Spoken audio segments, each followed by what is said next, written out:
that a couple times yesterday because there was like a clash that happened up there. Riverside's on. No racing has started yet. Okay. No boats have gone by Riverside yet. Actually, yeah, we can almost start our shot right there and through the tree like we need. Yeah.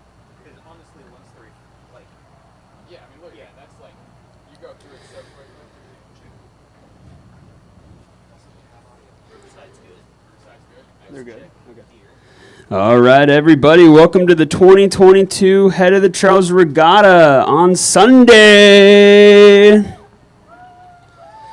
We're kicking off the event this morning with the men's youth singles. Just went off at 7:45. We got 45 competitors in this space today. I'd like to take a special shout out to all our sponsors here for putting on this amazing event and all of our other volunteers. My name is Max. I'll be hosting alongside Maria this morning, and we're going to be covering a bunch of the different youth events. Luckily, the primary audio and video are keep it. And try to do SRT again throughout the day. Oh, Video change. There it goes. I have upper right corner says stop, but it's seeing the 1080p.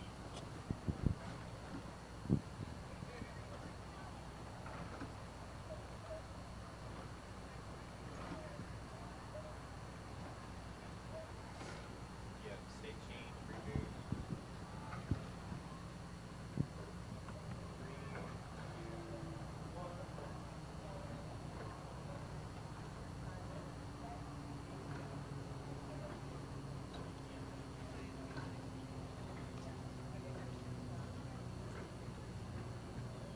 So right now, primary camera's good to go. It's the stationary camera that we're doing on. That I can work with. So, in the meantime, let's give the people something. Yeah, it says encoding, it says 1080. It says it's having to be connected.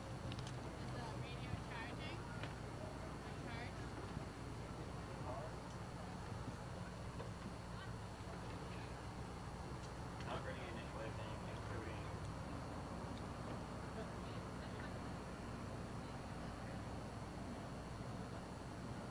Okay. Alright, awesome. I think we're good then. Bye. Hello again. There you are. I did some intros for us. I think they went Okay, off. so both cameras are muted and Gonna on. in a second. This is your microphone. This one? And, yeah, we got a little book. Got some extra binoculars. Because if we I was didn't, like- we'd be like fucked. Like, it's hard to see I was- these things going by. That was the thing. Like, I was biking here, and I was like, I cannot see it from here. Yeah. But then I was like, you know what? I can use my phone. Just like zoom in. And I was like, we're gonna be On your resourceful. phone. So I was like, we're gonna be fine. Yeah, I don't know. I was with the cycling, with the bike committee last Mhm. year, and this year I did it way too late, and I do not have availability but on the weekends, so couldn't do that one. And I was like, oh, let me see what other committees are there, and this one was on. And I was like, oh, let's try it out. I don't know what I was thinking. This was, and here we are. We're doing some announcing today. No, no. I mean, neither.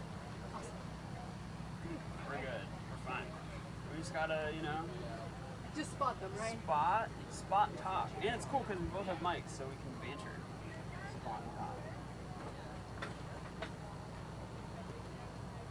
Yeah, last year was here. Sweating. As soon as we get the first couple races under our belt, all good.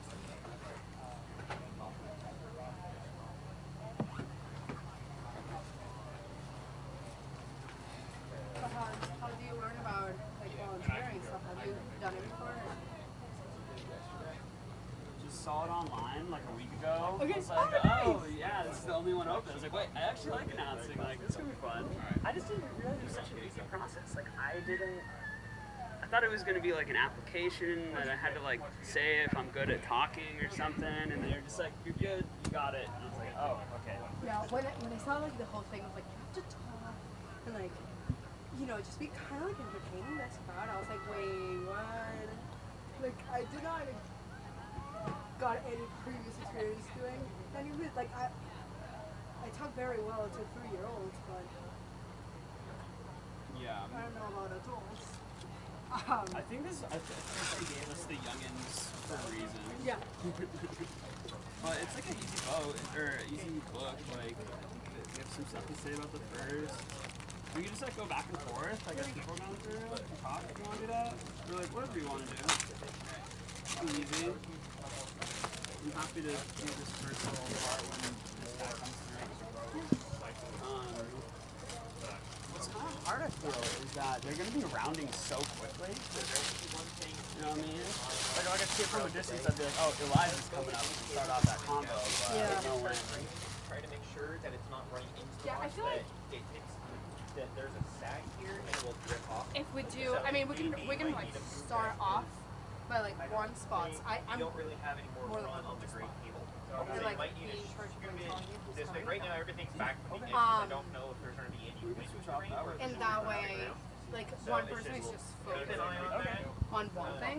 That might be easier. In terms of like, Do you have instead of like Velcro both to of us tape up to trying to see have who's the the one power coming, cord up? and then Yeah. it's like, oh, we missed that.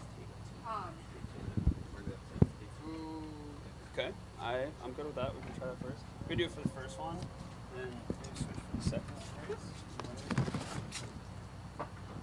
So the first person should be coming around soon if it's been 10 minutes. Let's see. Ryan, you beat me to it. Okay. Okay, that works. Are you guys good? Okay. Yeah. As long as everything's good in the control room, we are A-okay here. Alright, I'll call you if that's something.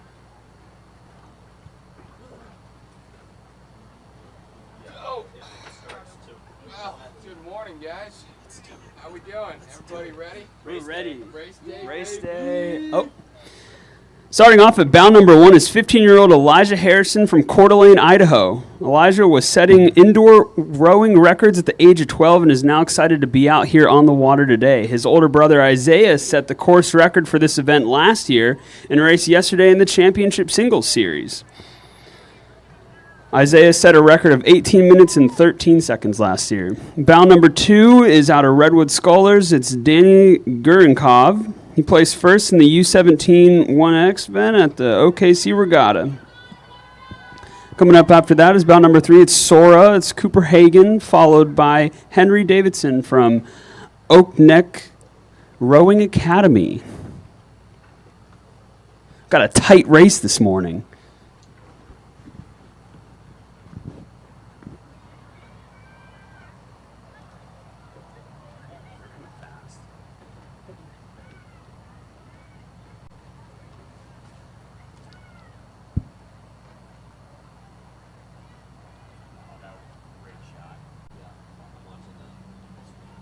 You see the shot of the two boats?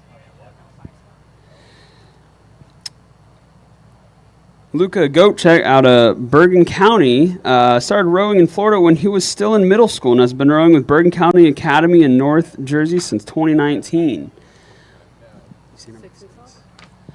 Also followed by number 6, Cambridge Aiden Mozenia. It does take about 10 minutes to get here. The mark is 10 minutes. Oh, number 9's up fast. Samuel out of Brunswick School is coming up next, absolutely crushing this course right now. Followed by number 10 out of California Yacht Club, Grayson Lee, who trains out of Marina Del Rey in Los Angeles, California. Number 7, we have Andrew Taylor, and also Matthew Simmons. Matthew Simmons, number 11, out of Oak Neck Rowing Academy as well.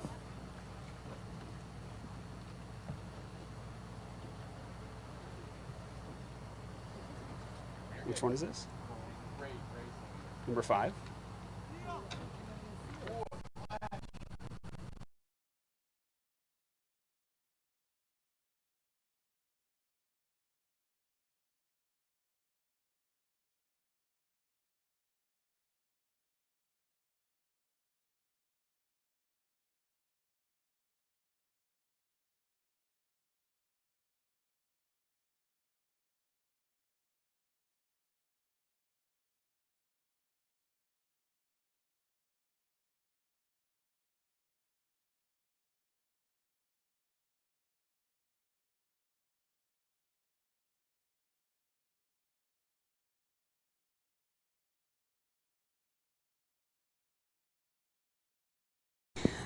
Bow number 17, that's William O'Connell out of the Port Jefferson Rowing Club. Behind him, we have Finn Hayes coming out of Brooks School Crew, also crushing it. 14. Bow number 14 is Orlando Watson, also out of Oak Neck Rowing Academy. Can you wait just a little longer to call them out? Yeah. Because I can't catch them until they're basically at this straight. Sure. That'd be dope. I appreciate that a lot. Yeah, because too, you guys are on the live stream. Yeah, you guys are broadcasting through the live stream. Yeah. Our camera goes on. 21, we got Aiden Anderson out of Y Quad Cities in Moline, Illinois. That was exactly where we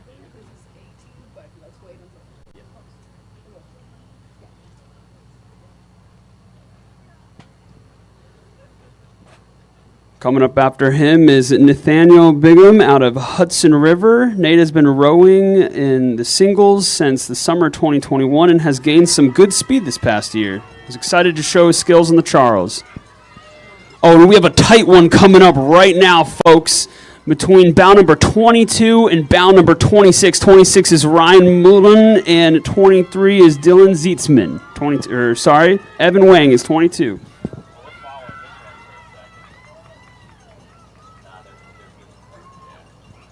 Coming up on bow number 13 is Aiden Myers out of Wichita, Kansas. Aiden is the team captain of the Wichita Rowing Association Juniors.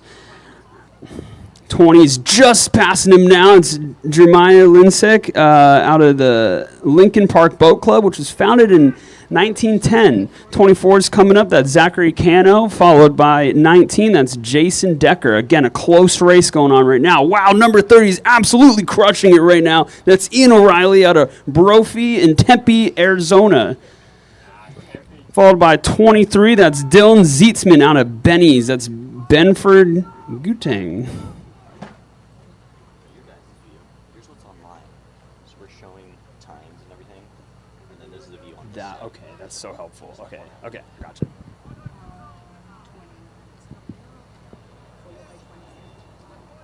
We got bow number 29 coming up in the white, followed by 27. That's Jack Meyer out of Northwest Arkansas, who attended the U.S. Rowing Development Camp in the summer of 2022.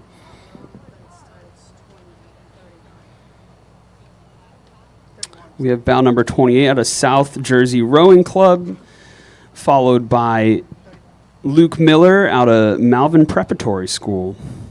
Bow number 31. Coming up next is bow number 37, crushing it again. That's David Godfried out of Woodlands. In 33 seconds. And Ryan Derrimer, bow number 33. 32 is coming up next. That's Abraham Milgram out of V Skulls, which is in Old Greenwich, Connecticut.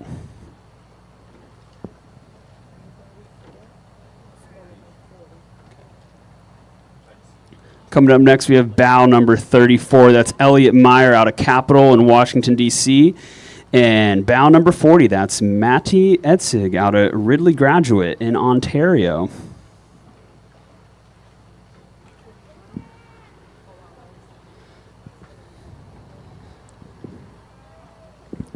We have a close couple ones coming up here. We have Alex Hankley, that's bow number 41, followed by 39, that's Carter Pollock, followed by 35, that's Leo Lombardi.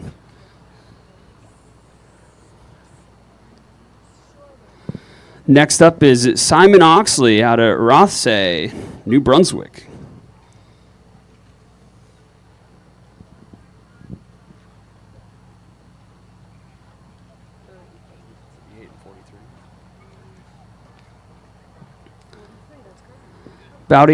Bow number 38, that's Nyman Singla, followed by bow number 43, that's Braden Durick out of Lander in Ontario, who was a CSSRA silver medalist.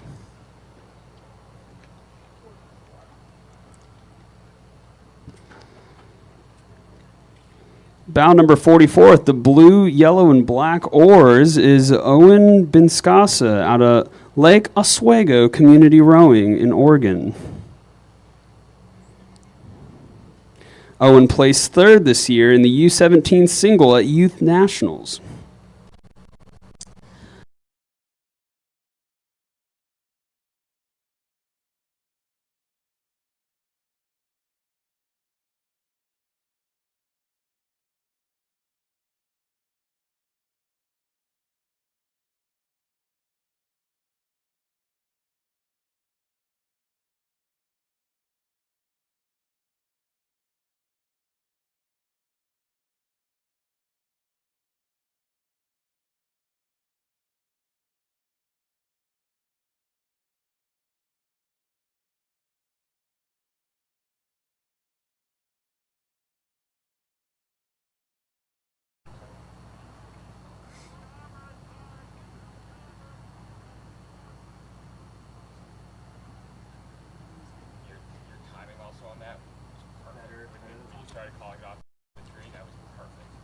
Dude, this tree's really in the way. It's like you either catch it before or after.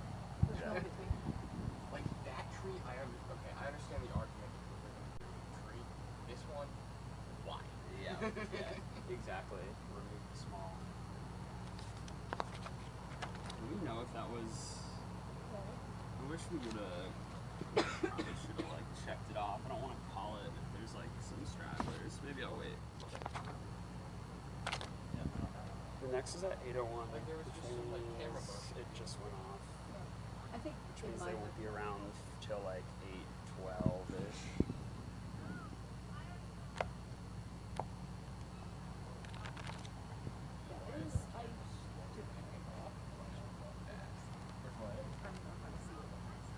Do you want to switch? Or actually, well, I'm gonna go. We're gonna switch next anyways. I'm over it.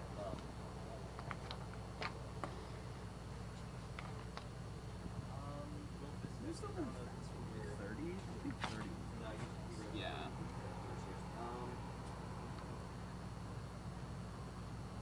No, I don't think it's people that you know on my team there. But if you come and watch with us, well, I don't know, the hiking court. Yeah. I'm there later, so let's check in.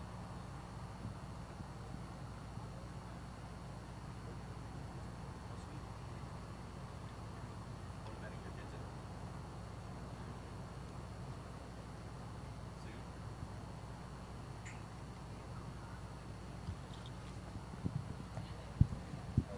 Right on. River City, right? You watching?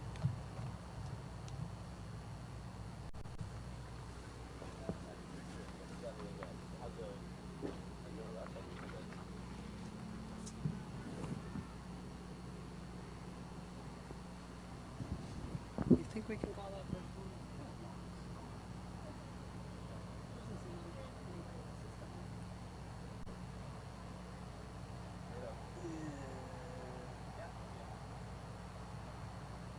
Oh, do you feel like? I don't know. I don't know. announcing again? You think everyone's done for the first one? I certainly hope so. Yes, I don't want them to call it as someone that's gonna roll through. Okay, well.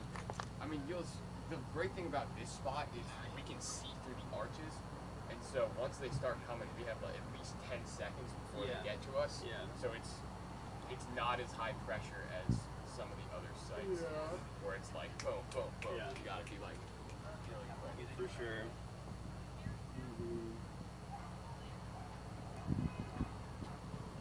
And that should do it for the men's singles. Very high octane morning we're having, folks.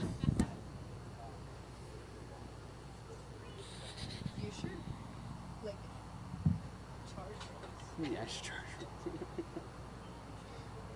As no one is here and reading the village.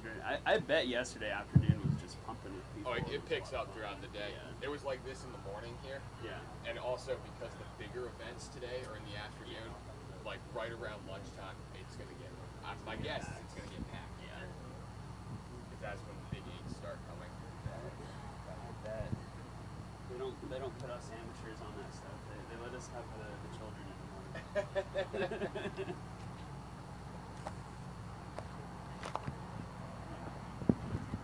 I've got a couple buddies who coach throughout Boston, and if what they're telling me is true, some of the children's events are gonna be pretty intense this morning.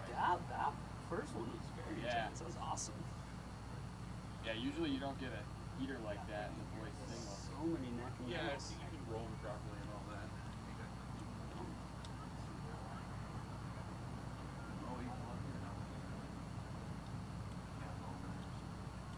You guys with Brandon's group? We are indeed. Oh, okay, yeah.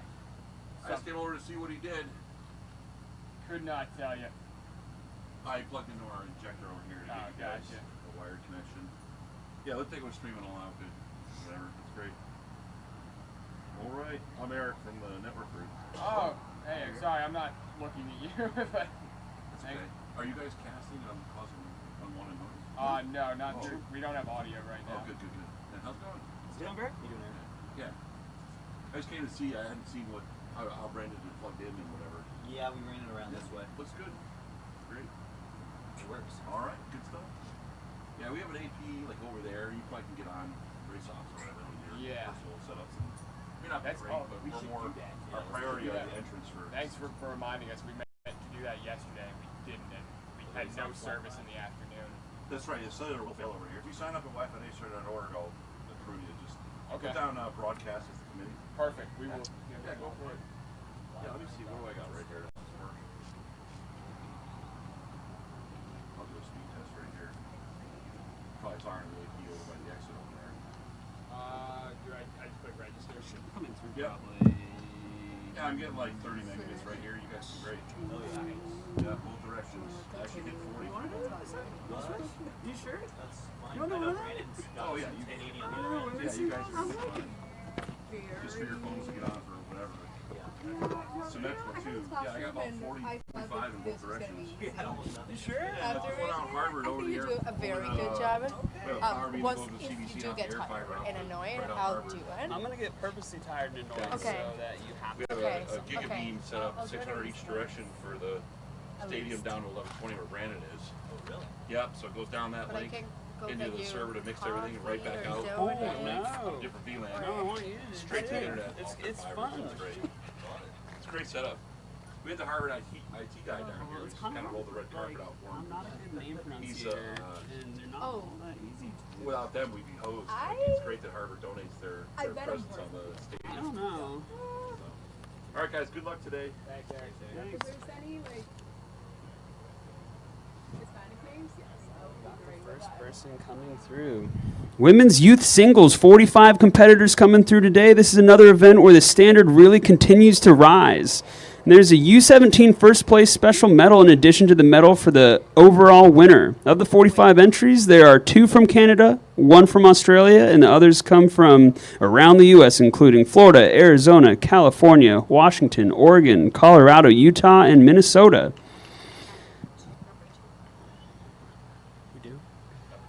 We have number 2 first. That's Autumn Crow out of Ridley in St. Catharines, Ontario. Followed by number 3, Olivia Petrie out of Redwood Scholars. Olivia was 4th at the Head of the Charles in 2021. She placed 2nd in the YNC in the U17 singles. After that, we have 5. That's Catherine Berry out of Oak Neck Rowing Academy, followed very closely by number 1, Maeve Cohane. Maeve Cohane from Narragansett, Rhode Island, leads off the field. She will be followed down the course by Autumn, as we saw earlier. Several of the other athletes placed at the Youth Nationals this year, and a couple were at the Junior World Championship, so this is going to be a competitive field, folks.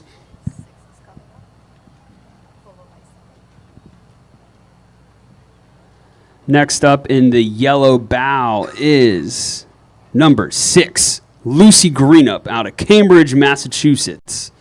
Followed very closely by Ava Shetlick out of Virginia, Charlottesville. Go Who's!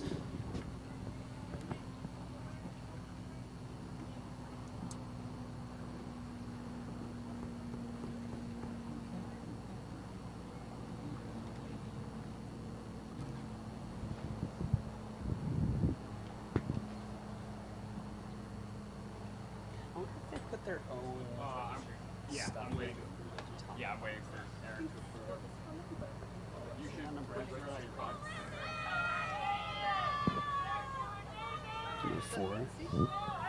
That's Evelyn.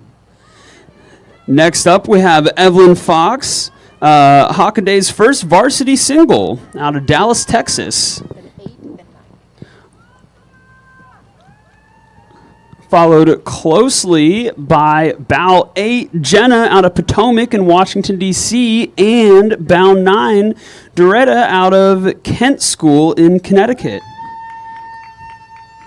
Dora is beginning her second year at Kent School and is one of the team's captains this year. After learning to scull at home in Serbia, she learned to row and sweep crews at Kent during the 2021-2022 academic year.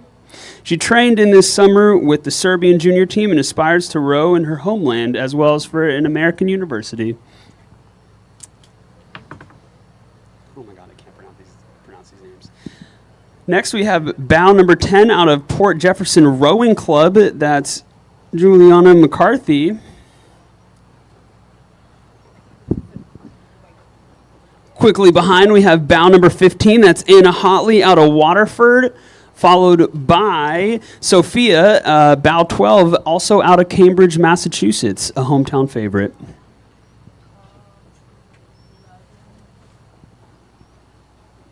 And bow number 11 in white coming up next is number 11. That's Sophia Sitar-Reese out of Oak Neck Rowing Academy. Loving that. After her is Elenia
in Pennsylvania. Rower at Hill School plays ice hockey play in the winter.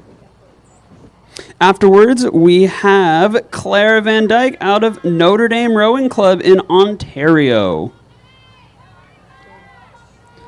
Another neck-and-neck race coming up here, folks. We have 32 and 33 coming up right now. 32 in front is Ava, followed by 33. That's Anna Johnson out of Baldwin in Bryn Mawr, Pennsylvania.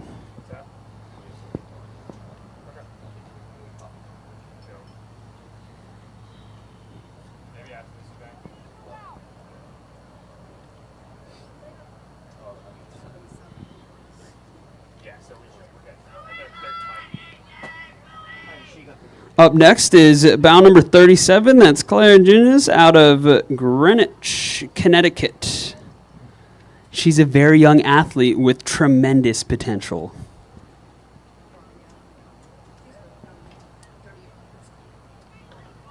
.38's up next. We have Eleanor Graham out of Sylvan Scholars, also in Pennsylvania. They must have a lot of rivers in Pennsylvania.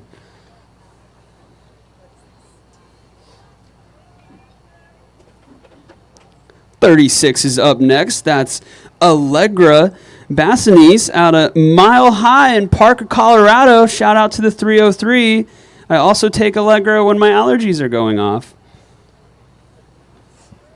Afterwards, we have 43. That's Catherine Moat. She's absolutely crushing it right now out of the Episcopal School of Dallas.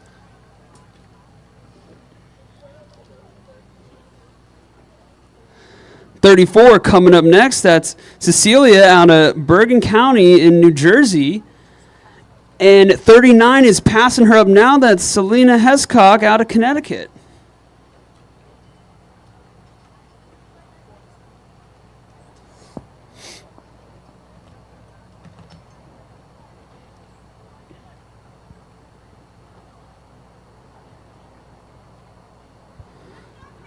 Up next, we have Faith Anderson out of Norwalk. I have a lot of faith that she's doing very well today.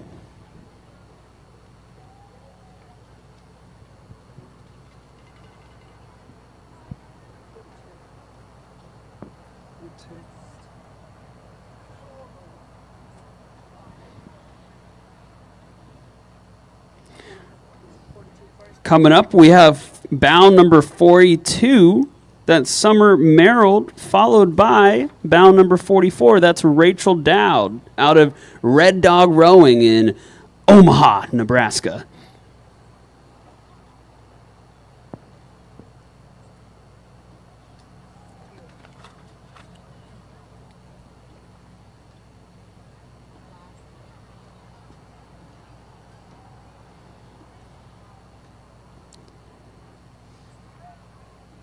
Up next, we have Jackie Franco. That's bound number 41, coming out of the Sacred Heat, Greenwich in Connecticut.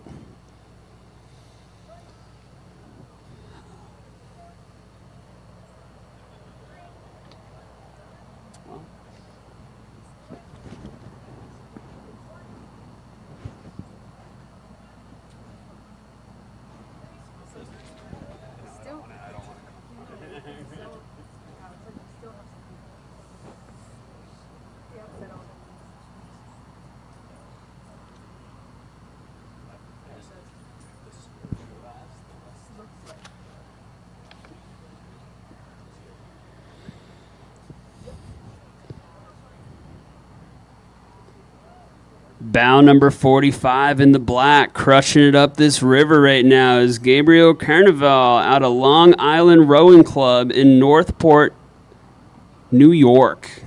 Nothing can hold Gabby back. Nothing at all. That's what it told me to tell you guys today.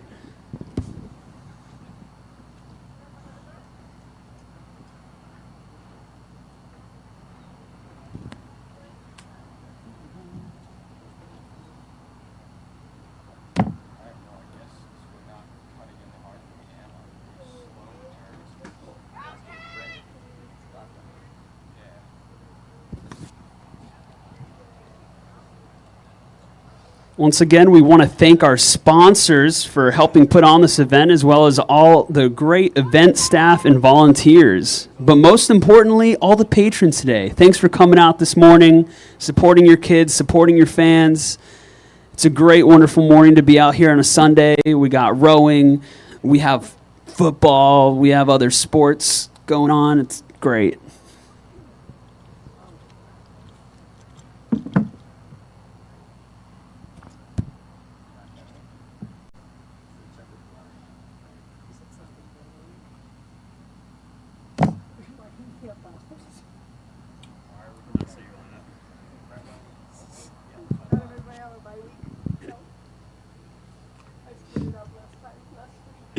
Maria wanted to let everyone know to make sure you check your fantasy football lineups this morning before going off today, folks. It's a friendly reminder.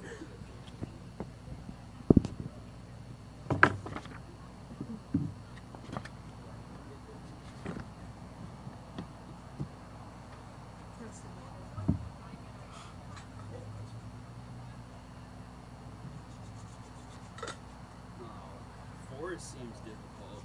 That's a lot of names. You want to do this one? Alright, you want to man the camera? Yeah. Go. There you go. I have power.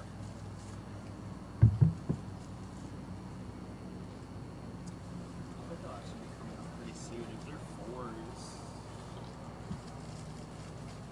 Yeah, probably in like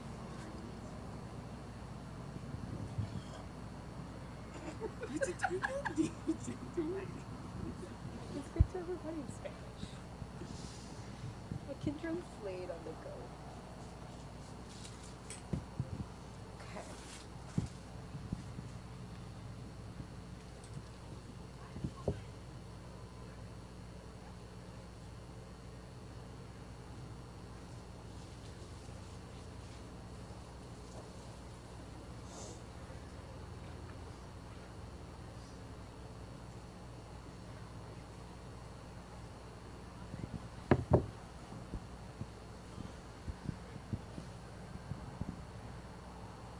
Nice. Oh yeah, so they're in bronze. Ah. This is like when you have to. Just FYI, you guys are hot right now. What? You guys are hot right now. You can hear that? Yeah.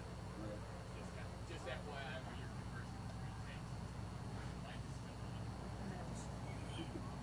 Check your bags.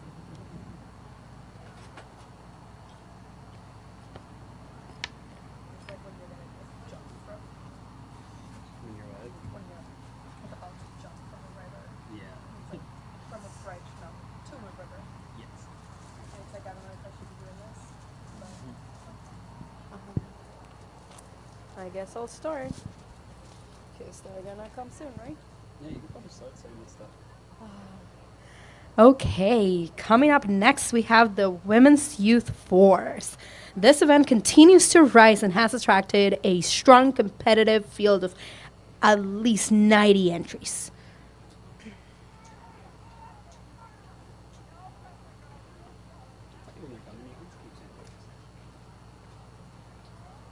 Alright, we have a huge broadcast area now. And that way when it fills up, these guys still have clear sight. You just like people walking through all day yesterday. It was terrible. People would literally, with their cell phones, they were like on FaceTime. One lady stood in front of Grant while he. So Like, imagine, while I'm imagine filming. this is the camera and he's filming. She took her phone on FaceTime and was filming him like this. And it's like, are you videotaping? I'm like, yes, I am. Get some All right, Grant. What's the name of that place? Black Sheep. Black sheep crossing the Dunkin'. This is bound number one. And I wait until. Yeah, I mean, you can probably start saying it as it's going to. Coming up, we have bound number 1 from Washington, D.C. That's Jackson Reed High School crew. Followed by Phillips Exeter in New Hampshire. That's bound number 2. Exeter.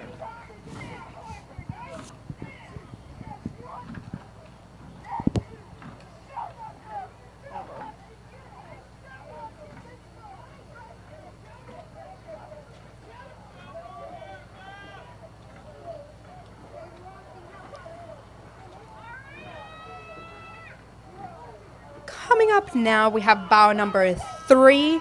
That's Row America Rye from Rye, New York. Followed by bow number 5, Norcal Crew from Redwood City, California.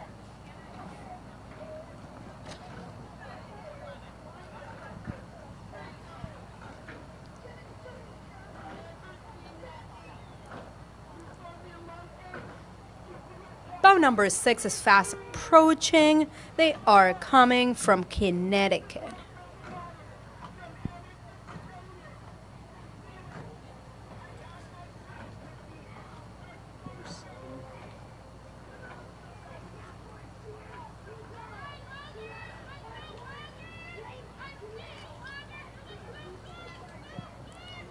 Up here we have bow number 7. That is North Field Mount Hunter in, yes, and followed by bow number 4 in bow number 8.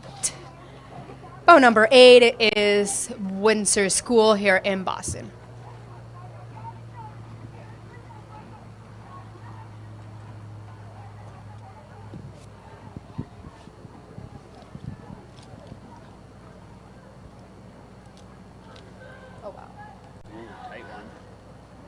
Pretty tight race, folks. We have bow numbers 9 and 12 racing neck to neck.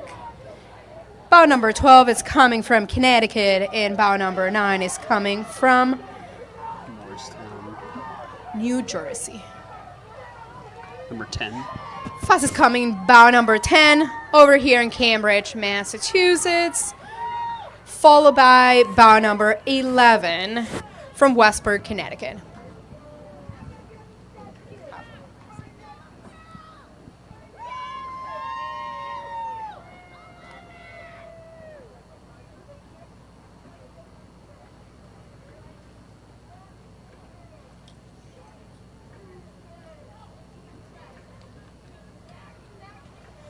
Coming up next, we have bow number 13 from Triangle Rowing in North Carolina.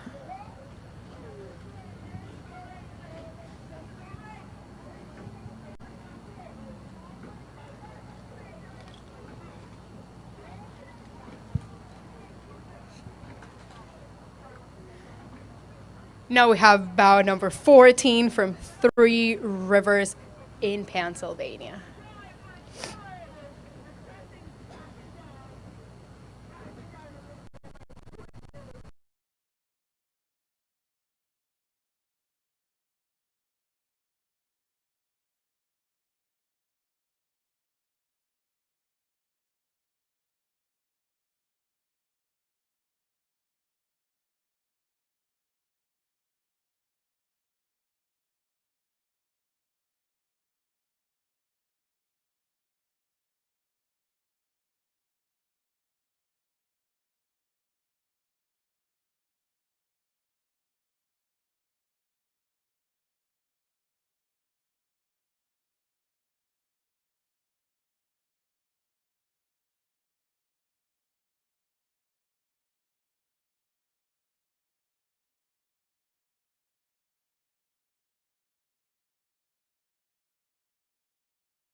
The largest youth team in Minnesota. That's Twin Cities Youth Rowing.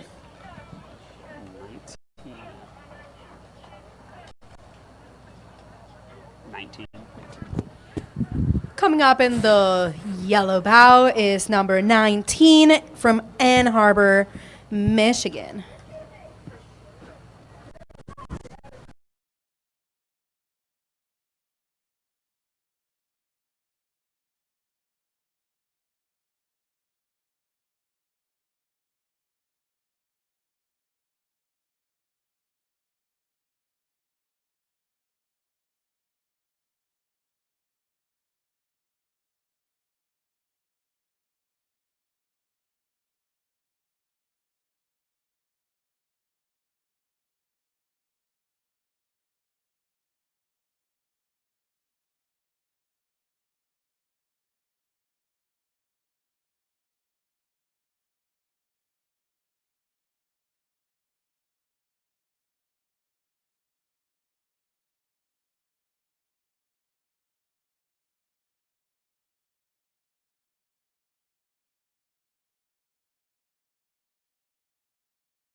bow number 26 from Nashville.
Catharines in St. Catharines, Ontario, Canada.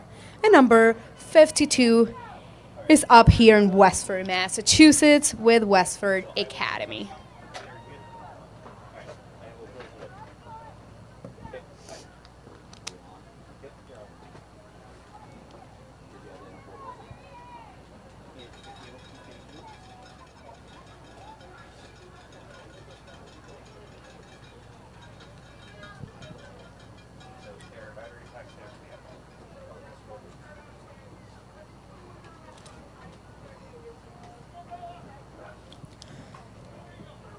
Coming up next, we have bout number 56, coming from Notre Dame Academy Rowing Club in Toledo, Ohio. Holy Toledo.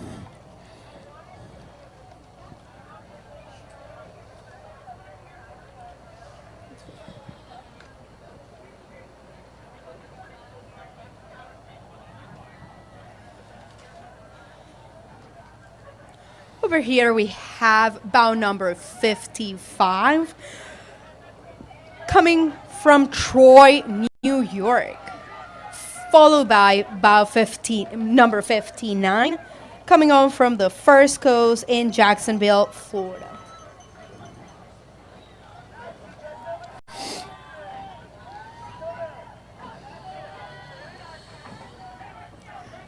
Now we have bout number 60, coming from Chicago with the St. Ignatius Chicago.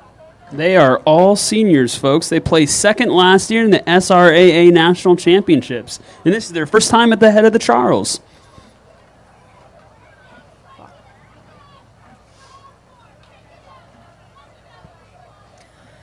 Another tie race. We have bouts number 63 and 62, followed by 61 coming up. 63 is out of St. Paul's in New Hampshire, followed closely by 62, trying to edge them out again. That's TriStar out of Knoxville, Tennessee, followed by 61. That's the Haydenfield crew, filled with Isabella, Charlotte, Elizabeth, and Katie. That's two Elizabeths. 65 is now coming up, right, followed by number 64.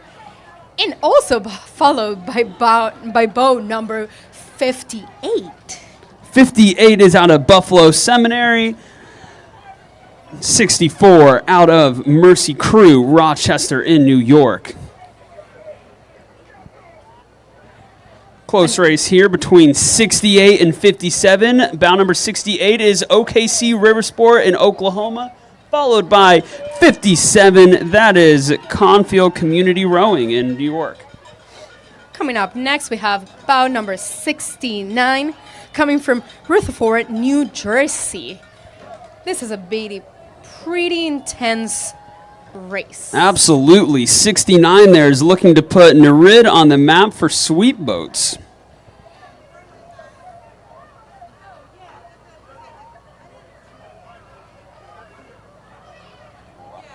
Holy Toledo, folks. We got 73, 66 hitting bows right now, and we have 67 going on. Everyone's trying to pass each other. Who's going to get in front? It looks like the yellow boat right now. That's number 73 coming through. That's Newport out at Newport Beach, California, followed by 67 out of Dairyfield, New Hampshire, followed by 66 out of Brewster, New Hampshire. Coming up next, we have boats 72, 54, and 70. 72 is out of Gainesville area in Florida, once again trying to run from all those alligators. We have number 70 out of Hawaii. Absolutely incredible they made it out here today. Probably no turtles in the water to look at. Followed by 54. That is Watupa Rowing in Massachusetts.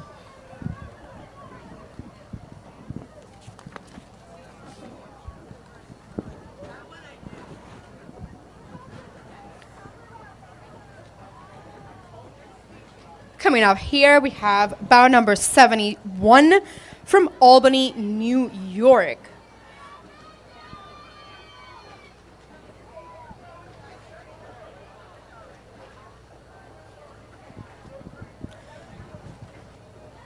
followed by bow number 76 up in Connecticut, closely followed by bow number 75 in Washington, Virginia. Virginia.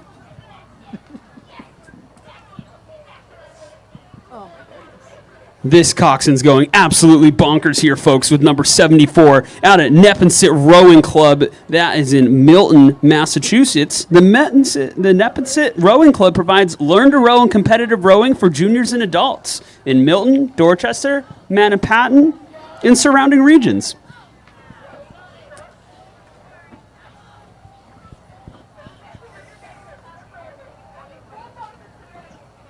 Coming up here, we have bow number 77, coming all the way from Columbus, Ohio.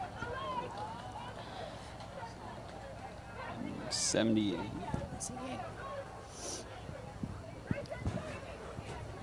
Closely followed by bow number 78. That's DC National, and this is their first time racing on the Charles. Congrats, ladies.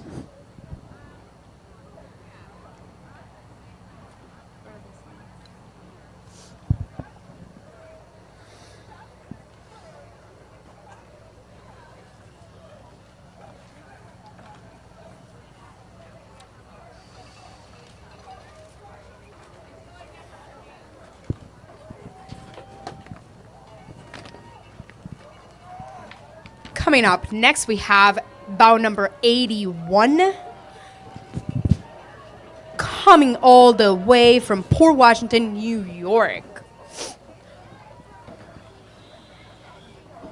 Followed by bow number 80 and by bow number 79.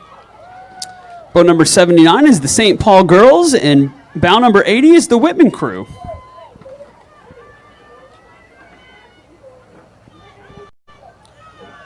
Bow number 83 is approaching us, coming all the way from Princeton, New Jersey. That's the Hun School. This is the first Hun sweep crew entered in the head of the Charles in a number of years.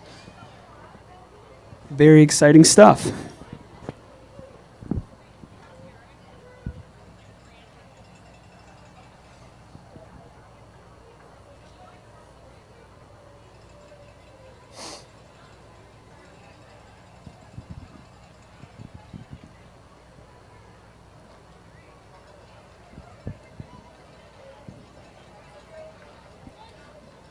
Got another tight one coming in here. We have bow number 87 in the white, followed by bow number 86. 87 is coming from Villa Maria Rowing.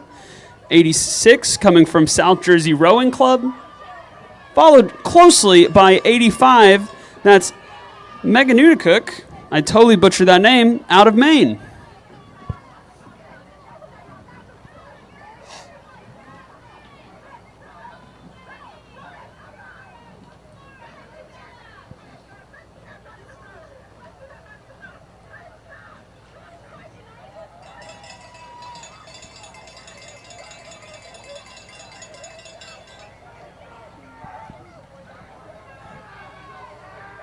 Coming up here, we have bow number 82. That's from Middletown, Connecticut. And bow number 89. Bow 89 is coming from Sheffield, Massachusetts, and that's the Berkshire School. That's filled with Justin Price, Layla Pallone, Courtney Dan, Chase Collins, and Campbell Billingsley.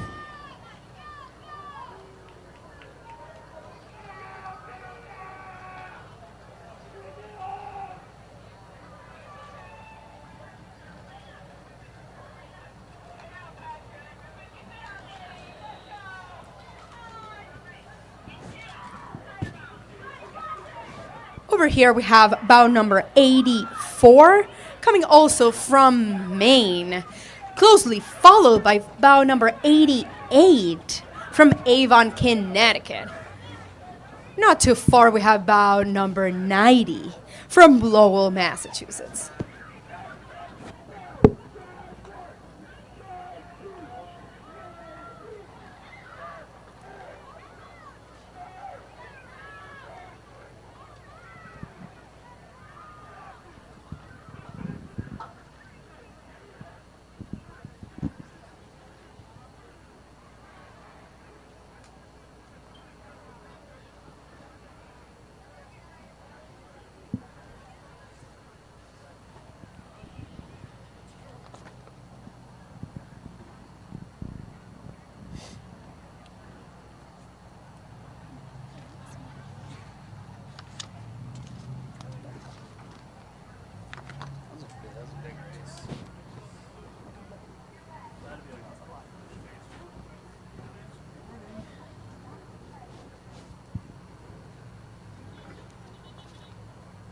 Oh,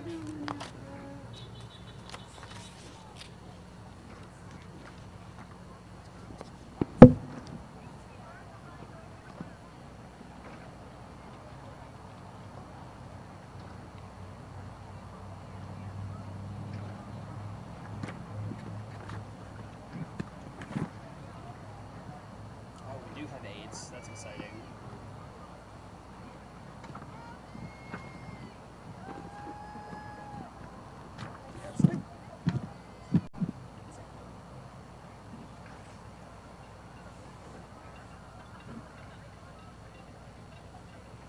Thank you, St. Beats are next. No, it's Let's just go way faster. yeah.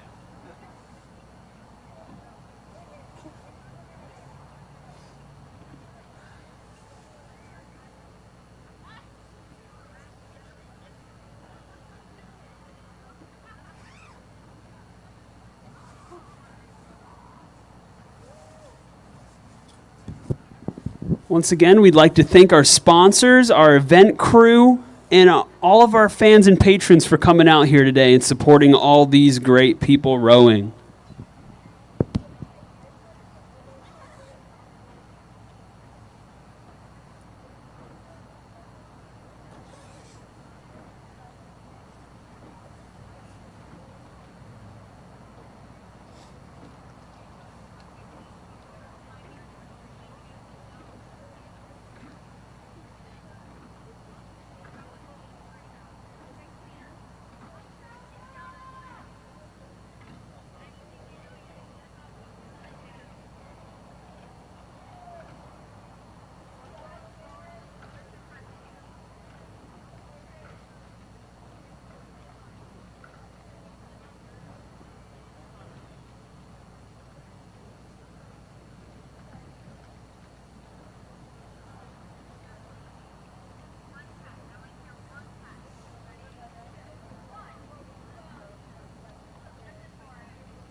this is the director's youth squad challenge, and then we have women's youth hop squad, and then we have women's aid.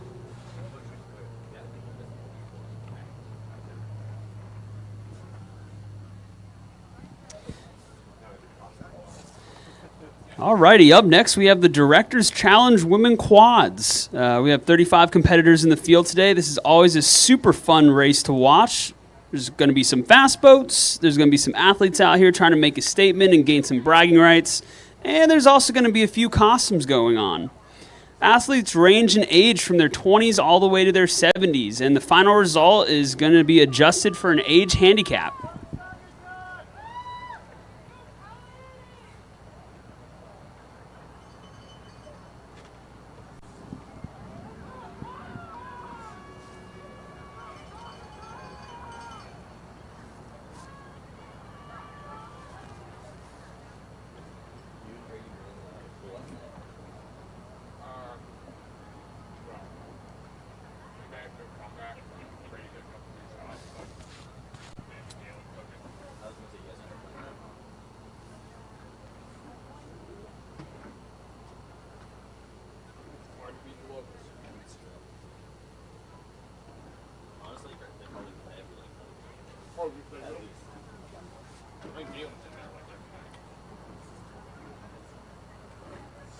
There's big age range, yeah.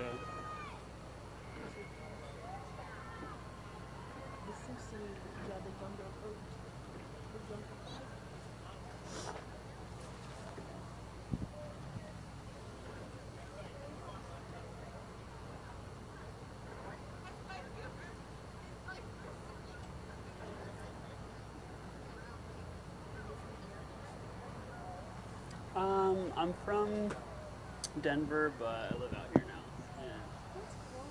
Yeah. Yeah. So I was surprised I even saw a rowing group from Colorado. We don't have water in Colorado, so I don't know where they are. You're right. I know there is a team in Colorado. I don't know where they are. Where are they rowing? On a reservoir, I guess. Yeah, I think they do it on one of the reservoirs. Yeah, I think it's that one that's like not like right downtown, but like off a little bit. Yeah. Yeah, the Cherry Creek Reservoir.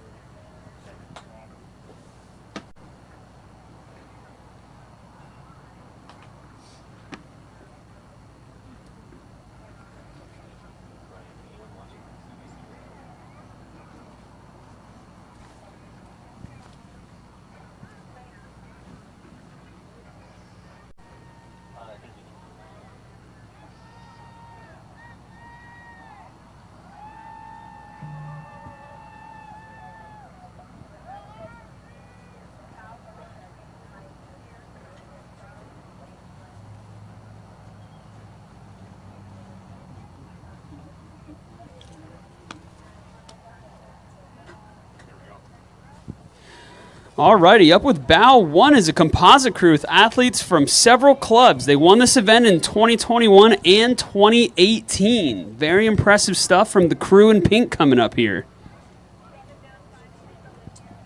This club is based out of Seattle, Washington, D.C., and Florida. They are called the College Club Seattle.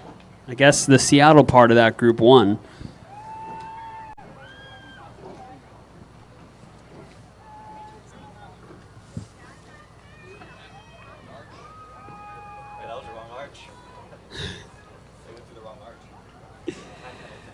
Number 2, we have a group, Shannon, Catherine, Cassandra, and Wendy O'Brien. Average age of the group is 49. They're the 1997 National Lightweight Team alum. Followed by bow number 4, Riverside. That's Libby, Sarah, Kate, Ariana, and Elizabeth. A young crew, averaging at 29 years old.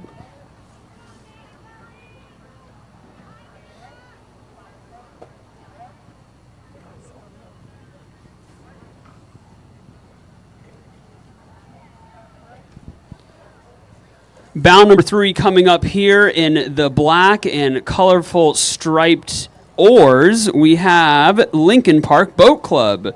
Average age is 6 years old. We got Fran, Inborg, Linda, and Marine.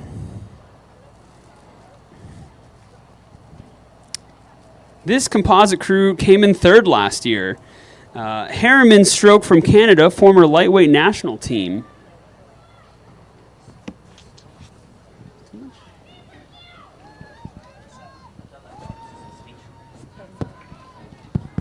Pretty tight coming up. We have bows number 5 and number 7.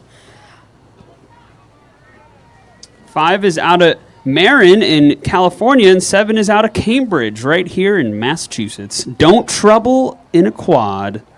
Double trouble in a quad. Followed by number 6. They are Lucky Charms. That's Tracy, Karen, Anna, and Margarita. Followed closely behind is bow number 8 out of Cambridge. Their name is Cambridge, and they say they row, ride, and travel together. One can never have enough toys, kits, or adventures.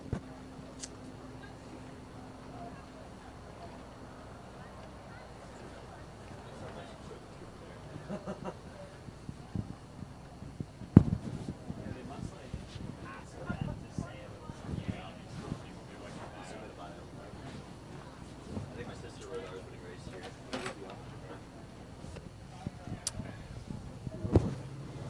Bow number 9 is coming through from the Blood Street Schools in Old Lyme, Connecticut. So glad to be back again, that said. Afterwards, following closely is bound number 10 in the red. That's CRI out of Brighton, Massachusetts. This group has been rowing out of CRI for a number of years. They mostly have a great time laughing and rowing hard. Followed closely by bound number 11. That's Duxbury Bay Maritime School. They have a birthday girl in 2C. Please wish Colleen Carroll a happy birthday. Boat number 14 is coming up from composite. It's a composite from Green Bay, California. The Bay Area Department of Arrogance Color Society.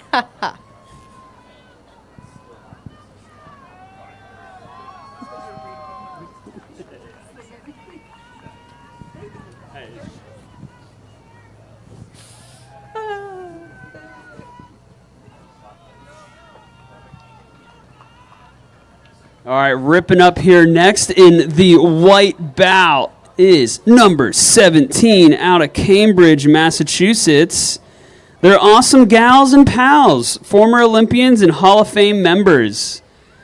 Same, ladies, same.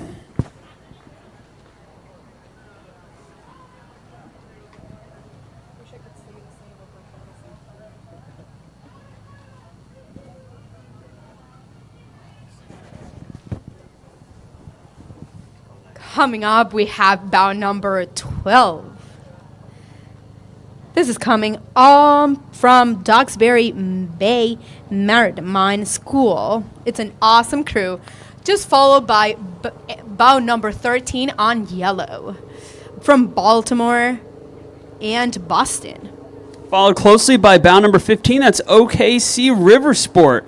Oklahoma women touring the U.S. one race at a time. Followed next by bow number 19. They are out of Upper Valley Rowing. They said they can't wait to return. Well, you have returned. You're here, and you're crushing it.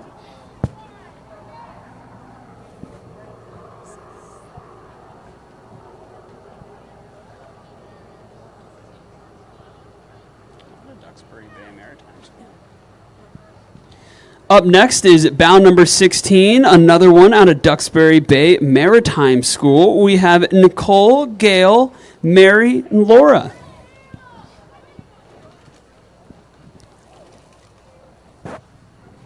Now we have bow number 22 coming all the way from Dallas, Florida, and Austin. Their bio says TBD, so they didn't fill it out.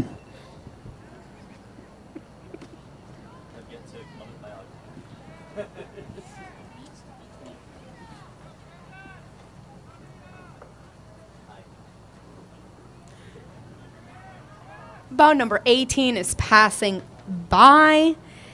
This bow is coming from Cambridge, Massachusetts. They have rowed together in many Head of the Charles.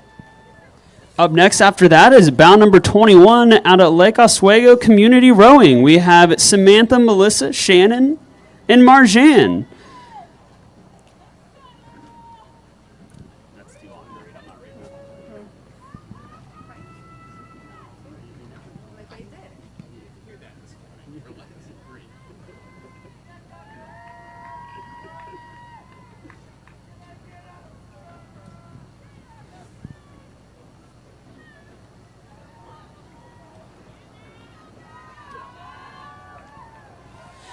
Up next, we have bow number 27. This quad represented the U.S. at the 2000 Sydney Olympics, finishing fifth. They had not rowed together since that final in Australia. 3 of them have remained near Princeton, New Jersey, and have ties to the national team. Up here, we have bow number 20th. These are coming from Upper Valley Rowing in Hanover, New Hampshire. They row in honor of moms in memory of Mink the bear. I don't know. Up next, we have bow number 25, the PCRA, followed closely by bow number 23. That's Chinook.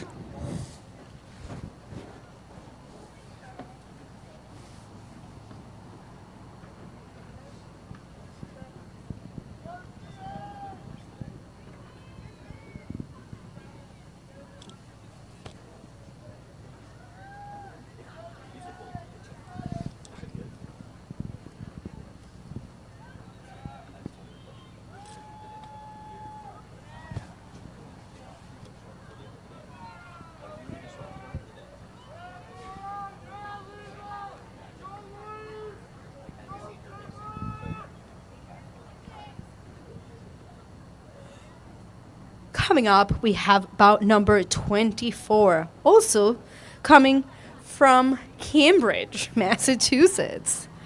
They have over 80 years of sculling experience. I guess this is combined. Combined, definitely combined.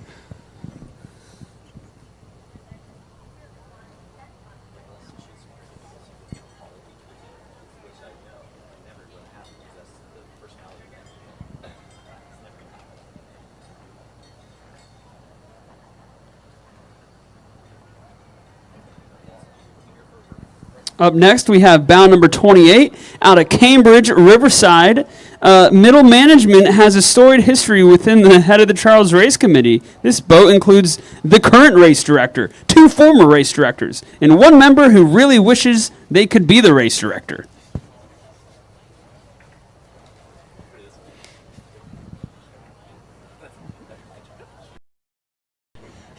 Up next, we have bow number 26, also from Duxbury Bay Maritime School. How many groups do y'all have in this thing? Followed by 32 out of Cambridge. They are head of the Charles Veterans. Up next, we have bow number 30, coming from Riverside in Cambridge, Massachusetts. This mother-daughter quad is back for action again in 2022.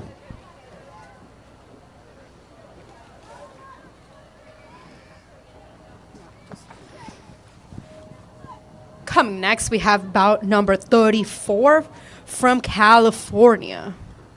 Followed closely by 31 from Traverse Area Community Rowing.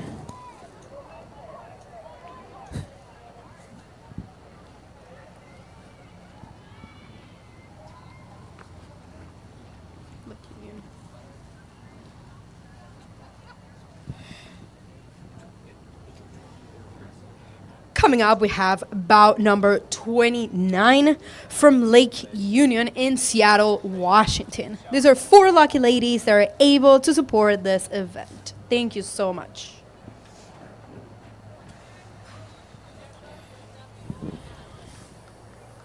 The name of it? Need that as a name. Wait, that.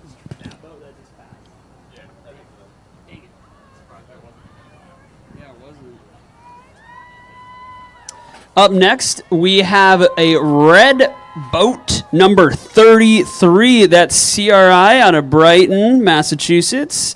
They say they do tight turns and have tighter abs. Congrats, ladies.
We've got another red CRI Brighton, Massachusetts boat coming up here filled with Rabbi, Jennifer, Niharika, and Marjorie.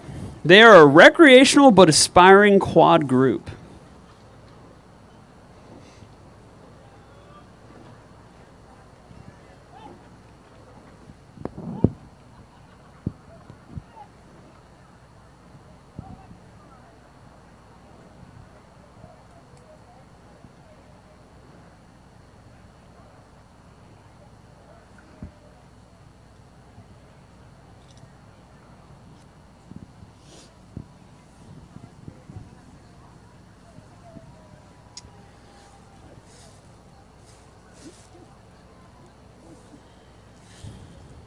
Coming up shortly after this event, we have the Women's Youth Cox Quad. It should be coming through here very shortly. These young women in these boats have a Cox on board to take care of all the steering. Compare this to the previous event, in which there was no Cox on board for the women's quads.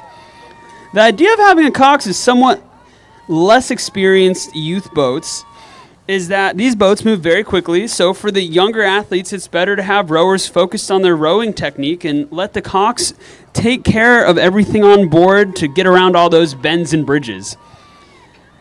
Kind of like having Siri guide you in navigation across the U.S. when you're driving. You don't want to be using MapQuest anymore. You want to be using your Google Maps.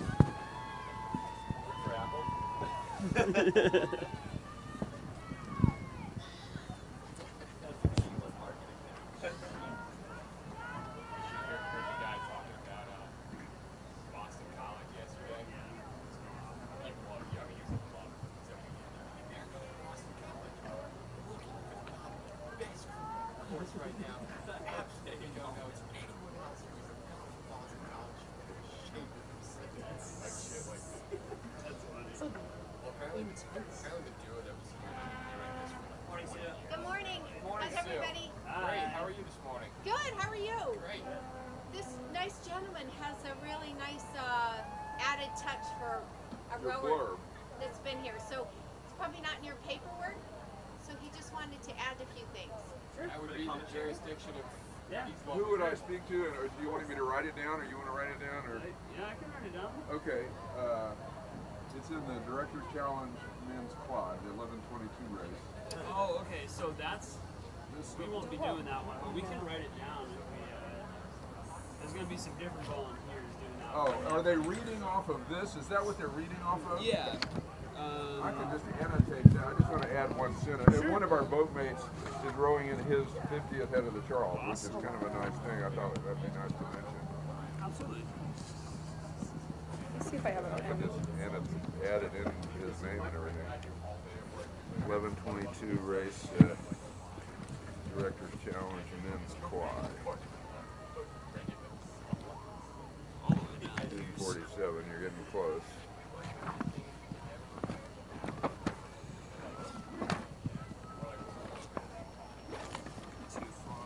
Wait, I think you. I think it was. Go one more page. Oh no, I'm sorry. Harvard, Mass. Where Harvard once was. No.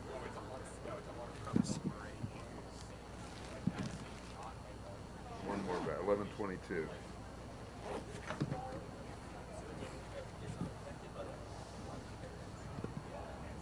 Okay, we're both 13. So there it is. I could just add it right in there? Yeah, sure. Okay, that's perfect. Oh, I have a pen here.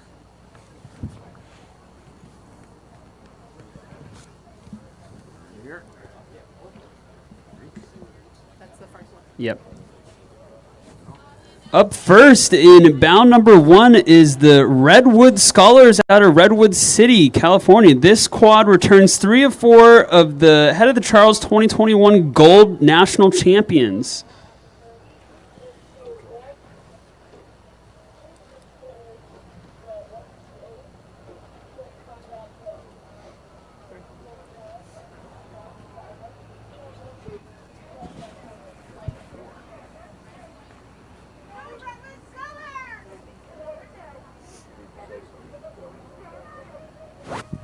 Up next, we have bound number 3 coming through.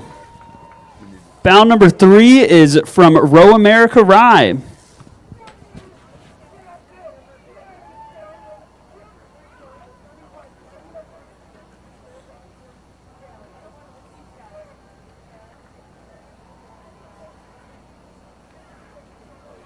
That's like my favorite. It's so funny. Coming up, we have a very tight race between bows number 2, 6, and 4. Number 6 looking to lap number 2 right now. Number 6 is from the White Marsh Boat Club, followed shortly after by bound number 4 out of Maritime Rowing Club and bound number 2 from CRI. A bunch of tight ones coming up here. We have bows number 5, 8, 9, and 7 coming up. Thank you so much. Bound number 5 is out of Ninciuna. Bound number 9 out of Los Gatos. 7 coming up right now out of Miami Beach Rowing Club. And bound number 10 absolutely crushing it up this river coming out of St. Catharines in Ontario. This is their first crew in this event from SCRC back since 2019. They're very happy to be back.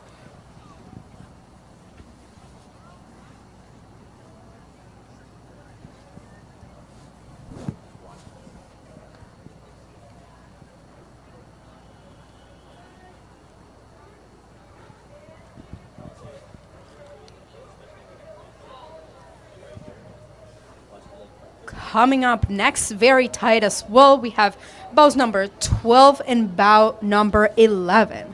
Bow number 12 is coming from Texas Rowing Center in Austin, Texas. And bow number 11 is Athletes Without Limits DC.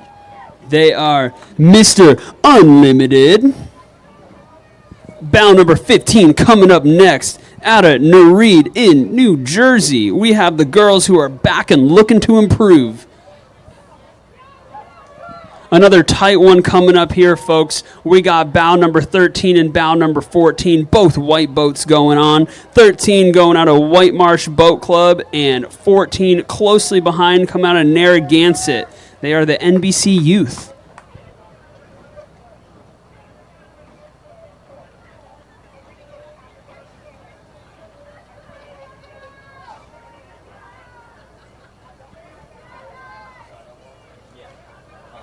Ripping close race here again. 16 coming up again. Athletes who have zero limits. That is Sienna, Tara, Tessa, Amelia, and Sarah. But coming closely behind that unlimited group is bow number 18. That's Hockaday. They think that they're actually the unlimited people, and they're trying to catch up to them right now.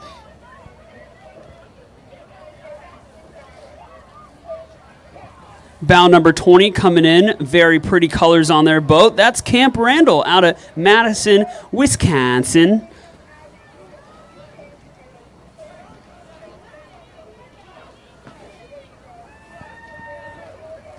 First Coast is bow number 17 coming up next. TBD to their bio. Need your bios, ladies. 19 right after that is from Vashon Island in Washington. Sounds really pretty up there.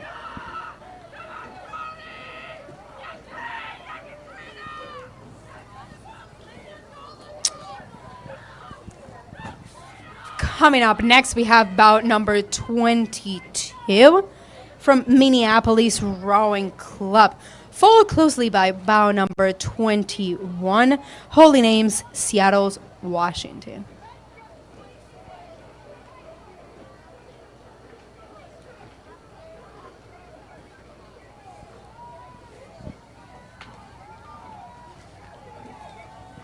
Next up in this close, tight race, we have bow number 24 from Maritime Rowing Club. They got second in the U16 quads back in 2022 in New York City, followed by 23. Close behind is Lower Marion out of Ardmore, Pennsylvania. These girls have been developing skills to scull over the past year with their most recent addition, Quinn, who learned how to scull this September.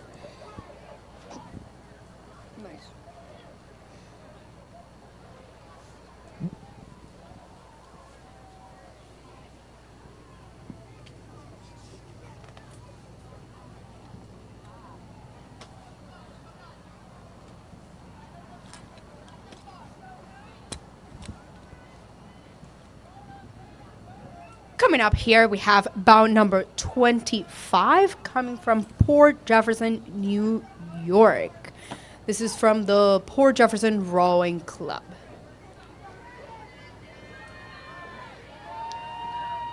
Now we have bout number 28 from Toronto. Closely following up here, we have bow numbers 26. That's Row Boston from Boston, Massachusetts, and 27, that's Row LA from California. Followed closely after that by bow number 29. That's from Peachtree City Rowing Club in Georgia. Get it? Because they have peaches in Georgia.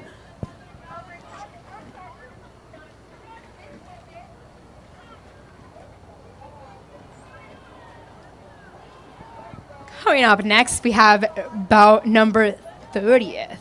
This is Dawn Rowing from Mississauga, Ontario. Mississauga, Ontario. Mississauga. Up next is 33 from Brentwood, British Columbia. I can pronounce that one a lot easier. Followed by 31. That's Germantown Friends from Philadelphia.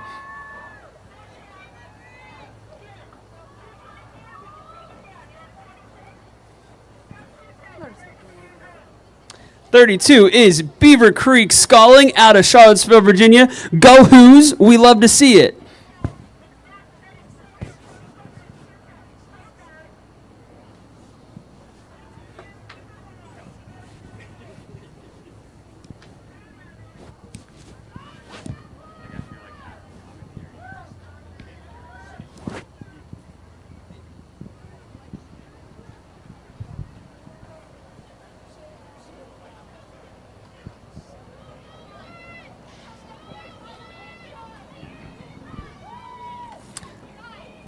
We have bow number 34 coming up in the white.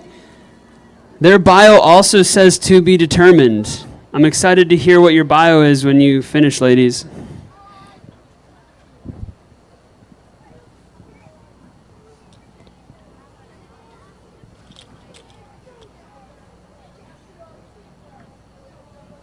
Wow, absolutely crushing it. Coming in here is bow number 41, Atomic Rowing. They're going in atomic speed right now out of Oak Ridge, Tennessee.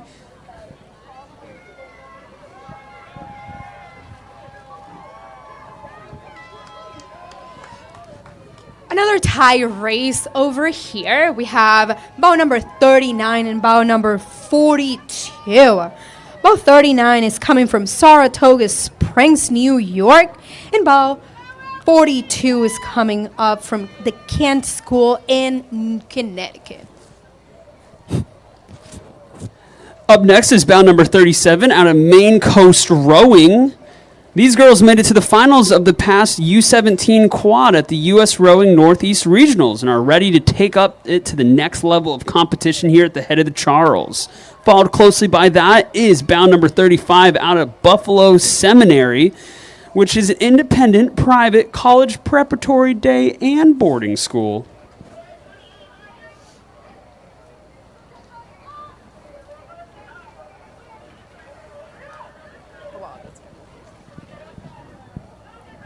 Coming up here, we have bout number 36, coming from Hooksett, New Hampshire, followed closely by bout number 46 and bout number 48.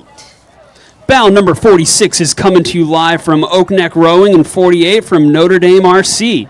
Wow, coming up next, so many boats coming in, folks. We got 43 and 38 coming in right now. 38 coming out of King's School. 43 coming out of University School. Right behind them is 47 coming out of Ridley in Ontario. 45 coming out of Niagara Falls and 44 coming out of Rockland. This is so many groups. Who's going to take the lead? We'll have to find out.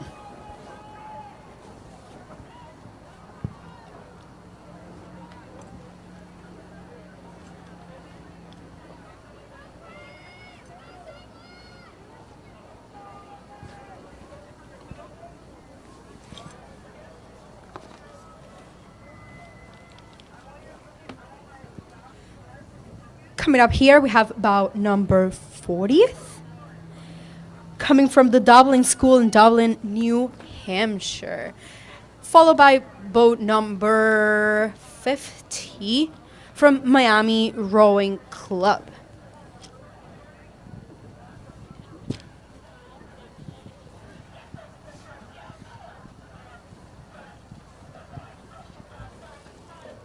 Coming up next, we have bow number 49. You can hear that. Cox absolutely going crazy on these girls right now, just screaming to go fast. They are killing it from Groton School, Massachusetts.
That's our last one. This is our last one?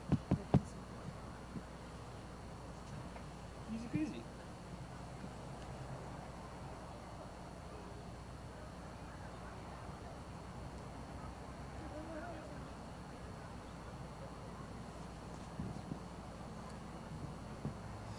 Yeah. We're done with the eights. What do we have up next? Women's youth aids. Ooh, big arm fight. You We're do one gonna- big one. Before Is we it go. U17s or normal? U17s. Oh, nice. Alright, so that means U17 boys. I don't. Yeah. I wonder if all the guys are just like later on because I don't see. Are they doing Then it's all the women's first? youth. Yeah, they are. Yeah, all the women's events. Alright, that kind of makes sense. From our yeah, men's Oh, it youth started with the 4 is men's. at And then it was all yeah, and then it was all women's. Yeah, women's U17 They're the You sent somebody to help me.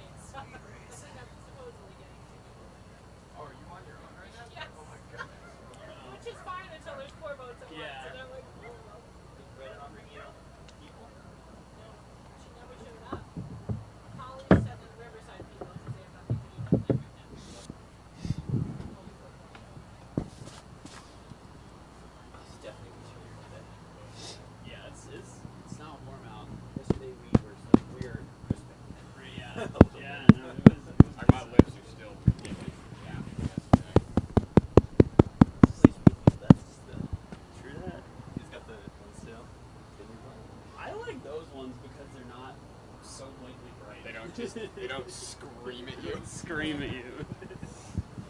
So very classic Vineyard Vines fashion to make something so brightly colored. Yeah, that is kind of, the more I look at it, the more blinding it is. Neon. Expected it to be a puffier TBH. Yeah. Look at the guy's wedding. That's a, yeah, I wish it was still Brooks Brothers. Why did Brooks Brothers stop sponsoring?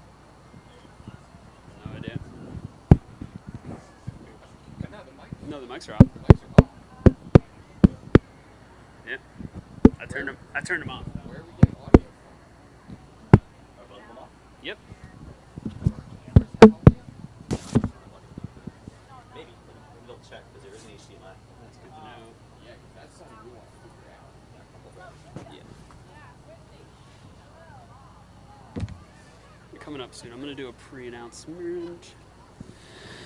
Hello, hello. Welcome once again to the 2022 Head of the Charles. For all of you that are just joining us now, we have a super electric event coming up, the Women's Youth 8s. This is going to be all about a need for speed on this track today. We have 89 competitors, so super deep field of top crews. Very exciting. We want to thank again all of our sponsors, all our patrons, all our volunteer staff, all of our event staff, and most importantly, you, the fans, for coming out and supporting all the friends and family today that will be rowing on this water.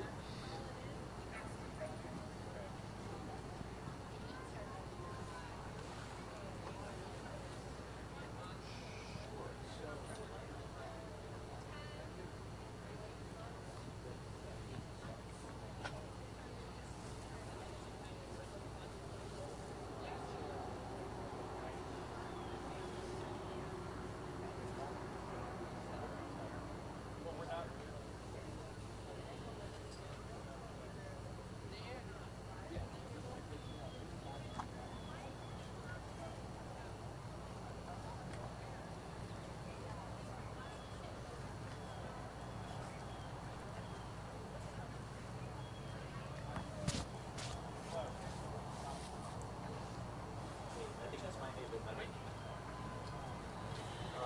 Are you on? Do you get audio from the cameras? Yeah. I just want to make sure that only audio channels for the audio.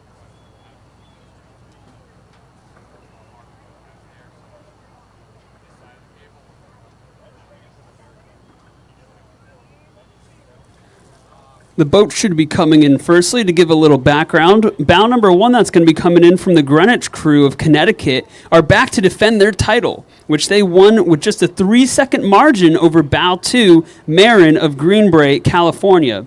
Both these crews will be chased by bow 3, Row America from Rye, New York. The top 9 crews are all returning entries, and in fact, only one crew from last year's top 40 finishers is not returning this year. So there's always some close racing, and a powerful push or a tight line is all it takes to make that difference at the end here, folks.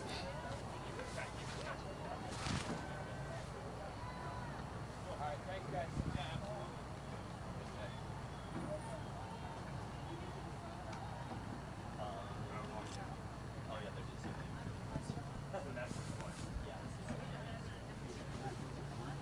I guess our cameras have like some audio. It shouldn't have, but it is what it is.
Alrighty. Women's 8's coming at you live right now, folks, with bow number 1 coming through. That is the Greenwich Crew. Again, they are the defending champions. They're looking to take that title back, going back to back.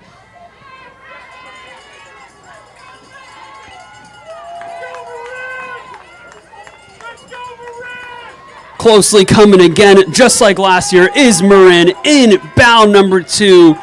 Only 3 seconds off that win last year. They're looking to take this back this year.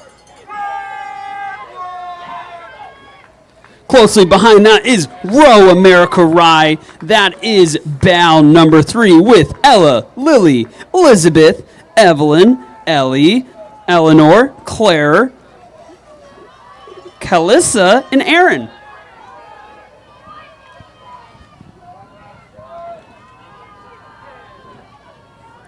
Coming up, we have bout number 4 coming from Westport, Connecticut.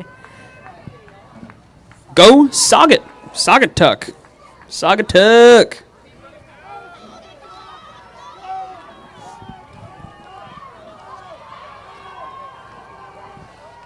We already have an early change up here with bout number 6 coming through from Saugatuck once again. Go Saugatuck.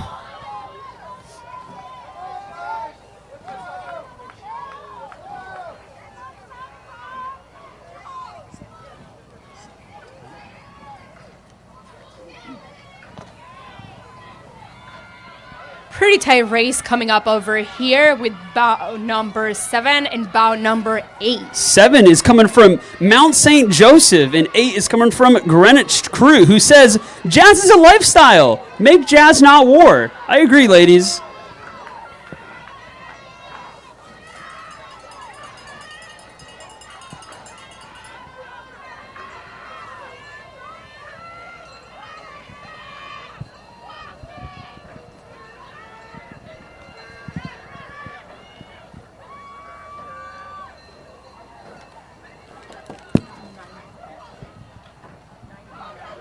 Coming up next is bow number 9. That is PNRA Mercer, followed very closely by bow number 11, trying to make a push here. That's SA Rowing Club, coming off the program's best finishes at the head of the Charles last year. They got 12th and 9th at Youth Nationals.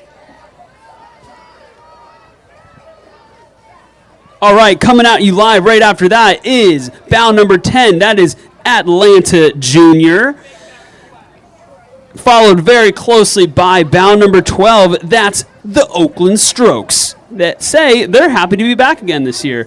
I'm also happy you're back, ladies. Congratulations. All right, coming at you live right after that is 13. That's Sarasota Crew out of Florida, running away from those alligators again, followed closely by bow number 14 out of Saratoga Springs, New York, which does not have alligators.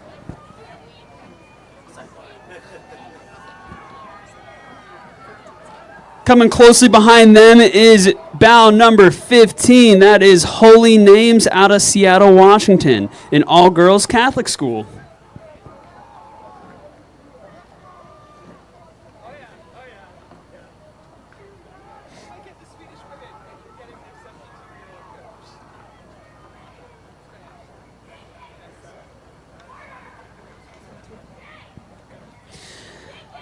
Bow number 17 and 18, two tight ones here, folks. We got 17 Montclair, followed by 18 trying to make a push here to edge him out. That's SAC from Gold River, California.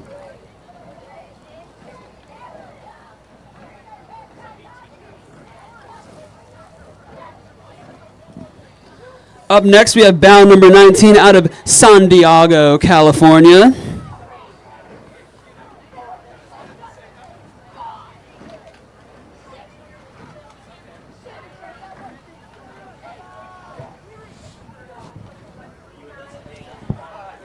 Ooh, we got the Detroit Boat Club Crew. Their bio says they're fire. They are fire. They are literally on fire right now. Keep it up, ladies. Closely followed by bows number 22 and 21. 21 is out of NorCal Crew, getting edged out right now by 22 out of Milwaukee, Wisconsin.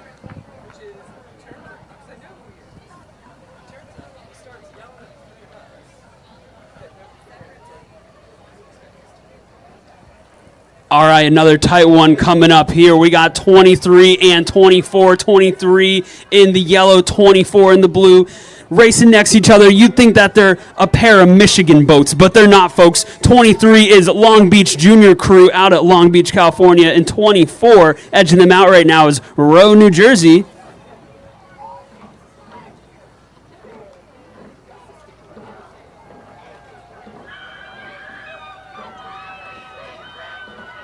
These fans are going absolutely bonkers for 25 coming in next. This is Waylon Westland out of Wayland, Massachusetts.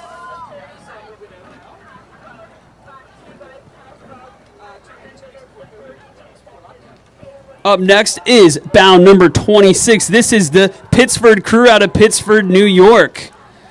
And they row on the Erie Canal. That's pretty cool. Up next after that is 27 out of Rose City, Portland, Oregon, who row on the Willamette River up there.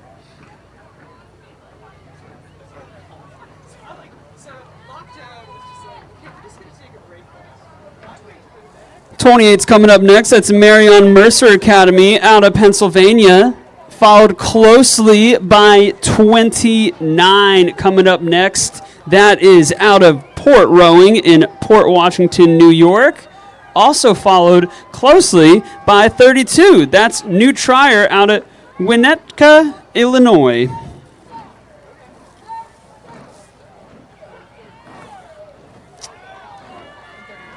Coming up next is number 30. That's Marina Aquatic Center, followed closely by 31. That's Mount St. Joseph out at Flourtown, Pennsylvania.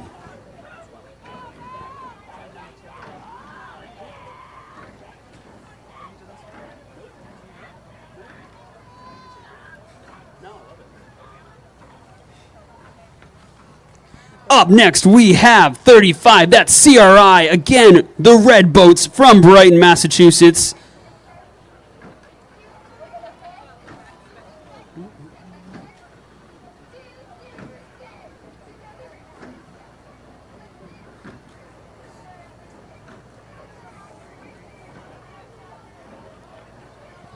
Coming up behind them, also another red boat. This is the Dallas United crew out of Dallas, Texas.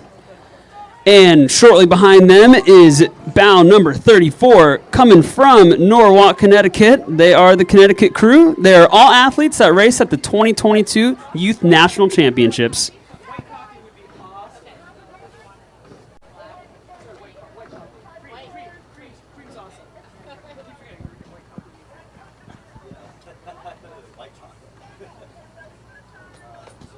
Once again, we'd like to thank all of our sponsors, fans, and patrons for coming out today and supporting all these great rowers. We got Octo Trouble coming up next here, folks, with bound number 38 out of Gwynedd Mercer Academy High School.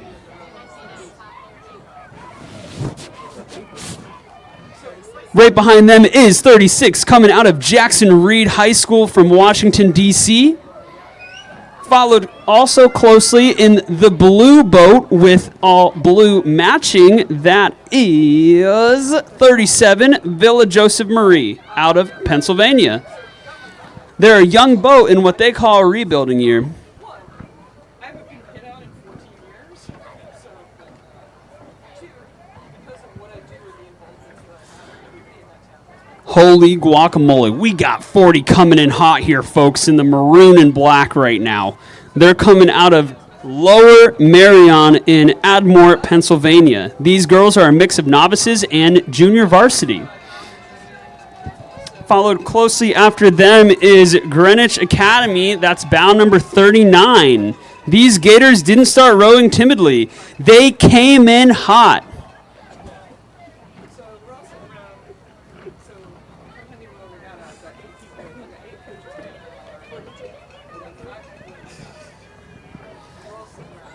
Coming in next, we have the BCC crew out at Chevy Chase, Maryland.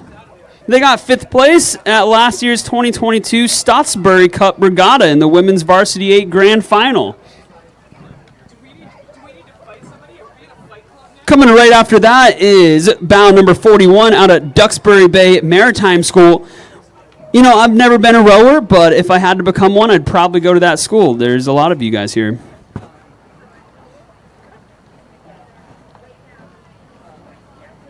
They've got, yeah.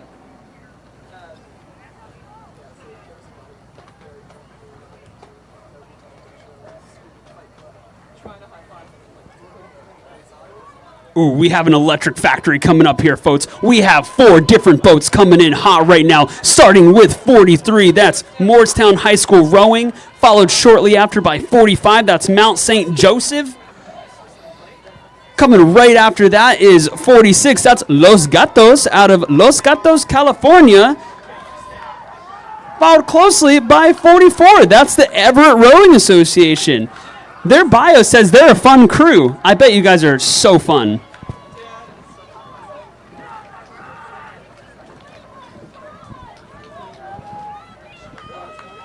Who's going to edge each other out here? Right now it looks like 49 coming out of White Marsh Boat Club, edging out Boston Latin 47. They need to start using those Latin skills to get to that next level to bring out 49 again.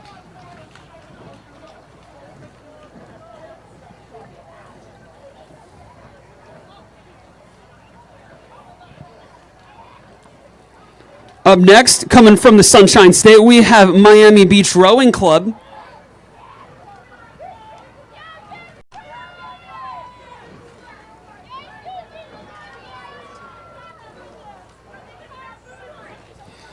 This next rowing crew says they're excited to be back. That's bound number 50, coming out of Bedford, New Hampshire.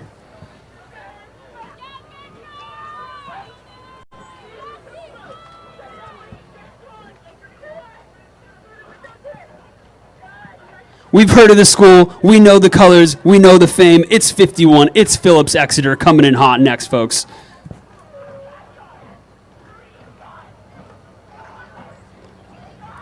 I have no number on this next boat, but they're wearing red. They're looking great, and they're trying to just push forward. You go, ladies.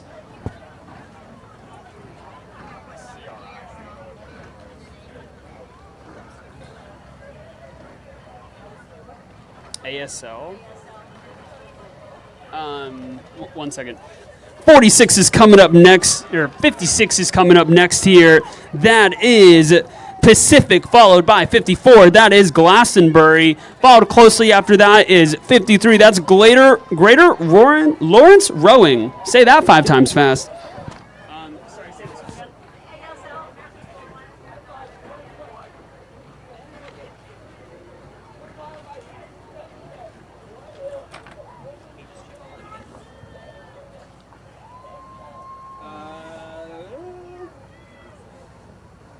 Probably towards the tail end of the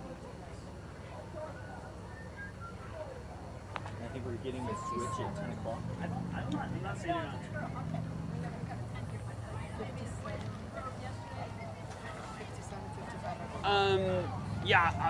I'm not sure. Sorry. 57 coming up next is Hingham High School, followed closely by 55, which is at Shrewsbury High School.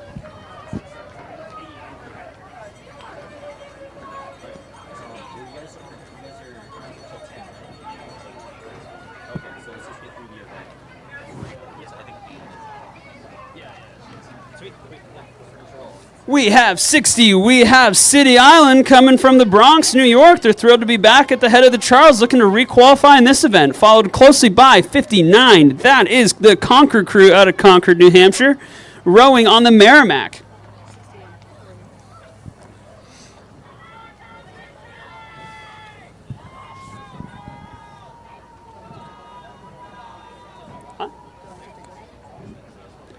Sure. 6-1. Coming up, we have boat number 61, the WJ crew from Bethesda, Maryland. 63 coming up. Coming up, we have the boat 63, closely followed by boat number 58 and 65, 64, 62. and 62. 62 is coming out of Newton County Day. 64 coming out of Oyster Bay Community Rowing. Shortly followed by that is 68 right now, and they're coming out of St. Paul's Girls' School in London.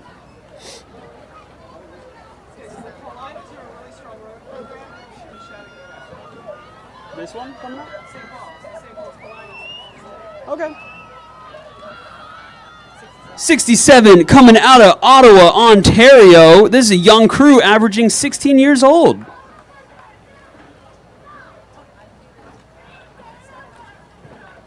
Coming up right after that is bound number 70. That's Branksome out of Toronto, Ontario.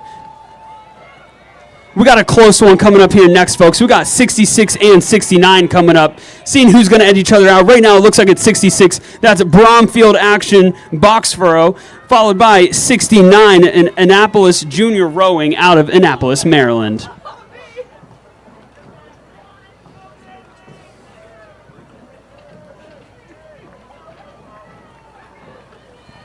Couple tight ones coming up here, starting with 72 first. This is the Whitman crew out of Glen Echo, Maryland. Followed closely, coming up next is 75 and bows number 7-1. They're getting awfully close to each other right now. Oh, looks like we have a minor hit, folks. 71 is Kingchester from England. 75 is Green Lake out of Seattle. Trying to figure out how to get back on the right track here. It looks like 75 is taking back that lead. Again, that's Green Lake out of Seattle. Glad everyone's okay and just trying to make it forward.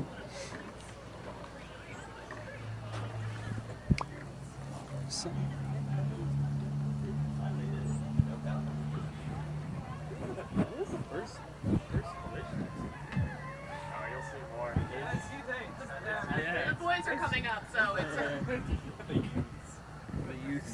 I mean, to date, the single worst penalty I have ever awarded in all my years. FYI, just turn your mic off. Youth Force. I just turned it off. Force. Talking, so just turn Make it a on chat. It was so bad you didn't get it. We didn't whenever you're ready. Yeah, that's it. Your blades. Your Yep. I also turn blades. All right, there's lots of action coming in here, folks. We've got 73 coming in. That is Avon High School out of Avon, Connecticut, followed shortly by 79. That is the DC National out of Poolsville, Maryland. First time racing as an 8 on the Charles. Coming up here, we have a couple collisions going on, folks. We have 77, that's East Lyme RA. We have 74, that's E-City Crew, but right... Then we have a nameless boat, but I love the way you're riding, ladies, in the white boat. Looking great. 80s up next. They are Austin out of Austin, Texas.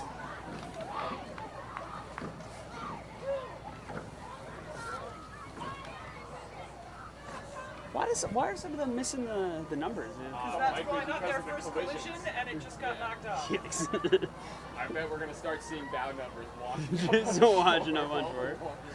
Oh my God. That's crazy. They're the spoils of war. They are. They are the spoils. Oh, I bet we're gonna get another one. Oh right here. man, what an angle. Jesus. I know. Where's she going? Yeah. We have another tight one coming in here, folks. Trying to redirect right now. We have 78 and 81. 78 is Hudson River coming in, but closely followed by the BHS crew out of Alplos, New York.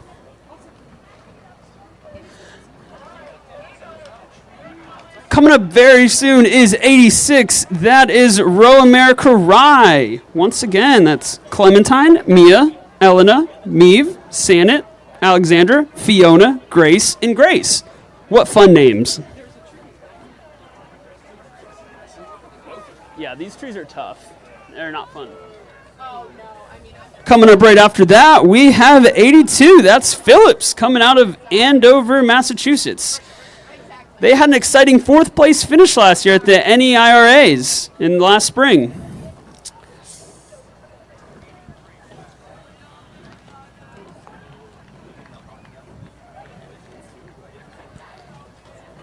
We have bound number 83. That's Nobles out of Dedham, Massachusetts. Followed by 84 in the bright forest green. That's East Bay Rowing Incorporated. Their bio says ...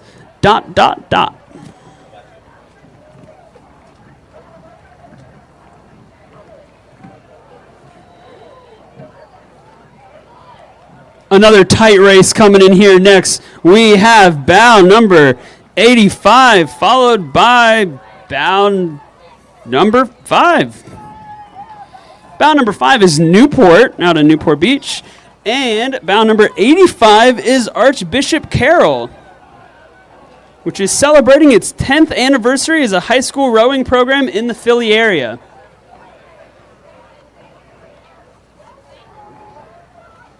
Up next, we got a nice neck-and-neck race again between 87 and 16. 87 is TBC Racing,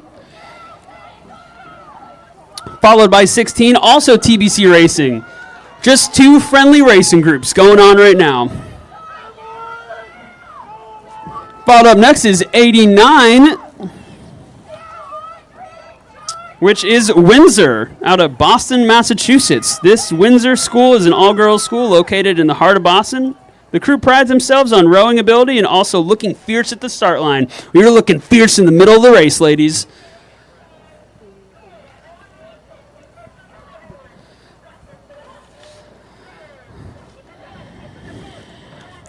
Followed up next is bound number 88 with the very enthusiastic coxswain. This is Bishop Ireton High School.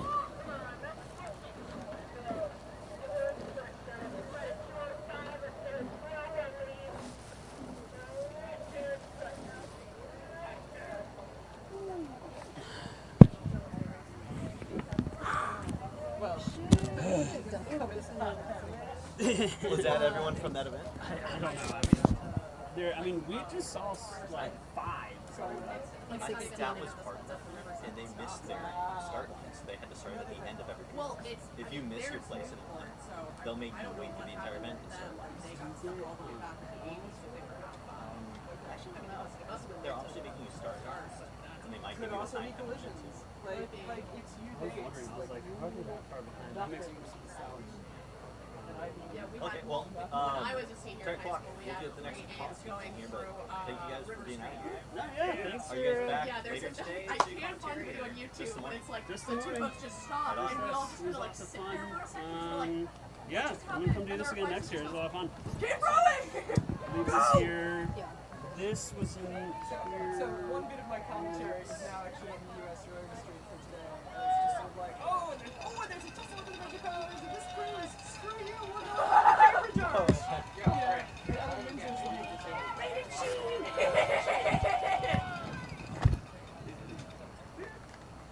And that's what U.S. rowing posts on their stories. Thank you for taking the lead on this. Thank you for also doing it with me. This is fun. Thank you. Thank you. Anne and Liddy. Libby, I'm Grant. Hi, nice to meet you. Nice to meet you. I'm loving the hat. Oh, thank you. Thanks. I'm loving the hat and the earrings and the whole. It's a vibe, and I'm here for it. Yeah, we have. The boots. I actually do have boots at home. I know I should have worn them. I have red ones. I should have. So fail, Libby. I know. I really messed up. Still, I think it was this. We were I was kind of running this thinking of channel being a bit warmer today. Okay, so a couple things for you guys. I'm assuming you rode? Yes. You know rowing. And Those coaches. people did not know rowing. Yes. And I was like, Did you not figure that out in a hot minute? Okay. You guys know your setup. Mics over here are usually on, unless they're off. Right now they're off, so just be aware they're on the live stream and they're on at the venue, so people will hear you. Do we have switches? When you're ready to talk again, and this one's yours. Okay. And Libby, tap it. That's yours. Okay. Okay. So when you guys are ready to start talking, just boop. And when we're in between events and we're just jabbering right here. I'm not in your shop, but I'm sitting at the wire, right? Just mute them. I would also suggest we sit down. Just if I Yeah. am in the shop, just like, yeah.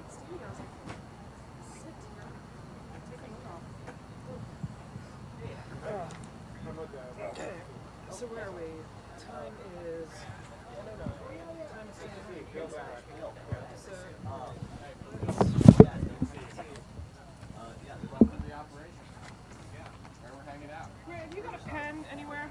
I do. You got a couple pens. I have a second pen.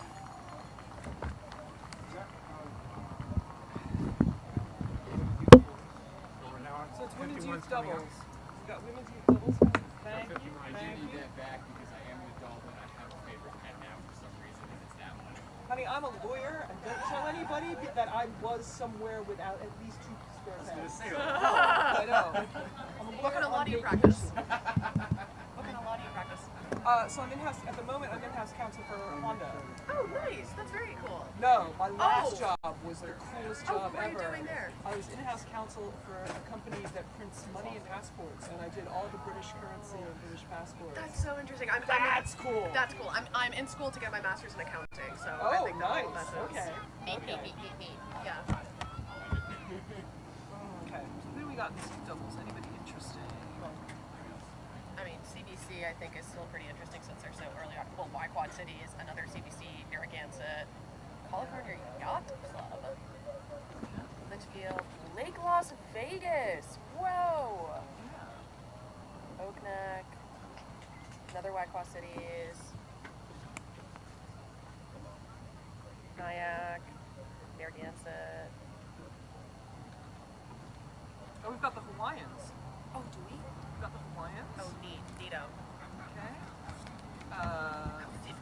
Tideway Scullers are Yep. in it to win it. Okay.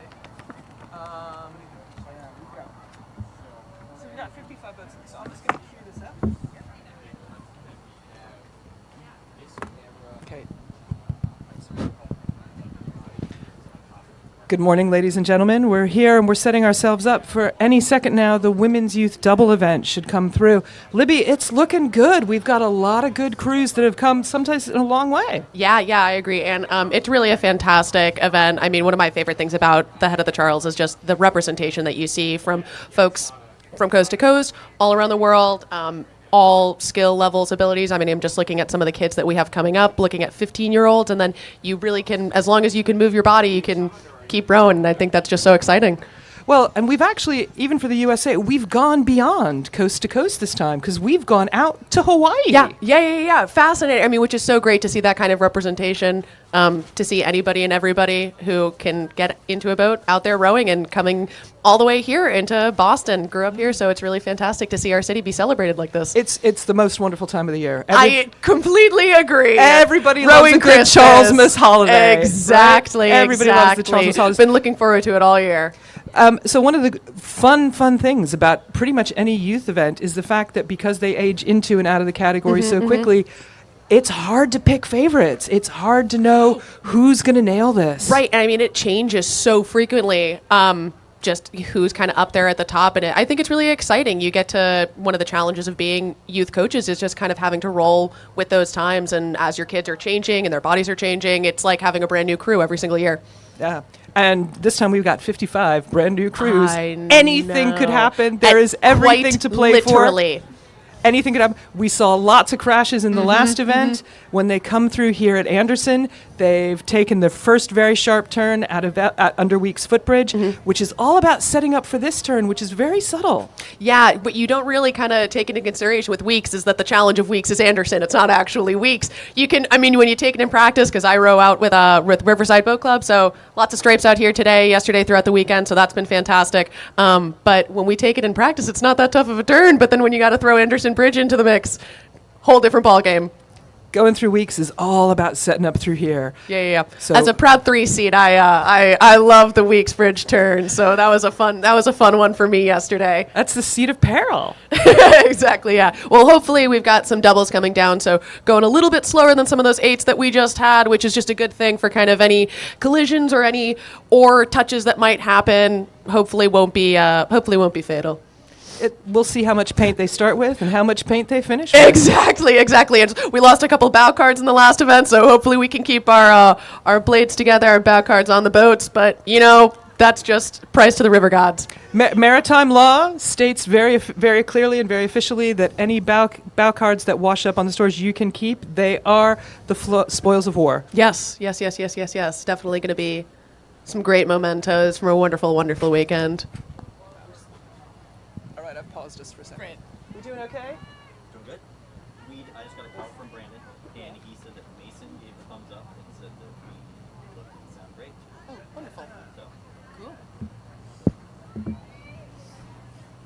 like actual commentary on actual races about actual things. I mean, Did you know that those bridges have names? You should stir up the crowd a bit. The guys yesterday were like, "Oh yeah, we know that lightweights always rode better than heavyweights." And I swear a fight was necessary. Yep. Fight Club, Fight Club, Fight Club. It's all fun and games until you break a rib. Yeah. So the one, sorry, I'm telling you the basics just because you said you haven't done this before. So the one key thing is everybody gets a shout out. Yep. Yep. Everybody gets a shout out. Yep. Sometimes you can get the bits of filler fun facts in, and sometimes you can't. Yep. Sometimes you can't. So they should be coming through. Assuming they started on time, we should have about 2 minutes.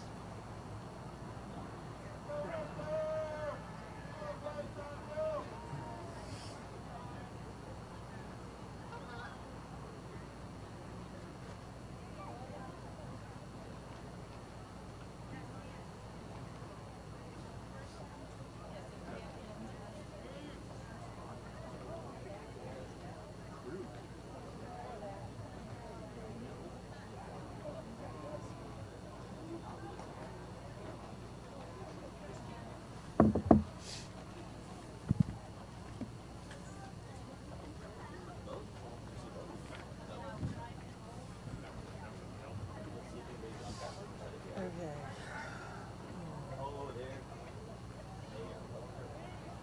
Oh, cool. Wallingford's here. Wallingford Youth Double should be strong. Yeah. Yeah, double sculls. Youth girls, double sculls.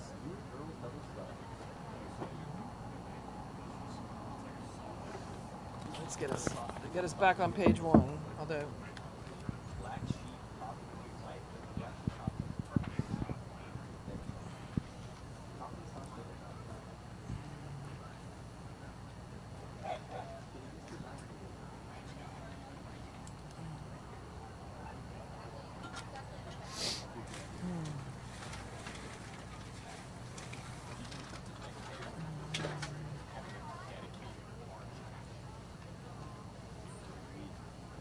I think mostly we just need to sneak out one night when DCR can't see us and cut down that tree. Where did it go? I like the way you think it. That, or we need to like hang a platform under the bridge, put a camera up there, and get the perfect So stream you shot. you see the green light that's hanging down in the middle? If we could hang a camera off of that, No, you're climbing, rappelling gear. yeah, you buy me a big wall You could just harness. float a little drone in there.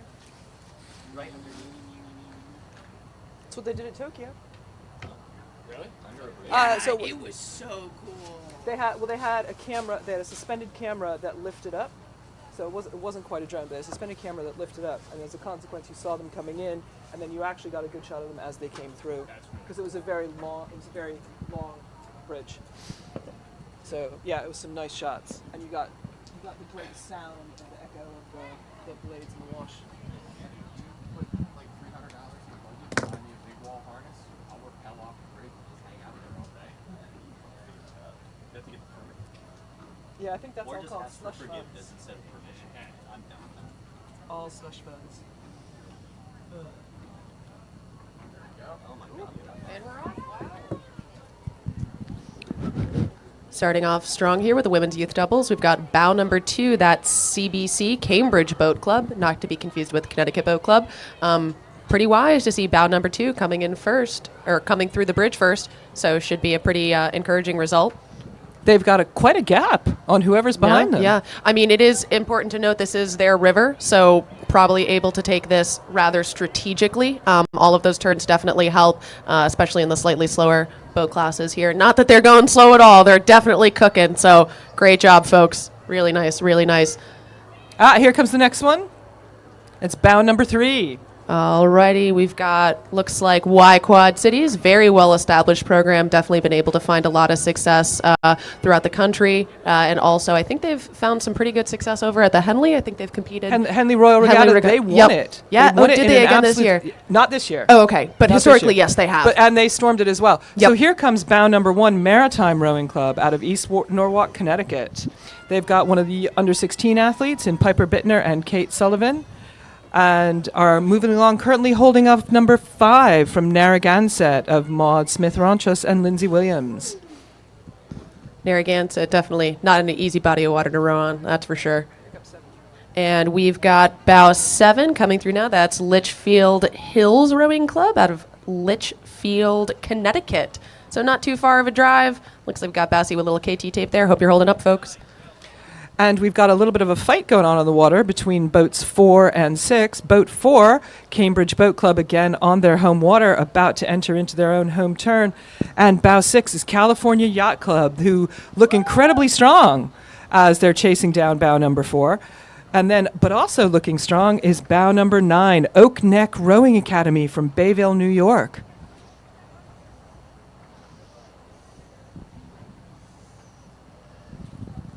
Both of them have opened up a bit of a gap on number 10 from Potomac. Coming up from DC. Very cool. It looks like we've got bow number 11 from the Gordon Rowing Association coming through. A lot of small boat rowing going on out in Western Mass. Used to live out there, so really great to see the scullers Gordon coming College has really come on strong in this regatta. There's loads of boats entered. Yeah, I hear that. And I hear they're the name doing all well. over the place. I mean, that's really the beginning of building a super deep program is you just got to get out there. So we now have boat 8 from Lake Las Vegas Rowing Club. Whoop, they have not whoop. traveled this far to be slow, and they're not looking slow today. Absolutely not. Nice cruising in those boats. Ooh, very cool oars. Being chased down by Oak Neck Rowing Academy, boat 12, Ania Kelly and Deanna Basert. Always fun to see teams with multiple boats in the same events. Got to be pretty feisty inter-squad competition or intra-squad competition. Bow number 14, we've got Founders Rowing Club coming all the way up from Dallas, Texas. Yeehaw, ladies! People on the live stream, you need to see Libby's hat to fully understand what just happened there. We've also got boat number 15, the Sylvan Scullers from Verona, PA, Eleanor Graham and Kieran Harrington. They're new rowing partners, but it already won the head of the Cuyahoga this fall, which is a good prestige win. And here comes another one of those Y-Quad City boats. Again, kind of demonstrates how they're able to have such consistent performance year to year. They really just put the kids out there, put them in some pretty stressful positions, and they perform very well, really just year after year. Bow number 18, South Jersey Rowing Club. Ooh, but apparently having moved up a number of places is bow number 24, Notre Dame Rowing Club from Welland, Ontario, Canada. Ooh, we've got a bit of a tussle under the bridge. Ooh. So we have boat number 19, Row House out of Miami, but they are followed very closely behind by an almost level boats 17 and 20. Boat 17 is from Norwalk, and they've been racing for a long time at Youth Nationals and head of the Charles as well. And then that is boat 17. And boat 20, taking a lead there, is Redwood Scullers from Redwood City, California. A young boat, but they've rowed internationally at Canamex. That's pretty prestigious going. That's very neat. That's cool. right. Bow number 13, Lower Marion, coming out of Pennsylvania. Some slightly more seasoned rowers with Ava Thur and Rachel Spar, 18 and 17. Whoa, big crowd coming through right now. We've got the old squeeze play going on, and we've got Tideway Scullers moving to the center of the river. Look at bow number 26 having moved up, and they are continuing to challenge bow 22.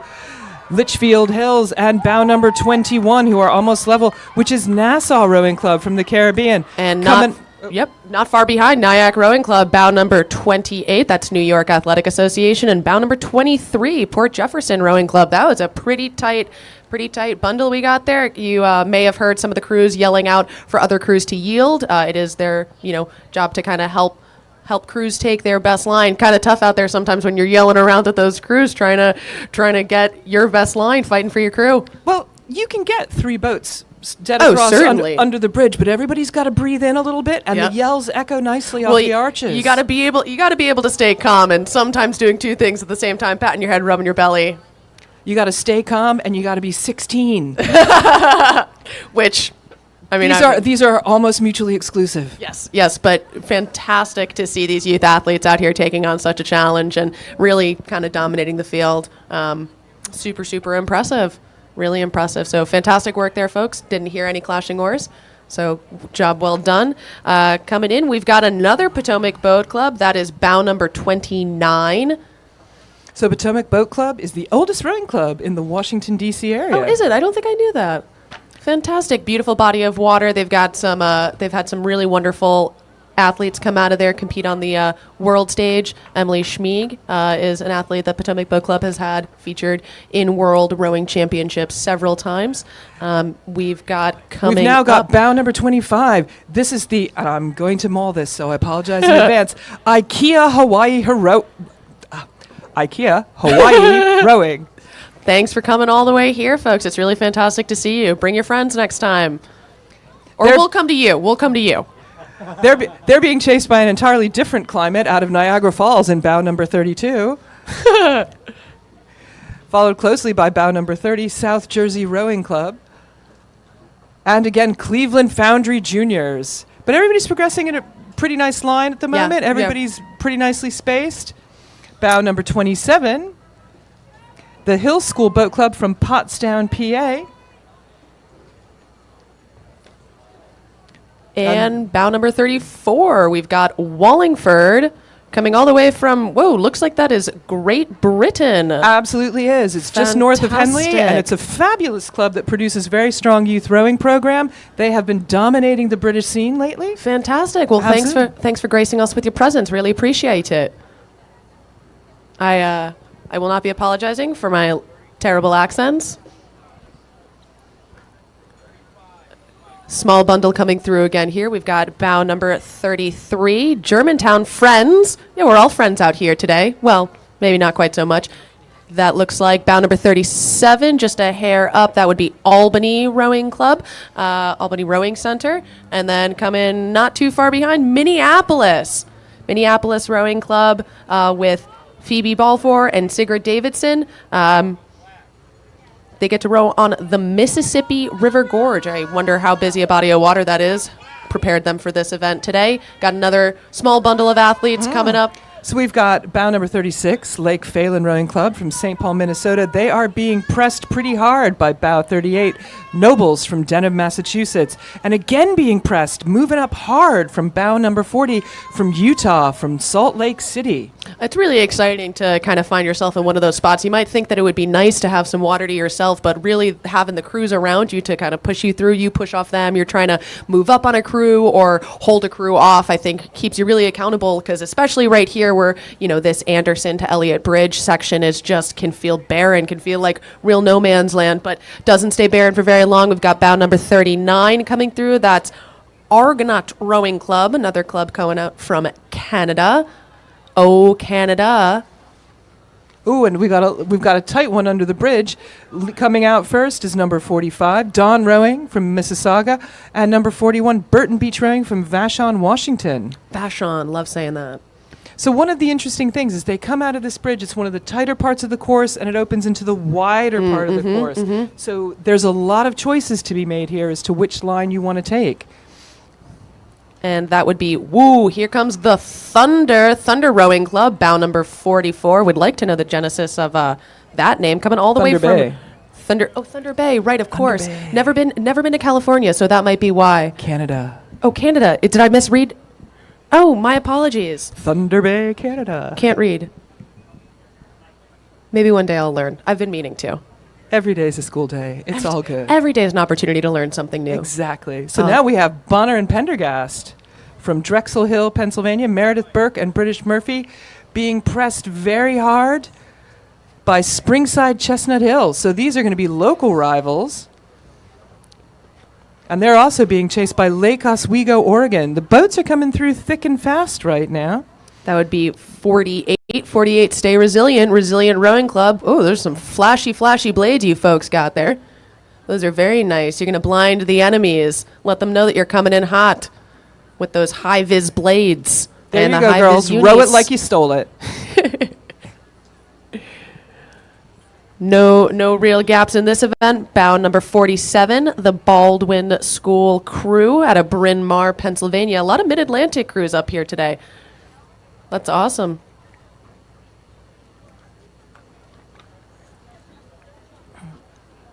So there's only 55 boats in this event, so we're going to start running out of crews pretty quickly Yeah, here. should be nearing the end, but there is no rest for the wicked because here comes, looks like bow number 52. Wow, cutting it really nice and close to that Anderson Bridge. That's a really wonderful, fantastic job. Bow number 52, South Eugene Rowing out of Eugene, Oregon. Followed by 54, Narragansett, much more local crew, pushing on hard onto 52. I wonder how they feel. There's pretty nice conditions that we've got here on the Charles today. Not much to complain about. So I wonder how Narragansett's feeling. They row on some choppy water. I bet this feels like a vacation. Ooh, So we've got small crowd. 3 more coming out from under the bridge. We've got PCRA from New Rochelle, Whoa. New York. We've got SQRA from Sarasota, Florida. Hanlon out of Toronto, Canada. Want to make sure we don't miss anyone. Bow number 55, Kent School. Pushing up on bow number 49, Lake Quinsigamond out of Worcester. Another pretty big rowing association out there in Quinsigamond. They're bunched pretty well together, and there's definitely people making moves now that they've got the space to open up. Yes. There's a lot of jockeying for position that also happens between Weeks and Anderson.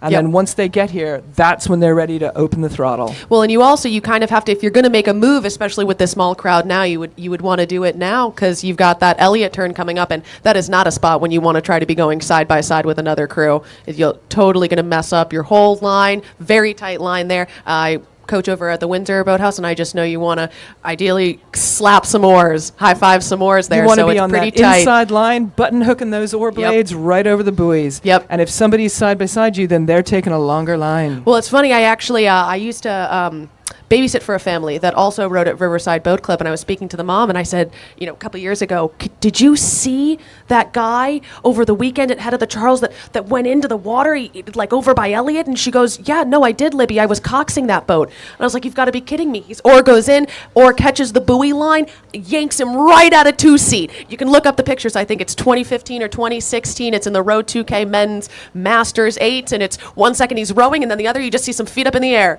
And he got back in. They finished the race. Absolutely. But that's why they make you watch the safety videos. Yes. Yeah. No jokes.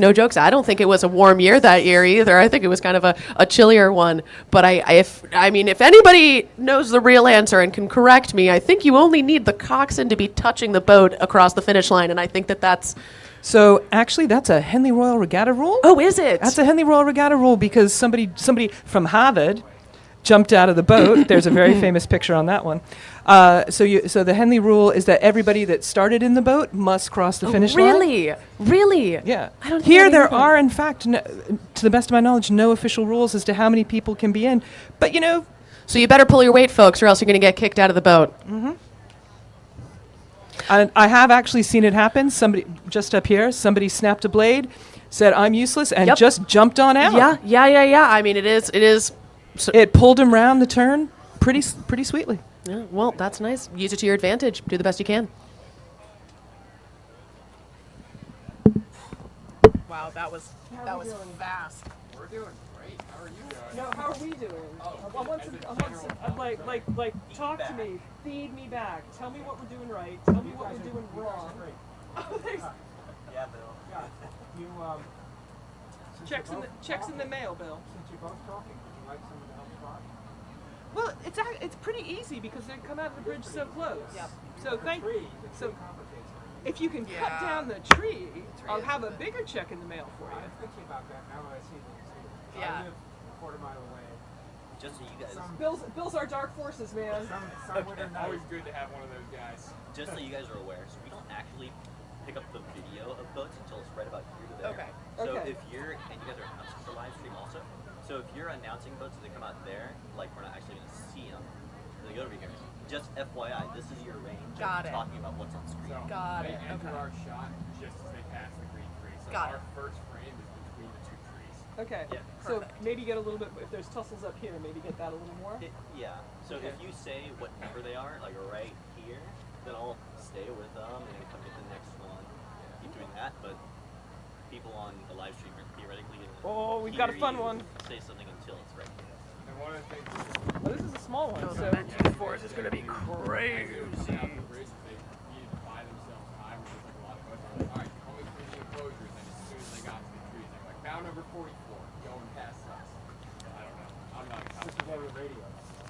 No. What you're doing? No, that's no, you this was in the on, enclosure. this was the commentators who were here. They were, yeah.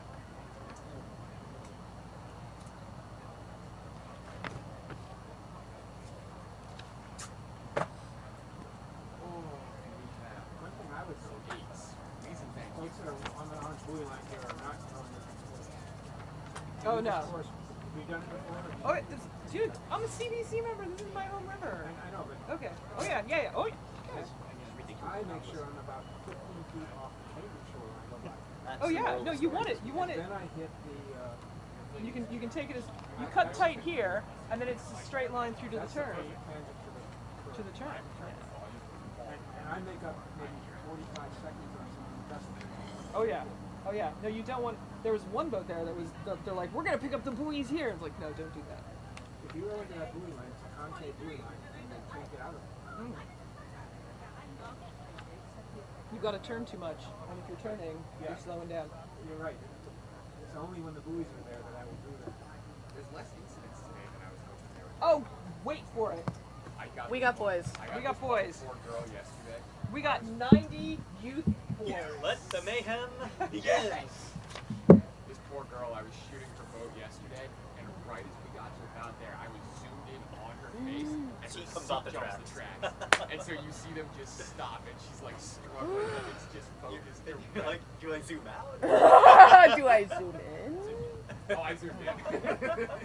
So for somebody who's not done this before, you're doing awesome. Oh, thanks. You were doing an awesome job. Great, thanks. I'm the youngest in my family, so that might be why. There you go. Yeah, You know how to speak up. Yeah, You know how I'm to do the it. youngest of 4. I have 3 older brothers. Yeah. So that would be yeah. it. Oh, this just gets better. Yeah, and you better were and better. you were loud or you were not heard. Right. Okay. So Slow down just a little bit. got it.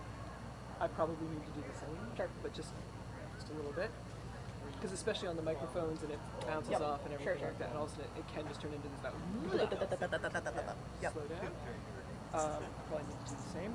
So just to give you an idea on my background. So I live in Henley. I know the British rowing scene incredibly well, Oh, great. which is why I know like the Wallingford girls. Yep. I'm the international crew liaison for Henley Women's. I do a lot for Henley Royal.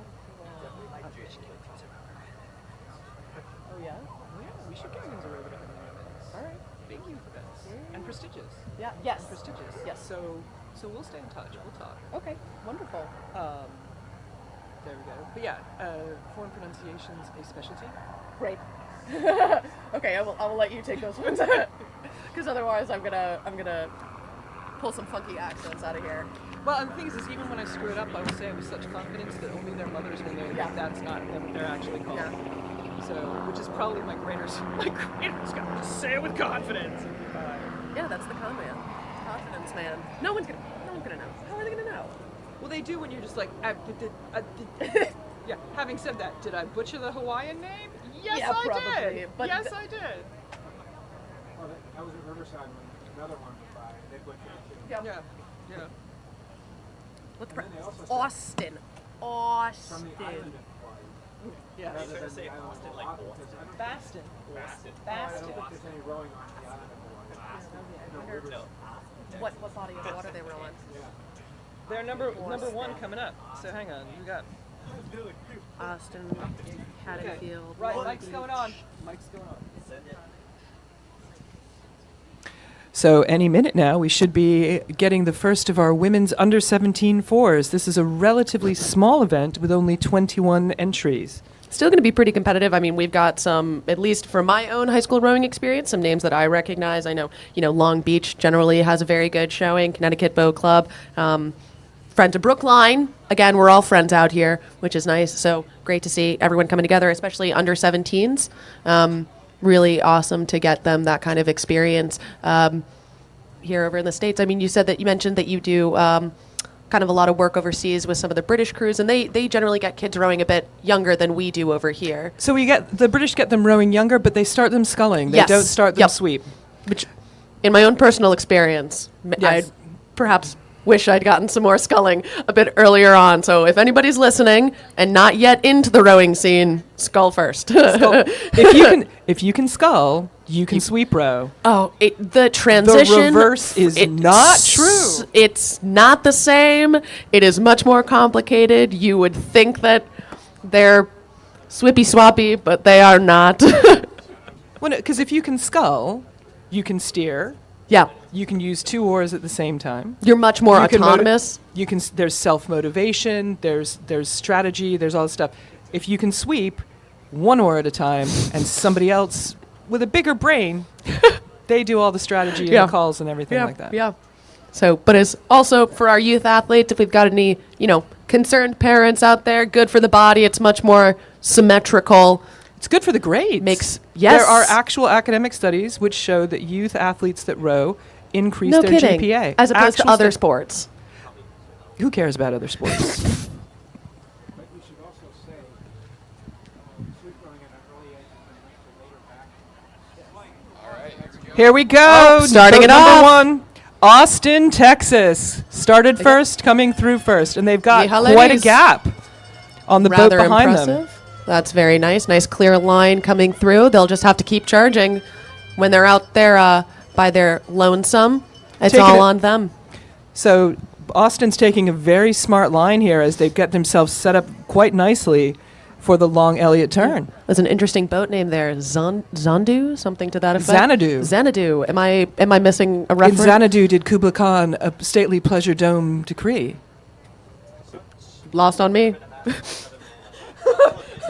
Did that make me sound uncultured? It's all the classical literature references Oh, here. yeah, no, I wasn't going to get any of those. No. Sorry, as we've already learned, I don't know how to read, so. It's a happy place. It's a happy, happy place. So boat number 3 would appear to have done a move up as they're out of order. So that's looking good for Long Beach Junior Crew. As you said, a perennially strong program. They're being chased by number 5, First Close Rowing Club. That's a new program to me. Yeah, I can't say I've heard of this. From Jacksonville, Florida. So I bet I can see we've got 3 seat there wearing a beanie. It's funny as a New Englander myself. I think this is actually a pretty mild Kinda day. tropical. But I was about to say, maybe they're just so used to the heat. And here comes bow number 2. That is Haddonfield Crew Club, another Mid-Atlantic crew coming out in Haddonfield, New Jersey. That coxswain is really giving them a lot of energy to transfer through to that crew. And here comes bow number 4, Ridley College, out of St. Catharines, Canada. Very closely followed by bow number 9 from Northfield Mount Herman, and then bow number 8. I think we could be looking at the first of a little tussle coming out here. They'll probably separate as they come here. As they get there in view of the cameras, you've got Northfield Mount Herman now overlapping Ridley College and overtaking. Oh, but no. But East Grand Rapids taking the inside line as well, quickly followed by TBC Racing out of Washington, D.C. Whoa, and a bit of the crowd continues. Number 11, those friends of Brookline. They come out here, they practice on this water, so they're going to be feeling pretty good about the course that they're taking if they can keep themselves in a strong position. Not far behind, we've got bow number 6, that is Greenwich Day School, and then bow number 7, Mile High Rowing Club. Wonder what it's like for those folks to come from Colorado if they feel they can feel those lungs up. And that's a bucket. Interesting choice there to put in a bucket in that 4 for a head race. But they're going to feel that bucket pretty well as they go around the Elliott turn. Definitely, I think that's definitely a very big strategic advantage decision. there. You got to have the right crew for it. You got to know that it's going to work for your crew. You can't just force a bucket on someone. So we've got number 12. DC National Rowing Club from Poolsville, Maryland. They are being chased and pressed by bow number 13, Row, New Jersey. And we've got 2 more coming out from under the bridge. 3 more coming out from under the bridge. We are really just running through this event rather quickly. Coming up now, these 3 crews giving each other a good push. That is bow number 17, White Marsh Boat Club. They are being overlapped and pressed by bow number 14, Villas Joseph Marie High School. And then again, bow number 15, very close behind, Pittsfield High School. Pittsford crew. Pittsford, New York. Yeah, but that is Pittsburgh. You said Pittsfield. Oh. So I thought you said Pittsburgh. No, Pittsford. And there was a slight gap there, but it looks like, can't quite tell yet if we've got another crew coming through. There Yep, they are. there it is, coming through. That's going to be bow number 18. That's another home crew. We've got BB&N, the Buckingham Brown and Nichols School out of Cambridge. Followed closely by number 19, Row LA from Marina Del Rey, California. Taking an interesting line into the bridge. I believe Row LA, similar to Row Boston, a program that we've got here on the river. I think these are... we've got overlap coming out of the bridge. So number 21, Connecticut Boat Club trying very hard to hold off somebody. We've got a missing bow card, but I do believe that would be Arlington Belmont, if I can correctly recognize those unis. Looks like we've got Arlington Belmont here moving up on another CBC. That would be the Connecticut Boat Club, bow number 21. Maybe we had a slight collision earlier, why we were missing that bow card there. And then we have number 20, Convent of the Sacred Heart from Greenwich, Connecticut. And that's all the boats in this event. So really fantastic. I mean, for the most part, pretty clean. So nice job with these young athletes trying to keep things clean and out there for a really good, strong, competitive race. Not over yet. I want to know the story of the bow number. Something's happened. I know. AB, you're going to have to come here afterwards and tell us what the T is.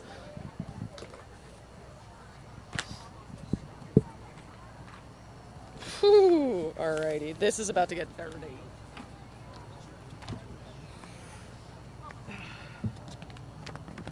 All right, boys and girls.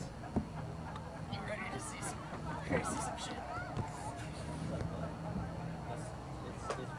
16, 12. Give it a couple minutes and we'll give it a preview.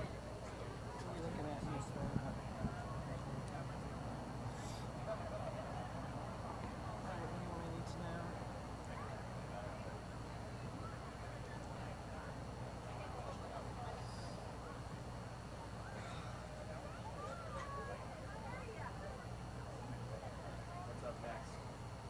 Youth fours, 90 of them, coming at you hot.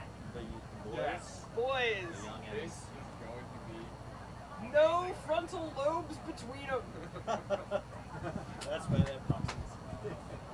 They don't have a frontal lobe. That's debatable too. 90 youth fours. They used to only do 82 at a time. So hey. start must be having a great time, right? With 90 high school fours. There's a reason why there's the director challenge quad after it. They need a break.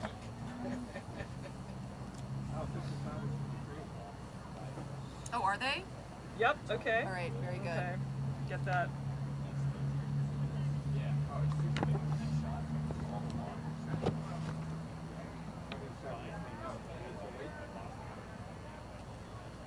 Westminster School, they're historically pretty good.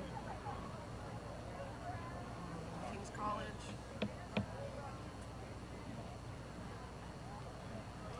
Where's King's College? 2 underneath, or 3 underneath Westminster. Bowing knee. Okay. King's College School, Wimbledon. Oh. I'll do that one.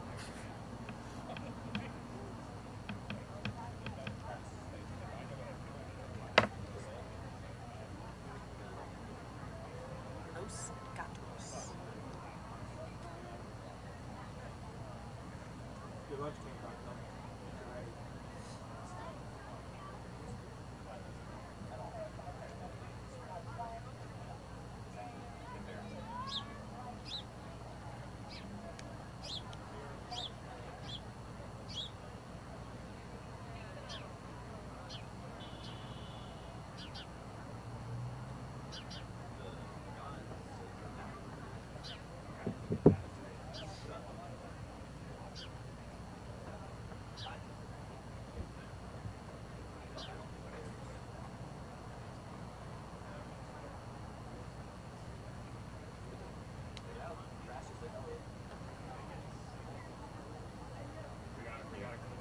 Check it out. We got collision to Elliott. Ish. Whoa. terrible, but it's slightly exciting. Let's see, under the bridge, what's going on?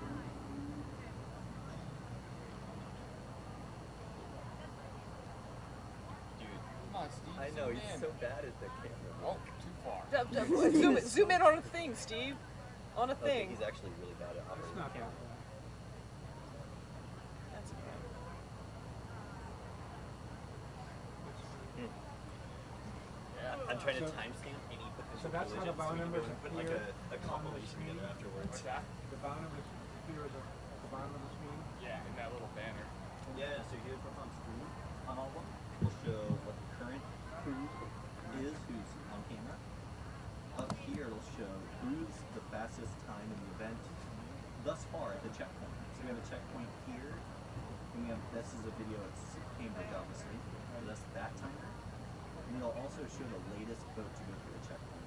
So over the last time to come onto the system, that'll show up as well. And they're split. So they've dealt with all of them. We try to get every single one. Sometimes it works. That should be great. Staying with this boat, is there anything just for this meeting? Yeah, I think that they have two cameras operating in tandem, so they'll take turns doing one boat. Go check Riverside. Check Riverside and see if we got Forest coming down. Whereas Riverside is just one camera by itself. That's where this was. So now I see what the spotting. Yeah, but There was no spotting to be done. we're not really operating the cameras there, we're just having this on the screen. And then That is useful. I'm sure they do. Yes. For a while, Sam's been using video. This is so good. Okay, we just had the first boys 4 cross Riverside. So we got about 6 minutes. Great. 5 minutes? Am I being generous? Depends on the boat. There's 90 entries. I bet there's boats that are going to take 5 minutes to get here from Riverside. Boats that are going to take 20 and some might not even make it. Okay, mic's going on. Great. After that, We've just had the information that the first boats in our next event, the men's youth fours, have passed Riverside, so they should be here in about 5 minutes. I was just thinking it's very cute and endearing to call it a men's youth 4. It's very a boys 4, but yeah, we'll give it to them. This is what really differentiates the boys from the men. And I think we're going to definitely. I think there are 90 boats in this youth event. They 90. do have coxswains, and I think there's going to be some separation of the men from the boys. I think there's going to be some separation of paint from blades. Let's just hope there's no separations of heads from bodies. Let's keep heads attached. Well, given that they came here with them, but Not a frontal lobe developed. between them. well, fortunately, some of those crews may have some coxswains of different genders. That's definitely not something that we're unfamiliar with. Is boys coxswain girls crews and girls coxswain boys crews. So we may see some of that out there. But if I'm not wrong, I mean I'm not good at math, but 450 athletes, 90 times 5. Would 90 that be times 5, 450 athletes in this event alone. Remarkable. There are record entries in Head of the Charles this weekend. There's over 11,250 athletes. I know. Really unbelievable to kind of imagine that there are even that many people at row. That many people that want to come up to Boston in the end of October. But thanks for bearing with wouldn't us, wanna come to folks. Boston at the Great end leaf of peeping. October? Leaf peeping. But should be a wild ride in this next event. So we've got some interesting boats in this one. We've definitely got some. We don't see this as much in the youth events, but we do have some overseas rowers. Yep. We've got the Ukraine. Yeah, we've got actually a big handful of Ukrainian athletes that are here competing this year. So welcome to our Ukrainian athletes. We're so very happy to have you here. Please come anytime. You're always welcome. They're also very, very established country, at least on the Olympic stage. They've had some rather impressive results. I remember they won the women's 4 back in London 2012. That's one of my personal favorite races. Just some gorgeous, gorgeous rowing. I actually believe one of the scullers from that boat might be here. Competing Probably with not Ukraine. in men's youth force though. No, not in the men's youth four. No. It is a lady. So no. But the the next generation. The Ukrainians currently have been doing very well at the World Championships 3 weeks ago.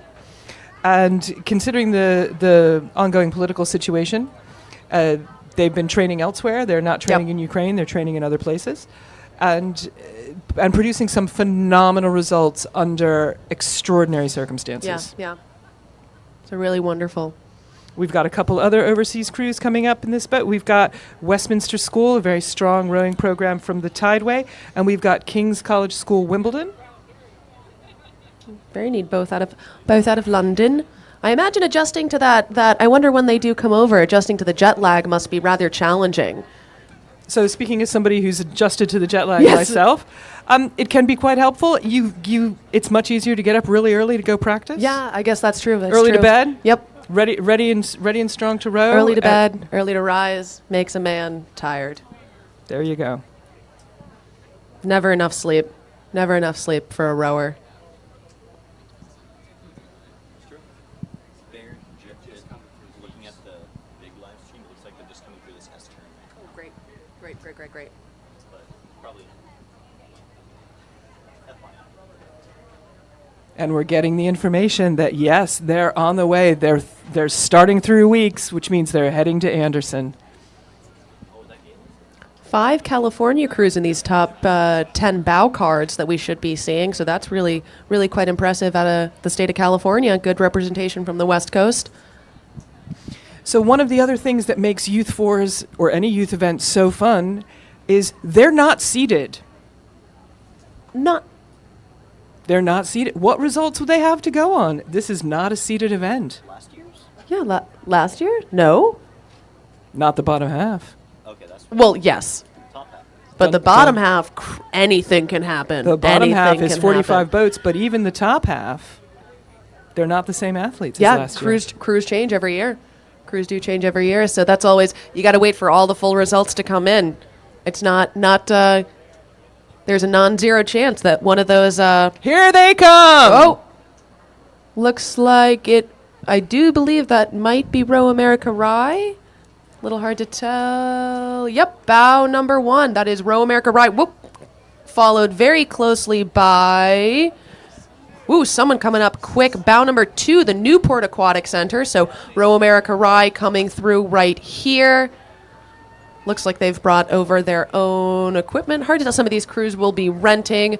Some of these crews will have brought their own equipment, but it looks like Newport Aquatic Center, one of those California crews, sporting some Harvard blades. So that And pressing probably hard. feels mighty fancy. Yeah, definitely really pushing at some high quality rowing there for these youth athletes. Rather impressive. And form quite a tech. gap. Nice Quite of a them to gap be on the next pushing- crew, but yeah, we've got the next one coming through the pushing each other. bridge. Ooh. Bow number 4, Brunswick School Boat Club from Greenwich, Connecticut. Very impressive. Moving through bow number 3, you would assume is what happened, and opening up some water on them, continuing to cruise through. Again, another crew just rowing very strongly, very smoothly.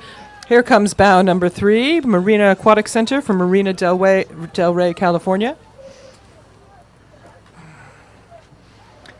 Can hear the coxswain urging them on. The next boat we have coming up, I always like saying this one, Los Gatos. We've got Los Gatos Rowing Club out of Los Gatos, California. Maybe we'll make up our own rivalry club, call them Los Perros. Followed by number 7, Sacramento State Aquatic Center from Gold River, California. Hunting for gold today, that's for sure.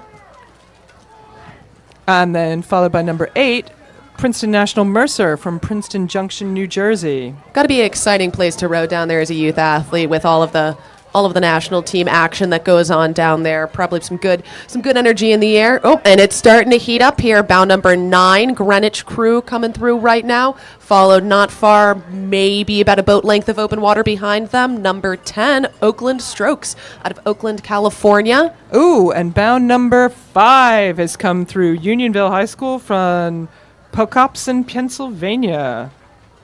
Very nice, very nice. There does seem to be a liking for Pococks over there on the West Coast. Perhaps that's from the Pocock Rowing Center. And not far behind, that would be bow number 12. Sounds like we've got some fans over here for St. Joe's Prep out of Philadelphia, Pennsylvania. We've got some fans cheering over at Reunion Village. It's like the hills of Switzerland with all those cowbells, and now we've got 14 and 11 coming through. 14 leading 3. That's Belmont Hill School leading Culver Academy. Belmont Hill, another Charles River crew here, so probably going to feel pretty good about the course that they're able to take in a lovely, lovely MPOCR. Culver Wonderful. Academy, a Midwestern boarding school out of Indiana.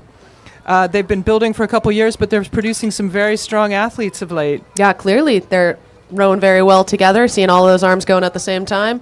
And up next, 15 NorCal, another California crew coming to visit us.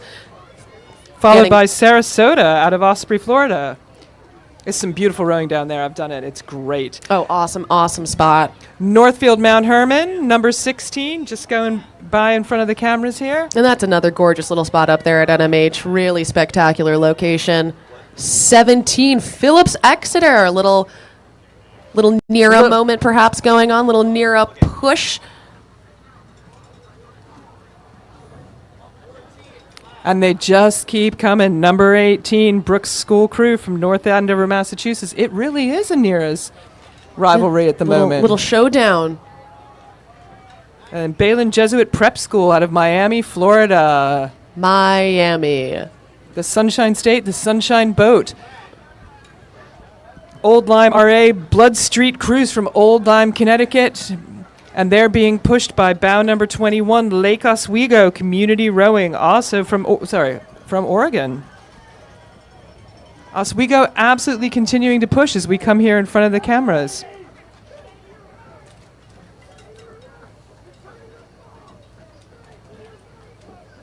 You can hear the coxswain exhorting to the other crew exactly which line he's going to take. Yeah, I mean, this is really the point in the race where you kind of want to start turning it up. You feel very far from the finish line, but you're really very close. It comes up very quick on you. Mount Auburn Hospital should be in view for these crews soon, and that's close to the end. Up next. So we have a second boat from Greenwich crew. They're coming through. They've got a good stretch here in front of them. They've got open water on either side, and they can just take their line as they like it. Probably wanting to be doing pretty well. They're girls' youth, women's youth, I apologize. Boats just had some pretty impressive results, so they'll be wanting to support their side of the squad. Coming into view. So we've got the Petty School, followed closely by here goes Monmouth Junior Rowing Club, Triangle Rowing Club, and South Jersey Rowing. And the boats are separating out as they pick their various lines to go into the Elliott turn. And we were discussing earlier, there's some interesting choices to be made here that can save or cost you a lot of time, depending on the strength of your crew. Yep. A perfect head of the Charles course would run you just about 4,702 meters, and some of the results have come down to fractions of seconds. So you may think over that sort of course it doesn't matter, but can make the whole difference. Bow number 28, that would be another Charles River crew. That would be Cambridge Ringe and Latin, being pushed by a not Charles River crew, the Milwaukee Rowing Club out of Milwaukee.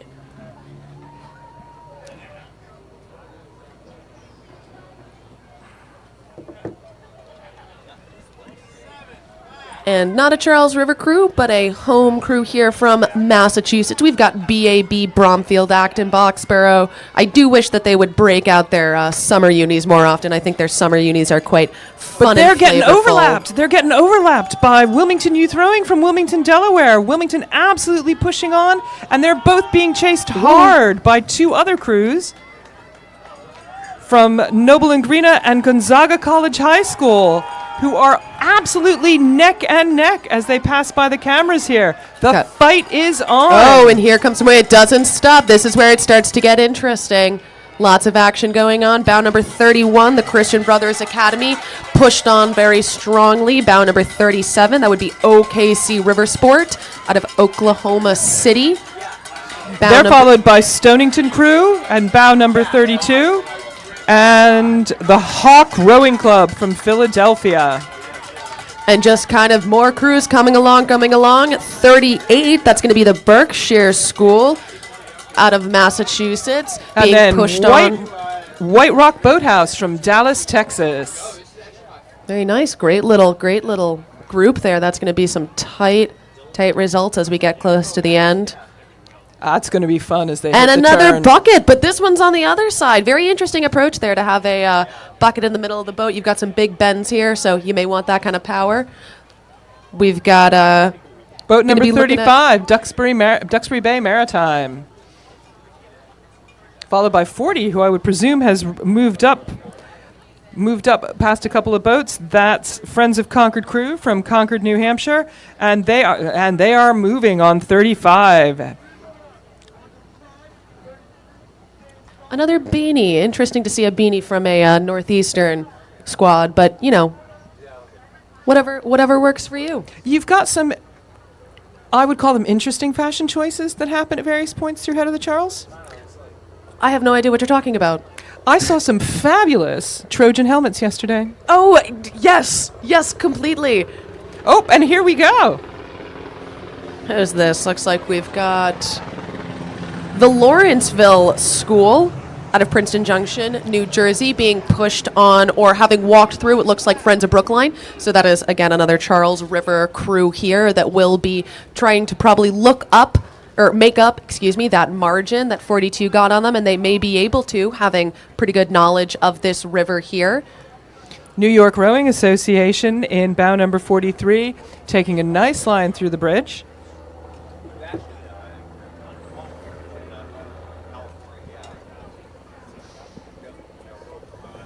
Don't worry, it's not even half over yet, folks. They just keep on coming. Enough carnage is predicted. We now have the medevac helicopter overhead.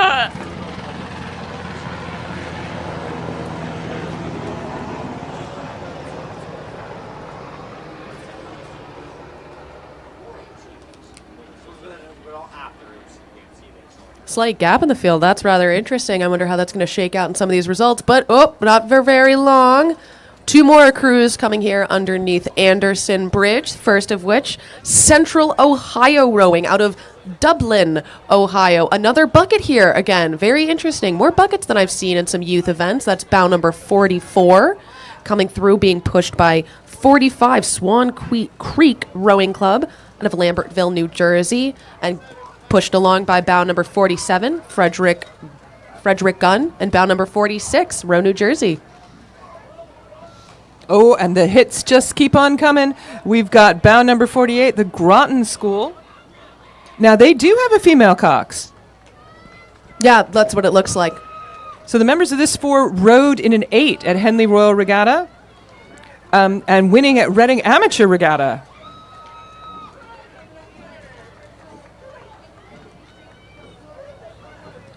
Bow 49, that is Cathedral Catholic High School out of San Diego, California. No beanies to be seen in that boat. Guess they're acclimating well. And bow number 52, that's Pacific Rowing Club out of San Francisco, California. Really impressive, the number of California crews that you see here. So we've got bow number. So we have our Ukrainian Here's our crews back here in Ukrainian bow number team. 55. Wow! Really making a Go very Ukraine. strong push. A Looking full beard very on that tiny, stroke seat. very nice, very nice. I'm just absolutely in awe. We've got 50 pushing 51. 51 is trying to take it. 50 is not letting go. So that's Manhasset High School and Brewster Academy crew. And the buckets just keep coming. That is St. Ignatius Chicago Rowing Association at bow number 54. Again, another starboard bucket could be advantageous around this big Elliott or Big Bend approaching Elliott Bridge. And then St. John's Prep in number 56.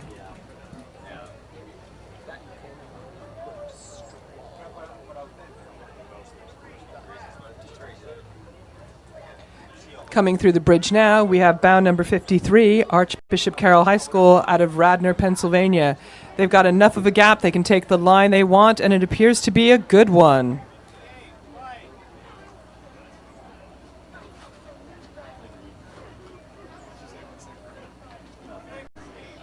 Another shout out to St. Ignatius, but this time it's St. Ignatius College Prep. Bow number 58 out of San Francisco, California. And coming in front of the cameras now is St. Catherine's Rowing out of St. Catherine's, Ontario. Beautiful race course up there. Jealous that these folks get to practice on that spot up there all the time. 59, 61, and 57 all coming up right now. 59, gonna butcher this one. Canisius. Canisius, thank you. I can never say that. That one gets me. But 61, Pinecrest Crew continuing to move up on the inside, taking a brilliant line. I think Canisius has had to move out of their way. And then bow 57, Manatee City Youth Rowing out of Parrish, Florida, just doing their own thing, making it their own way.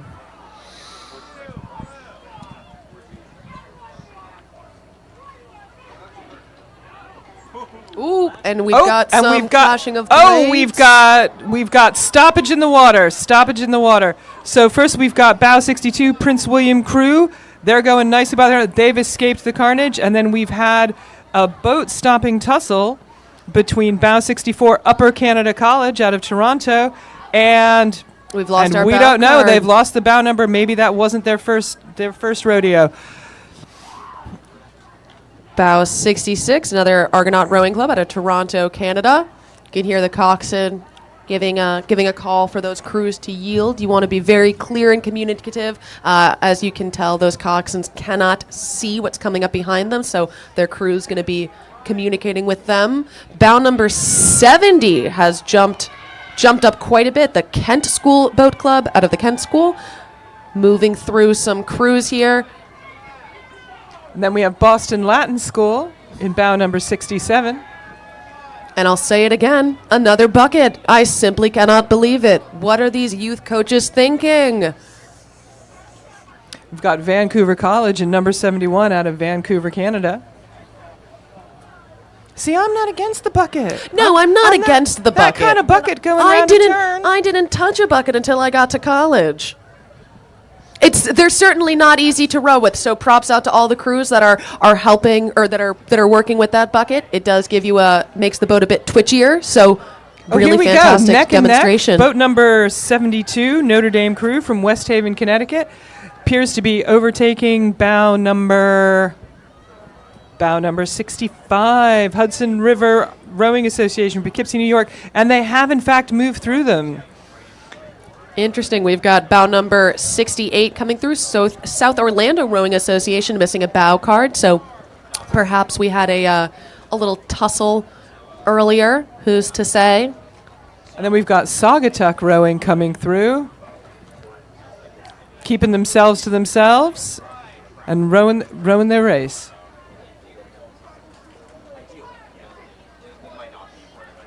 Bow number 69 tracking their race with a GoPro. That is Avon. And then two more crews coming through Anderson right now. Coxswain giving a big yell from bow number 77 as they walk up. That's Westminster School Boat Club. Walking past bow number 73. So the Westminster School coxswain, he is going for it. The man's not going to have a lung by the end of the race. No, but that's the way you do it. If you're still walking, if you're still talking, you had more to give.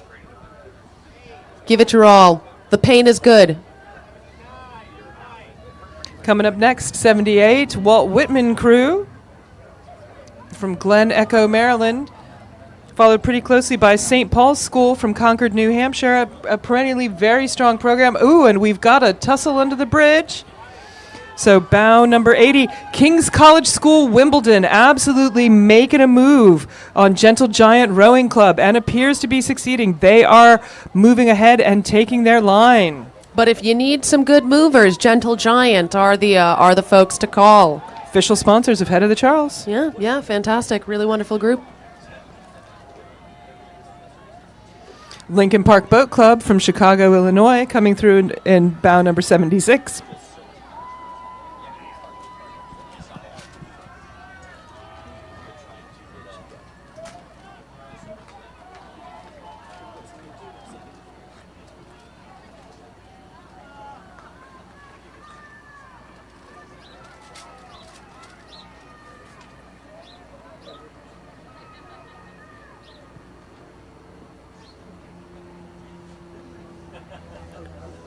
crew that was just sort of like, oh, we went to Henry, but we wanted that event. Small gap in the field here, but being closed up by bound number 82. That is Neponset Rowing Club out of Milton, Mass.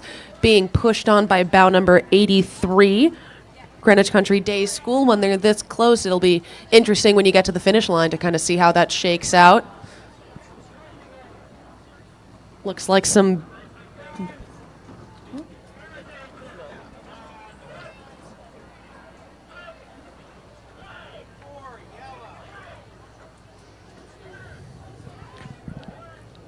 Just coming through the bridge, we have the Brunswick School from Greenwich, Connecticut. They took fourth in this event in 2022 and won NYRA championships in the 8 this past spring. And so they're looking to build on that history. They're followed quickly by Radnor from Wayne, Pennsylvania.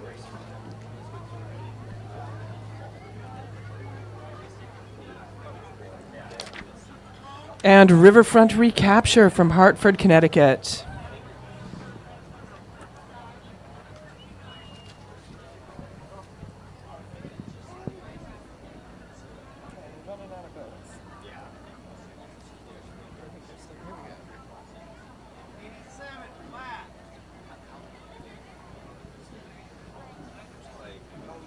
Coming up next, bound number 87, St. John's College High School out of Washington, D.C., being pushed on by bound number 81, Cortland Community Rowing out of Verplanck, New York. They're followed by bound number 89, Seton Hall Prep from West Orange, New Jersey.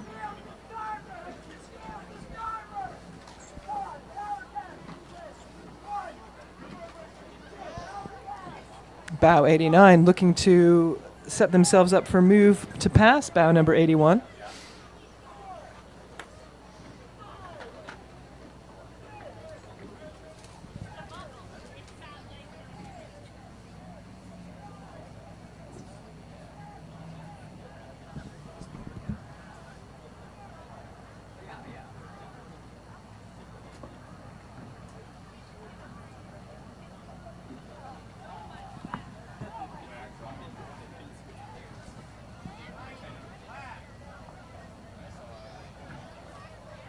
Getting to near the end of this event here, this men's youth 4.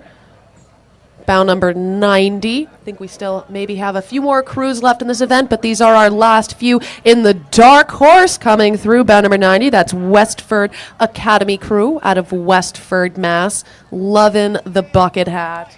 And we've got Nashville rowing, bow number 88, just coming through the bridge here at Anderson.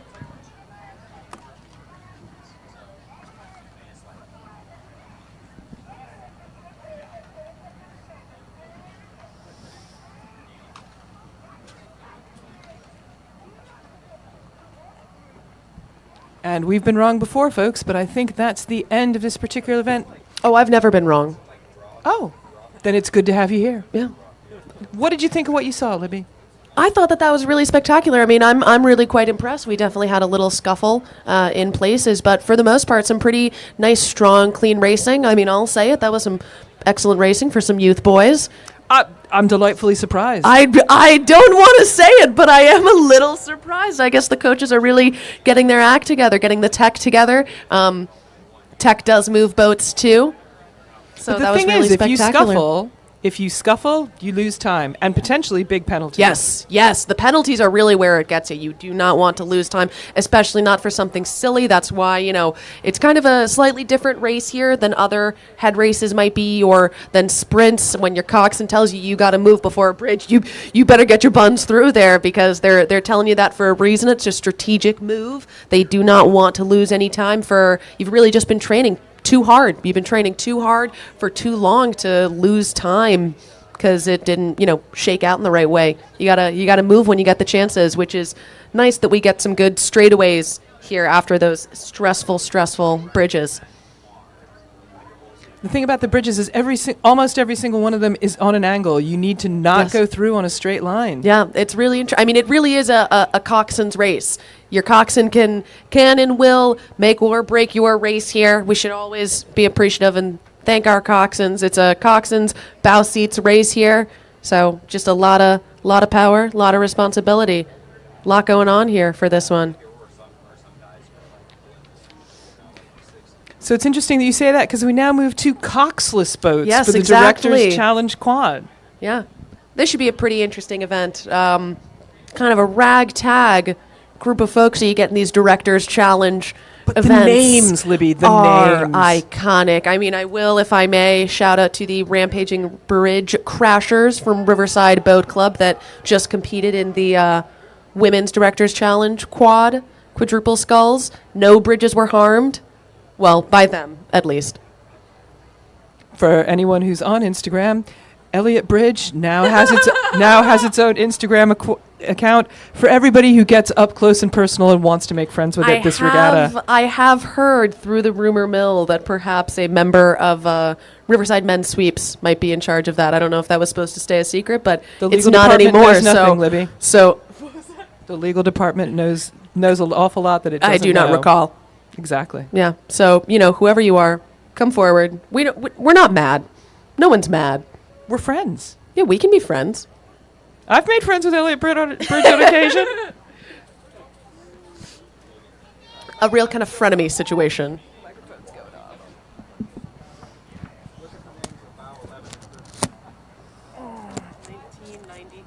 One slice. Harvard one slice. That's funny.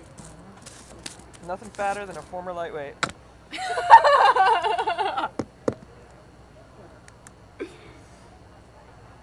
Nothing fatter than a former lightweight. Sorry, speaking of Instagram, Liv, I've got to get this. The outfit is the. No, you can stay seated, but we're gonna. There we go. Yes, I'm loving it. Oh no, because I hate getting my photo taken. Like you would not believe. Like your camera. Yeah. It's my camera, so I take pictures of everybody else. And besides, I'm not rocking it like Libby's rocking it. Libby is. Yeah, we got a good We get each banter. other. Yeah. We got. Well, I know what rowing is. You know it, right? But what's nice is like you pick up what I throw to you. And I'm like, I'm gonna set her up, and it's like the first minute I'm like, she's either gonna run or fall. And I'm like, look at her run. We are go. I've been looking forward to this.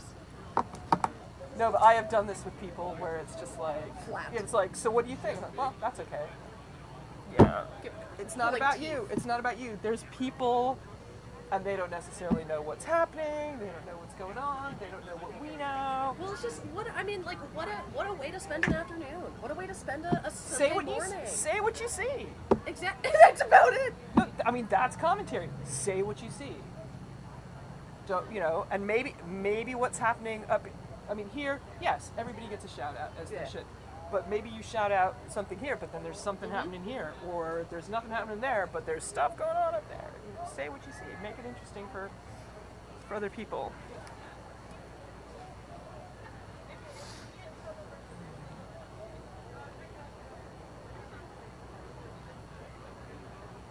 But I think it is something that you kind of have a knack for or you don't. I mean, you can always develop skills. You can always... Right, I've never really been uncomfortable with public speaking, like ever. No, but it's not even that. So there's plenty of people that are comfortable with public speaking that you wish would just shut up.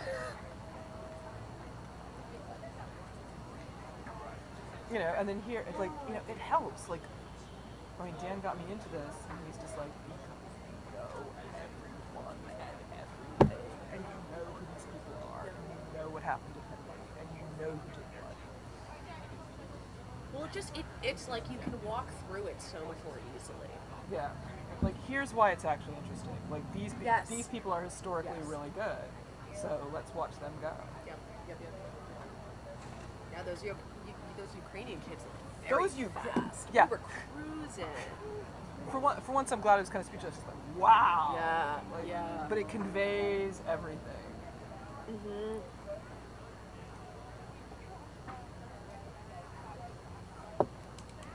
If the nice lady who got me coffee comes back, I need to say thank you. We can go get more coffee. No, I have coffee, but I wanted. I I, would did, take coffee. I was yakking my mouth off at the time, so she. What? There's a place up the street that's good. That might. Yep. Yeah, Black Sheep. You want some? I'm Yeah. gonna get a latte. What do you want? Caffeine. Black coffee, latte, macchiato? Yeah, whatever straight, whatever, literally anything. I've had like No 9. coffee preference. I don't. She's I a have rowing caffeine coach. You addiction. drink what I you. have a We'll take caffeine whatever. addiction. I have had 9 cups of coffee so far today, Okay. and I was like, I'm gonna be tame on Saturday so that I can like have fun on Sunday, You should get something else. and I messed up. Yo, if you're going up that way, you also swing by CVS and grab some like chapstick. Yes, I will. And not like the chapstick brand. Not the actual chapstick. Don't hate on chapstick brand chapstick. It doesn't do anything for me. Yes, it does. Okay, well then it's your lips. Yes, please. I mean, I've also just used my pants. And if they ask me to show them, but like, no, I'm good. And Yo, do you need coffee? Yeah. always. Okay, another cup for you. Libby, some coffee? Yeah, coffee, splash of milk. You good? What's that? Coffee, splash of milk.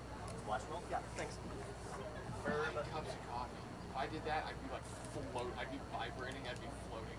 I went. So I we've got didn't we've got a realize- you sound amazing. I mean, granted, it's from a friend, you know. But we've got a you sound amazing. Excellent. Sick.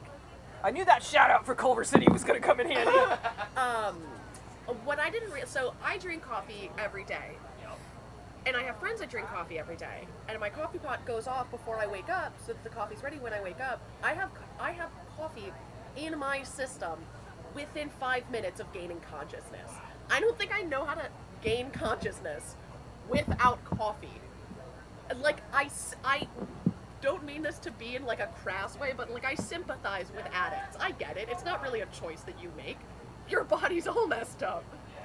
So I have hit the stage where my child runs the coffee machine. Yep.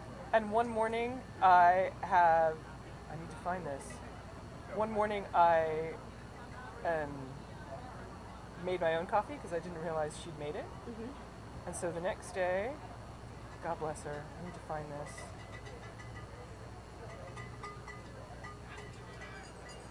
FYI, first quad just coming past Riverside. Okay.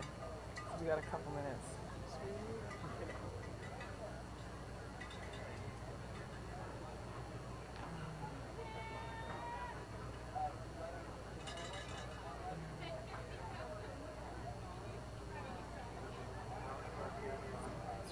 Not for Riverside.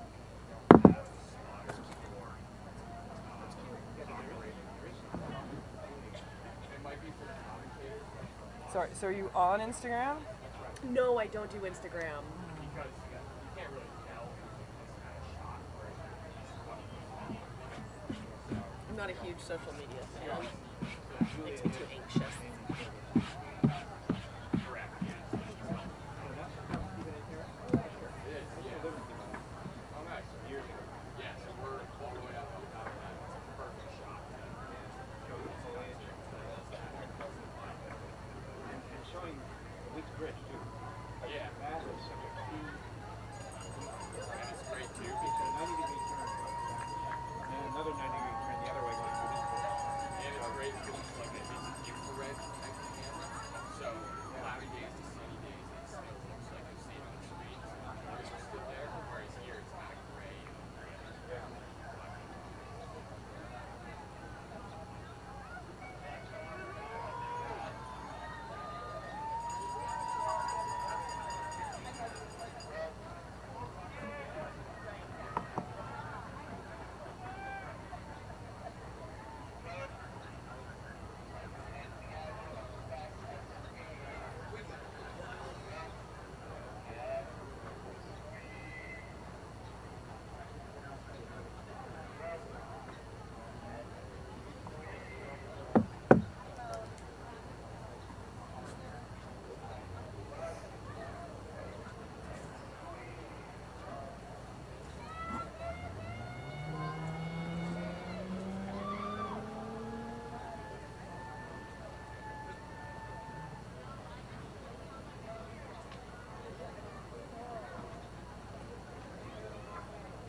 So, do you know Kim DeGudis down at Riverside? Yes. Very good friend. Yeah. Very good friend. We went to IHOP this morning. What? We went to IHOP this morning. She's a scary lady. She's what? Scary lady. Kim? She's very firm. Yeah. Alright, first boat's just passing me. Okay.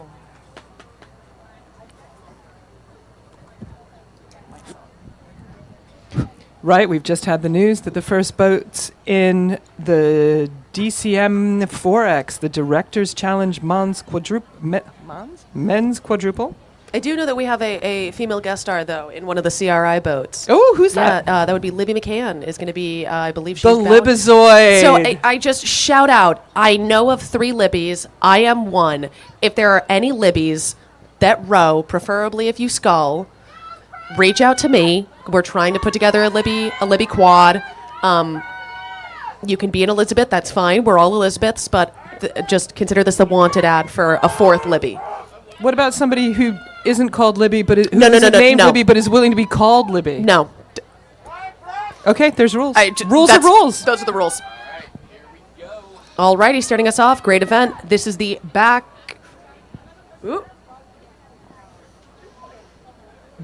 again and again composite crew out of Brunswick, Maine. That's bow number 1. Ooh, here we go. Looking strong, staying ahead of the field. Looks like they've got a fairly good margin on the rest of the field, probably moving through quite nicely. So those were multiple Head of the Charles championships in the single, double, 4s. Finished a close second last year after the handicap and hoping to do it better this year. Wow, so they really must know how to take that course then, rather familiar with it. But it'll be tough to compete. You've got a Cambridge Boat Club quad coming up here. So they will also be very experienced on this water. Looks like things are already starting to shake up. We've got bow number 4, that is Club Nautico out of San Juan, Puerto Rico. So that's very nice, coming up all the way up here. Looks like they're borrowing some equipment from Union and Riverside, possibly. And they're followed by bow number 3 from Cambridge, Massachusetts. This is a very senior men's quad and the second year racing in this lineup. Patrice Rieu led off the entire regatta with bow number 1 in the singles on Friday morning. Wow, fantastic. Really fantastic. Spectacular to see. These are, get a good mix of individuals here in your Director's Challenge. So we've had some more senior members, which is wonderful. Keep on cruising, guys. And then bow number 7, Conshohocken from Conshohocken, Pennsylvania. Yeah, these guys average 28. Yeah, and then you've got some younger folks here ready to throw it down. But those handicaps will be what get you there at the end. So some of the younger folks still have to push very, very hard, making a good move over bow number 5, the Rocky Mountain Rowing Club. These guys train at 9,100 feet of elevation. So that's got to be a pretty good advantage in their favor. They're looking fairly comfortable out there. I mean, sitting the up nice and tall. cardiovascular endurance just must be off the Gotta charts. be incredible. I remember I used to spend some summers out in Wyoming, a little bit of elevation, coming back for preseason, feeling pretty good, despite not rowing a lick the whole summer. But no one has to tell my coaches that. So this is a boat full of Dartmouth alums here at number 6, including former Olympian Kurt Somerville and Tom Hall. They call themselves the Sultans of Swing. Here come the Smooth Criminals out of CRI. So a river crew here, bow number 9. Someone in this boat spent a night in jail. Another got married in Vegas. Another was born on the Cross Bruns Expressway, and the last drove across country on a moped. Who's who? That would be telling. Yeah.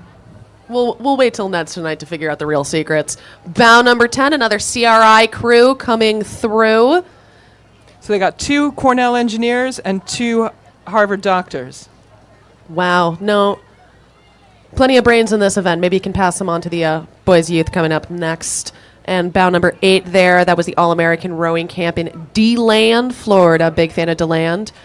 Whoa, bow number 18, pushing through bow number 11 here, the Once Lights, now known as the Fat Cats, love those, and the Juicy Bruceys out of Seattle, Washington, just made a really spectacular push there. That was bow 18. And they are still pushing. Yeah, really, really long and strong there. That's fantastic, and they're going to have to keep it up because that's number 17, Cambridge Boat Club, Twin Dawn. pushing through.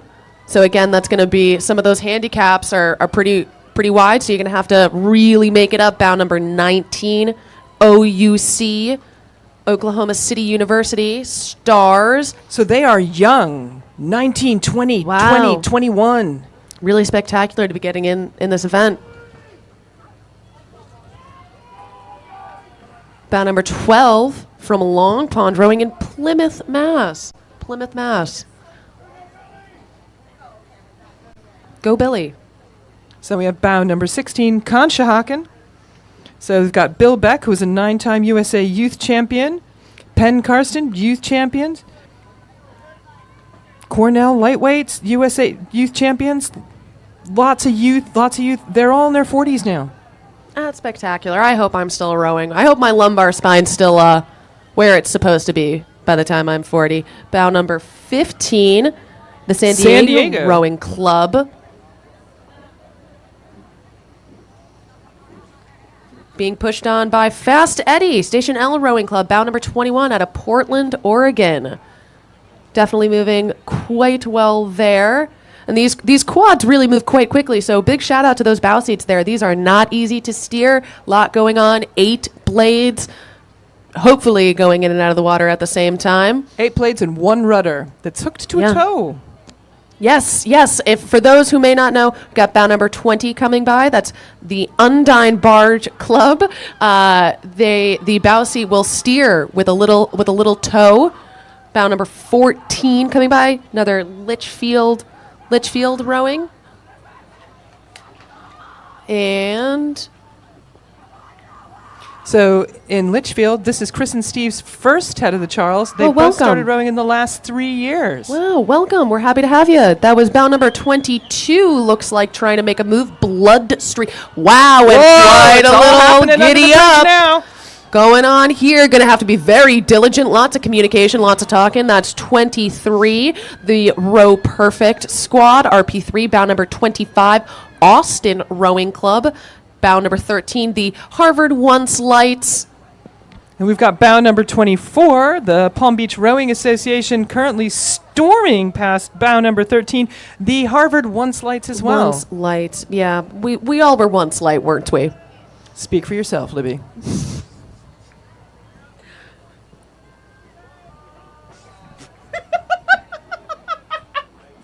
Well, at one point, like eventually, like we all I grew. was 8. Yeah, I was 12. But I'm also 5'4", so you know. Yeah, my 6'5" self ain't been a lightweight in a long, Hey, I would long take time. being 6'5" to not be a lightweight. Okay, the struggle is real. I drink a lot of milk. And that's where you went wrong. Right, coming through.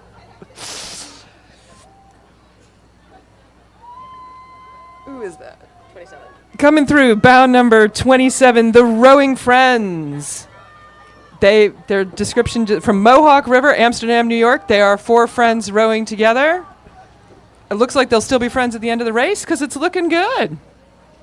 No promises to be made. Yeah, make or break some friendships, and watch out because Boom Boom from CRI is coming through. Another Charles River crew getting edged out by looks like bow number 32, Frick, out of Long Beach, California, the Long Beach Rowing Association. Wow, lots of CRI boats here in this event. Another one. So that's I think the 3rd or the 4th CRI boat that we've seen in this event. Bow number 28, CRIB. It's a pretty long row all the way from the top of the river down to the start, but short row back home after this. So just keep going. You're almost there, almost home. They're followed by bow number 30, Belmont Hill. They've been rowing together since high school. And are very proud to be getting slower every year. I didn't. That's their PR. Mine. And you know what? At least you're still happy to be doing it. Rowing really is so spectacular. Lifelong friendships. I mean, it takes a special kind of friend to to bleed with and peel pieces of skin and wake up at 4 in the morning with. You gotta kind of like those people a little bit.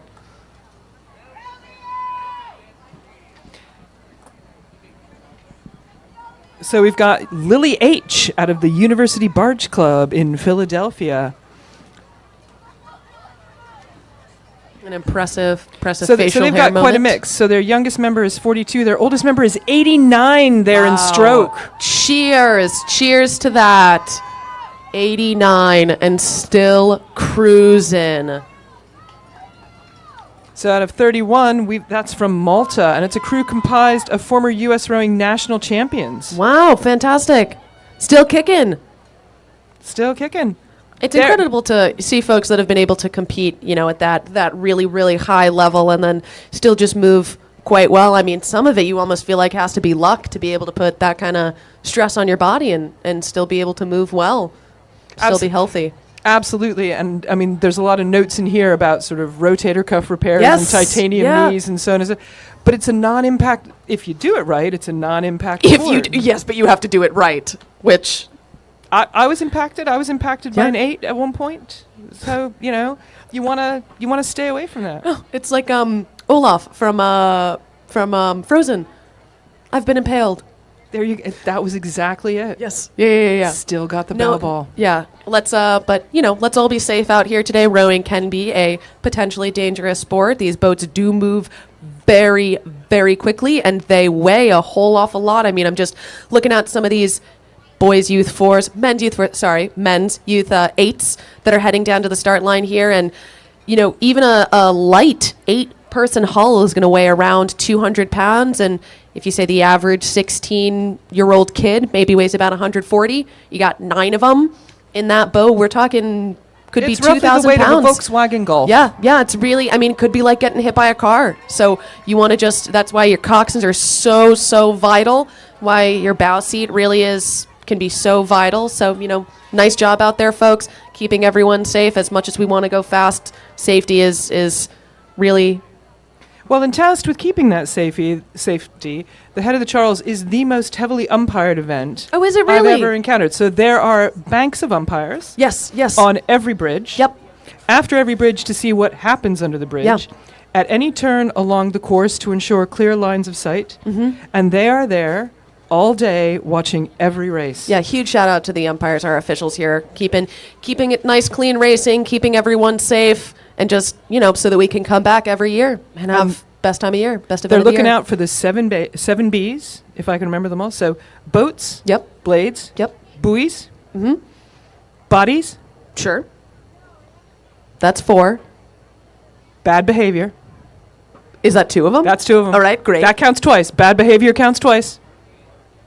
I need 2 more. I need 2 more. I'm getting penalized. We won't hold it against you. You can come back next year.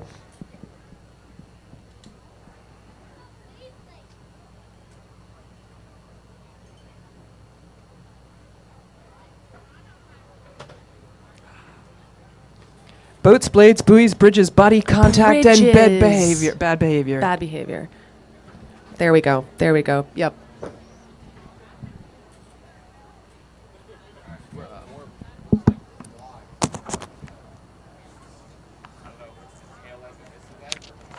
No. Men's youth quad. Men's youth quad is okay.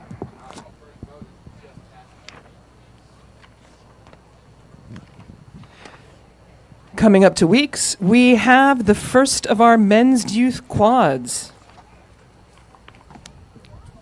Course record in this event was set in 2017 by New Cane and crew. All rowers must be enrolled in high school, and medals are awarded to the top 5 finishers. I will just say that is that course record 15:21. That is cooking. I think really many crews that are in quads would be pleased with that time without a coxswain. So that is just spectacular on New Canaan. If I recall, 2017 had some really prime conditions, excellent conditions. So it was definitely a good year to break some records. Right. So we've got 52 boats in this event, and we've got some absolute screaming contenders.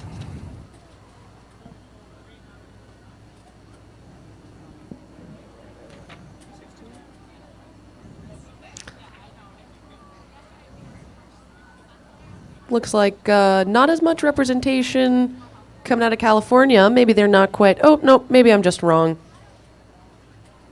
Wondering if they're getting on this sculling one train. big representation coming out of California is a new club. Yeah. Golden State Rowing Club, Oakland, California. Here's the first boat. Here's the first boat in our actual event. Boat number 1, Maritime Rowing from East Norwalk, Connecticut. Wow, well, that looks very strong. That is some high quality sculling that we've got there. Spectacular. Really Well, they fine won this form. event last year here at Head of the Charles. It's you can see why. Really clean blade work. That's very nice. I mean, sculling is spectacular, and it's wonderful to build up that kind of independence and autonomy, but to have a Cox and just be able to pull and not really worry about it definitely feels pretty good. Nice wide margin, and here comes bow number 3.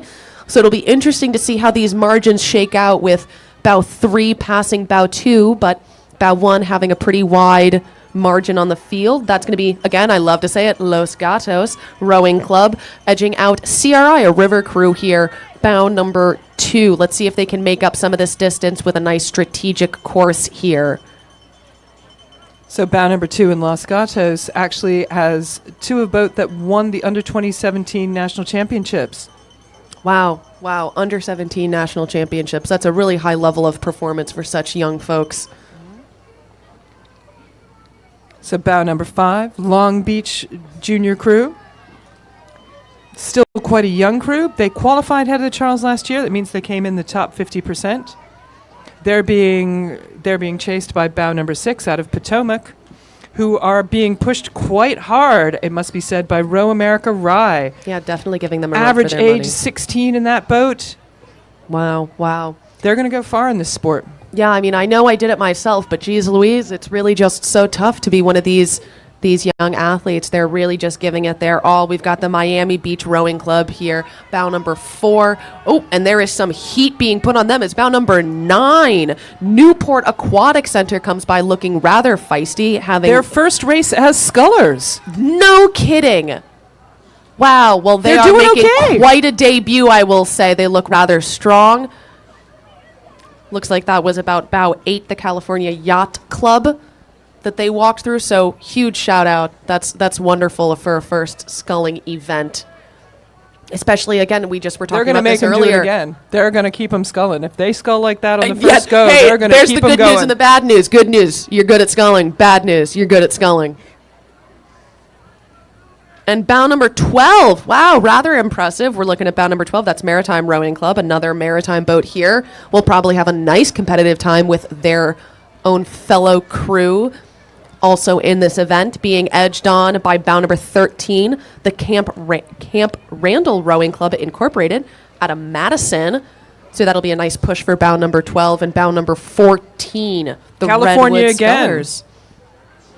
Ooh, getting some close action here between bow number 10, Niskayuna Rowing Club out of Niskayuna, New York, and the Athletes Without Limits out of Bethesda, Maryland. So Athletes Without Limits appear to be putting limits on number 10 there. Well, they're not getting limited here. But bow number 15 is definitely making them work for it, giving them an honest effort. That is TriStar Rowing out of Knoxville, Tennessee. And we've got Three Rivers coming out of Pittsburgh. Coxon giving it her all.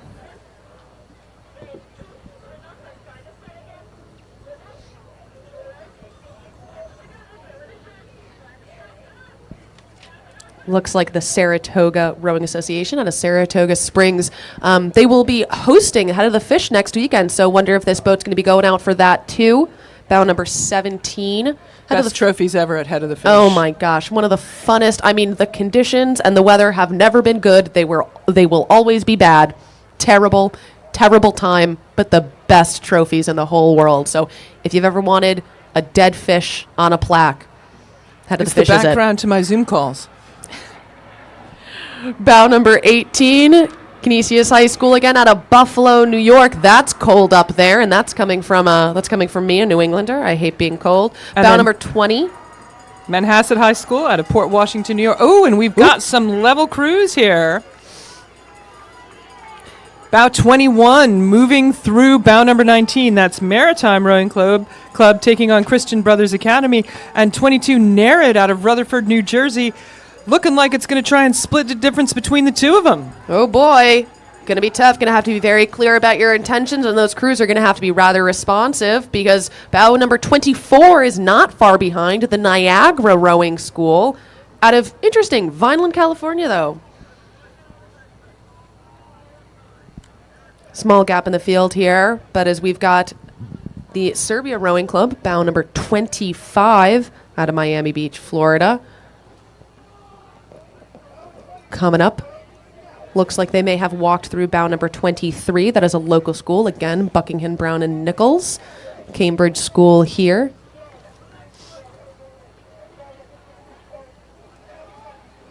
So Westminster School, again, very strong rowing program from the Tideway in London. Doing well, moving here. And another international competitor. We've got the Dawn Rowing Club out of, my goodness, Mississauga, Canada. Thanks for coming on down.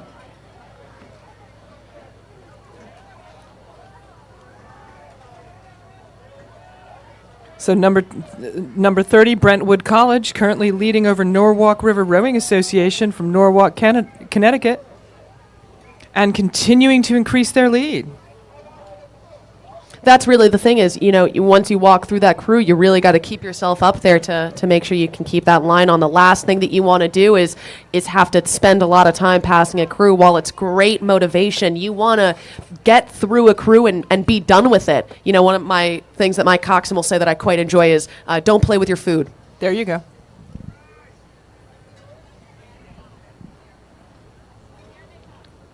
So coming out of Dover, New Hampshire, we've got Great Bay Rowing here at bow number 31. Getting a very healthy push on from another Canadian group here. That's the St. Catharines Rowing Association, bow number 34. Whoa! Looking like they've walked through bow number 28. That's the King's School Rowing Club out of Chester, Great Britain. And they just keep coming. Oh my goodness. They're all bow here. 32. That's Nobles out of Dedham. Another local bow 33, local program. Rockland Rowing Association out of Nyack. Oh my gosh. Doesn't bow stop. 35, Argonaut Rowing Club from Toronto, Canada.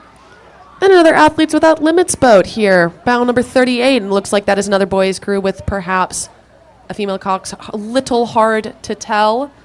Well, it's the mullets these days. The mullet is in rowing. The and mullet you is can't in. Tell. Well, the mullet is in everywhere.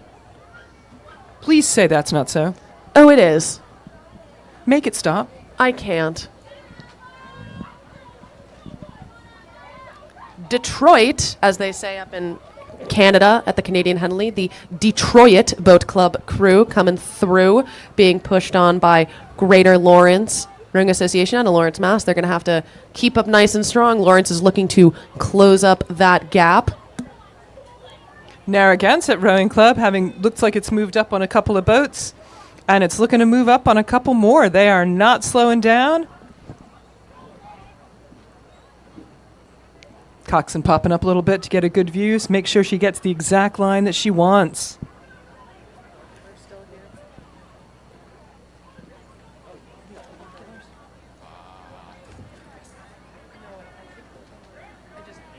They're all tied up with the squatters.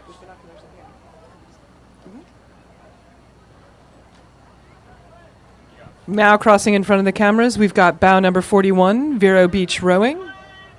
They've overtaken bow number 39, Ottawa Rowing Club out of Ottawa, Canada. Yes. Now have Miami Rowing from Miami, Florida. Where's Golden State? Where's Golden State?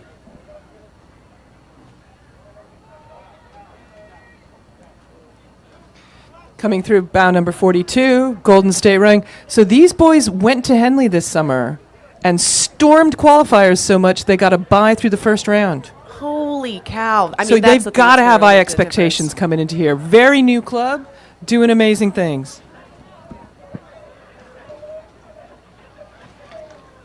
They're being pushed by bow 44, St. Catharines Rowing, who in turn are absolutely getting challenged by bow number 48, local school from the Windsor Boys. Sorry, not locals, my local, not your local. Windsor Boys School, who won Henley Royal Regatta this past summer. but And- apparently have sent their seaboat Wow. and are still looking good. Yeah, and that was the Steering You Right out of Scottsdale, Arizona. Don't hear a lot of crews out of Arizona, so that's really spectacular to see some representation from the Southwest and not from California.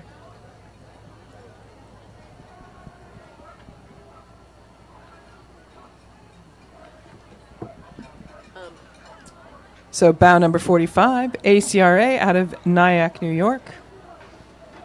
They've got And a I bit heard of the some river to blades themselves. there. Gonna have to sort that out rather quickly. That's bow number 52. White Marsh Boat Club trying to make a charge here over bow 50. River City Rowing Club. Oh, at 49. 49's looking to go, and 49's looking to split the difference between the two of them. And that is Burnt Hills Shen Crew from Alplaus, New York. Atomic Rowing Club out of Oak Ridge, Tennessee. They have a spectacular race venue down there. They've hosted nationals many times down in Oak Ridge, Tennessee. Really wonderful location that they've got. They got the head of the Housatonic coming up in just a couple of weeks. Be a great way to end the fall seasons for some of these crews.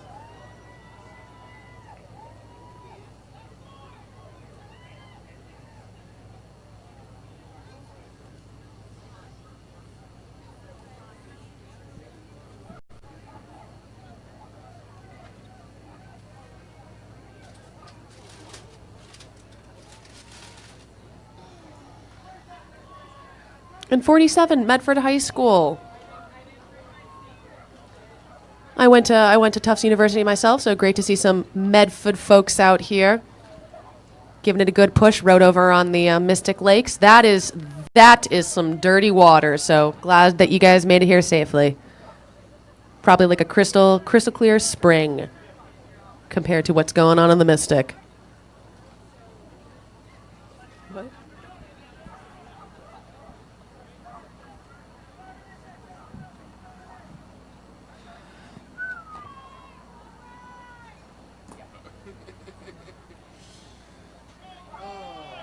All right.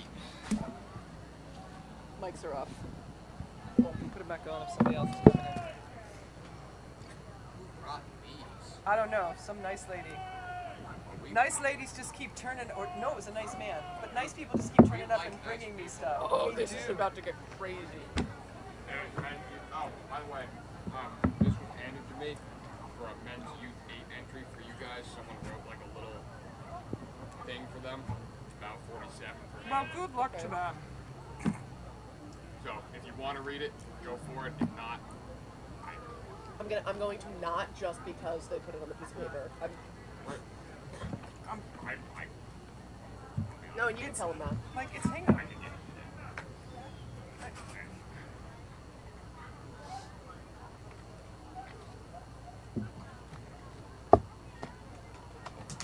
Just pop my coffee on it. Like, have you ever heard anything come out of Hingham Rowing? Did you even know Hingham Hammer?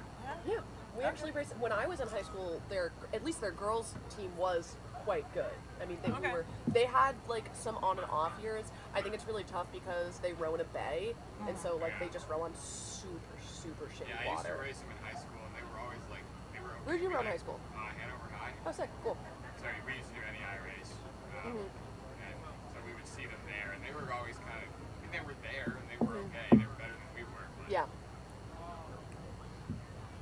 Yeah. So their girls team had a couple of good boats every once in a while.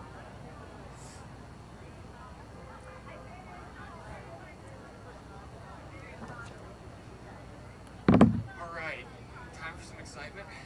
Yeah. Boys, you dates. Yeah. Hopefully more dramatic than the floors.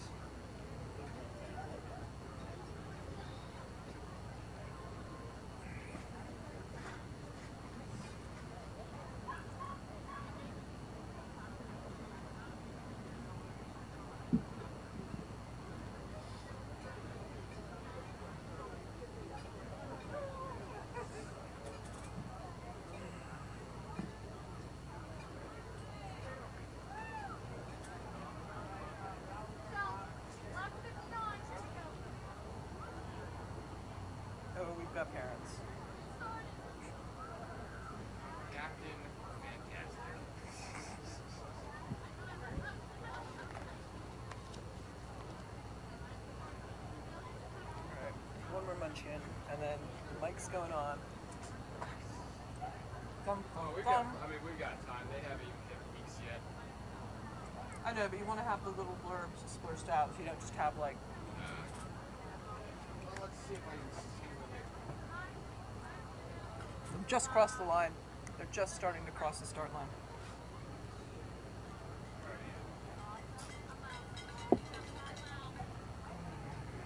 Okay. Right, mic's going on. Okay, it is high noon, and that means one of the highest carnage events of the day. The men's youth eights. We have 90 boats that are going to come screaming down with limited views through 360 degrees worth of turns and 7 bridges. What could possibly go wrong? I'm here for it. I'm here for it. So many of this will make the ultimate crash compilation for the end of the video. Check out Row 2K. It's always there. 810 athletes, again, in this event alone. It's just a game of... You're just tempting fate at some point. And they've gone international. We've got Canada. We've got Great Britain, always great. And we've got South Africa. No kidding. I think one of the best rowing races, the best sprints. I think it's 2012 London Olympics. That's my favorite Olympics to watch. The lightweight men's 4. Got to go watch it. South Africa just pulls something absolutely crazy out. Really, really fantastic. So it'll be awesome to see what they're able to pull out today. Yeah, so my GB friends were in the boat that came second. No so I'm going to Sorry, disagree with you sensitive there, Lib. All right, that's fine. Teach their own. But yeah, South Africa not often thought of as a strong rowing nation, but they do pull it out. There's some interesting programs going on down there out of Cape Town.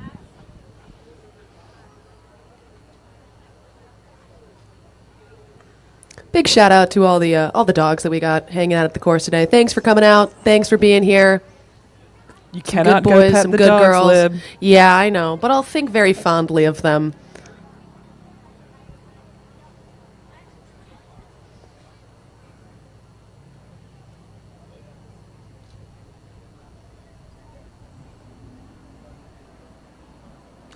And thanks to all of our spectators, all of our fans. As a competitor myself this year, the energy is really spectacular. It really just keeps you going all down the course. Well, it's so great because after, Woo. of course, 2020, no regatta. I know. 2021, very limited regatta, and next to no international competitors whatsoever. Yep. So we are back to full and indeed record capacity this year. Yeah. I mean, I think we're all just so excited to be back out here celebrating something that we really love. I mean, it's a sport that just really brings people together. Ultimate team sport. Even folks that are out there in the single, you can't do it on your own. You need someone. You need a coach. It's hard to do it on your own. So, great way to come back together. I mean, just looking over at the Harvard dock, looks like it's practically going to go under with all of the folks that are over there. Rowing community just runs real strong.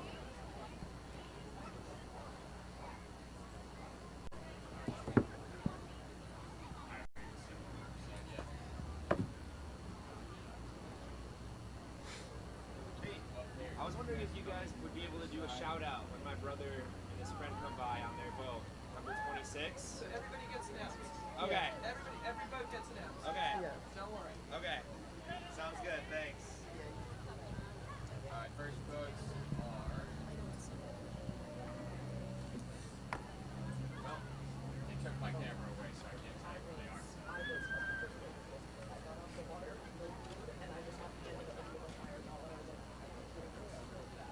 And it did.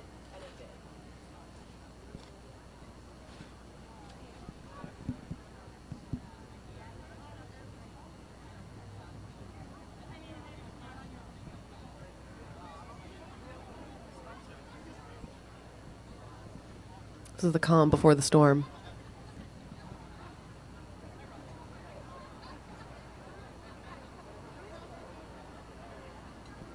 Gentle Giant, right? Dead.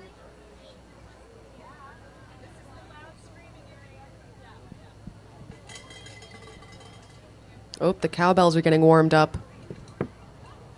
It's a choice.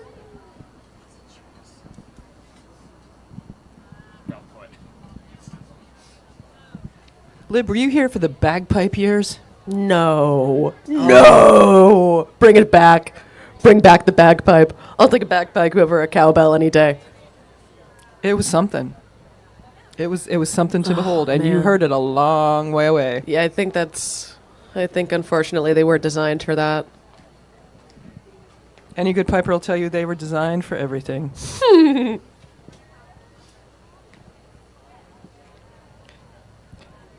Right, so for the men's youth 8s, again, all competitors need to be high school aged.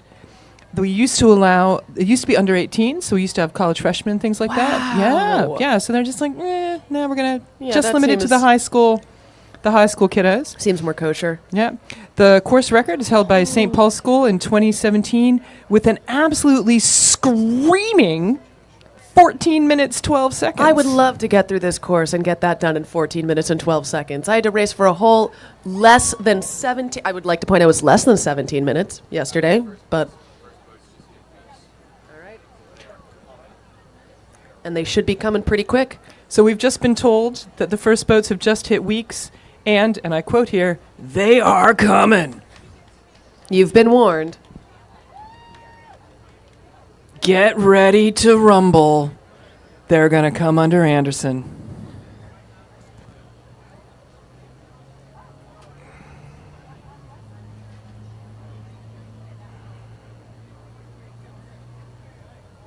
$801 blades, or excuse me, 810 blades went into this event. Let's hope 810 come out.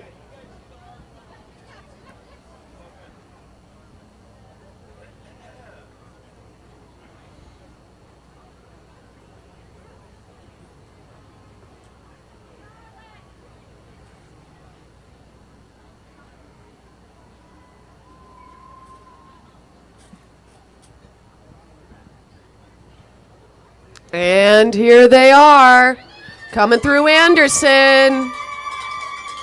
That is bow number 1, Greenwich Crew from Connecticut. Pretty strong performance from some of their female counterparts. So they'll be wanting to hold it up for the crew. Looks like pretty good gap here. So the chances of that seem high. So they won this last year, and they're looking to do it again with a new crew. Yeah, and that's only age 16, but rowing strong.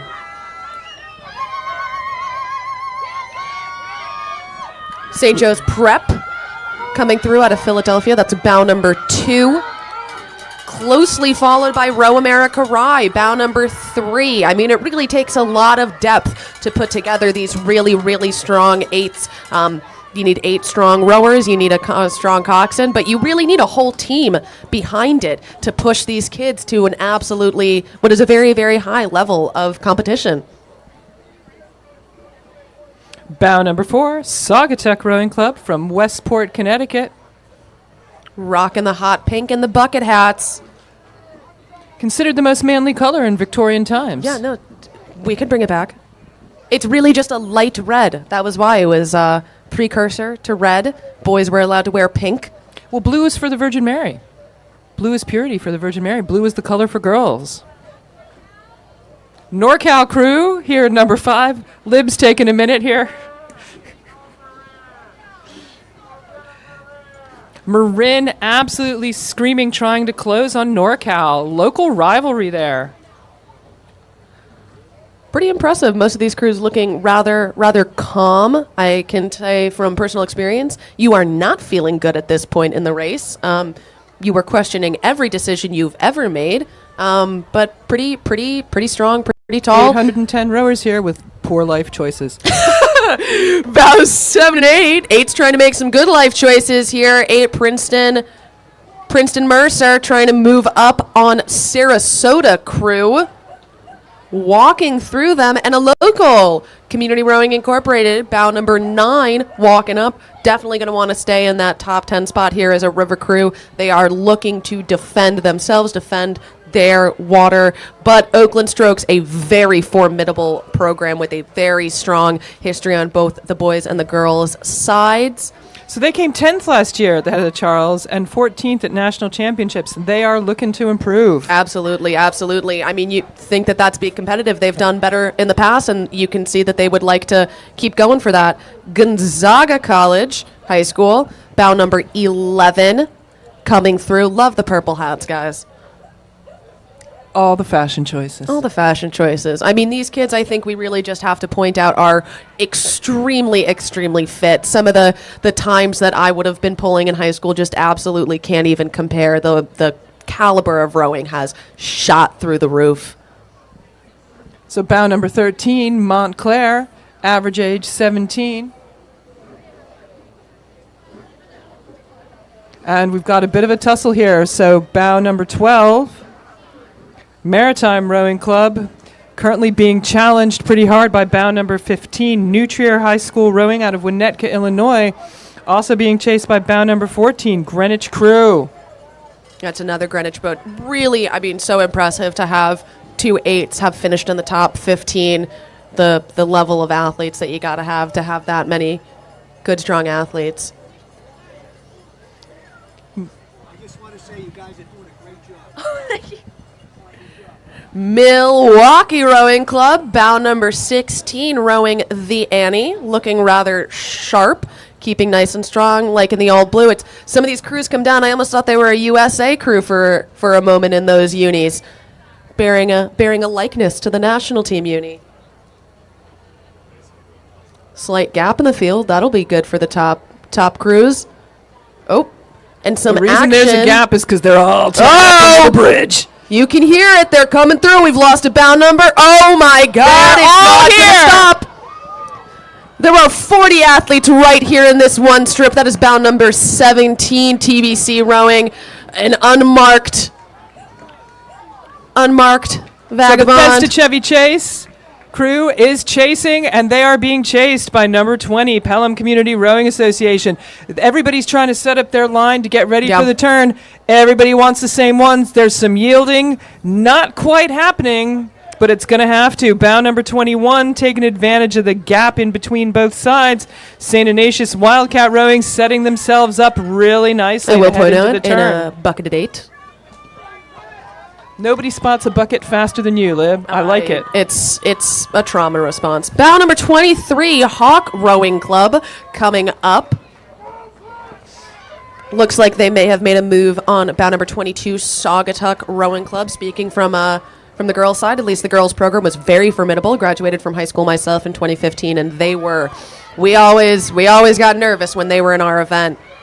So 24, Atlanta Junior Rowing Association, Dallas United Crew trying very hard to hold off Atlanta Junior Rowing Association and actually making a successful move to push away just that little bit. Yep, sometimes that's all you need is that kind of straight shot to help get you off the rudder. When you're on the rudder, meaning that coxswain is trying to steer the boat's offset just a little bit, kind of scrub some of that speed. Sometimes when you get out of it, it's like shooting right out of a straightaway. Well, and it's taking that turn out of Anderson. If you do it right, you can shoot ahead of length. Mm-hmm. Yeah, you really can. You really can. And these boats are about 60 feet long, so a whole length it's pretty far.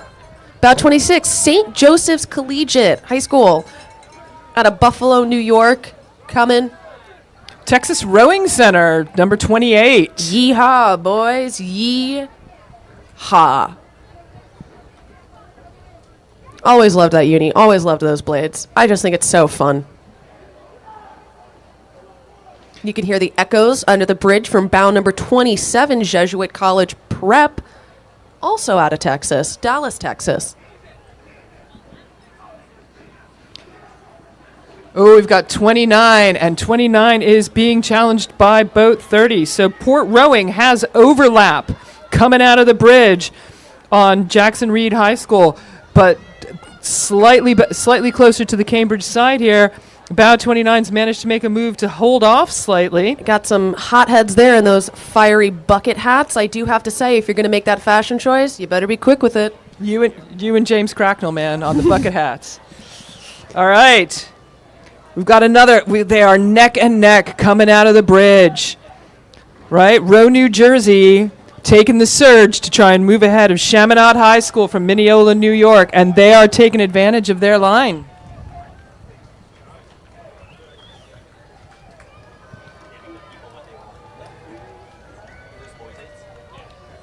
Bow 33 here, Charles River Crew. That's the Boston College High School. Sharing a boathouse with them out of Riverside Boat Club.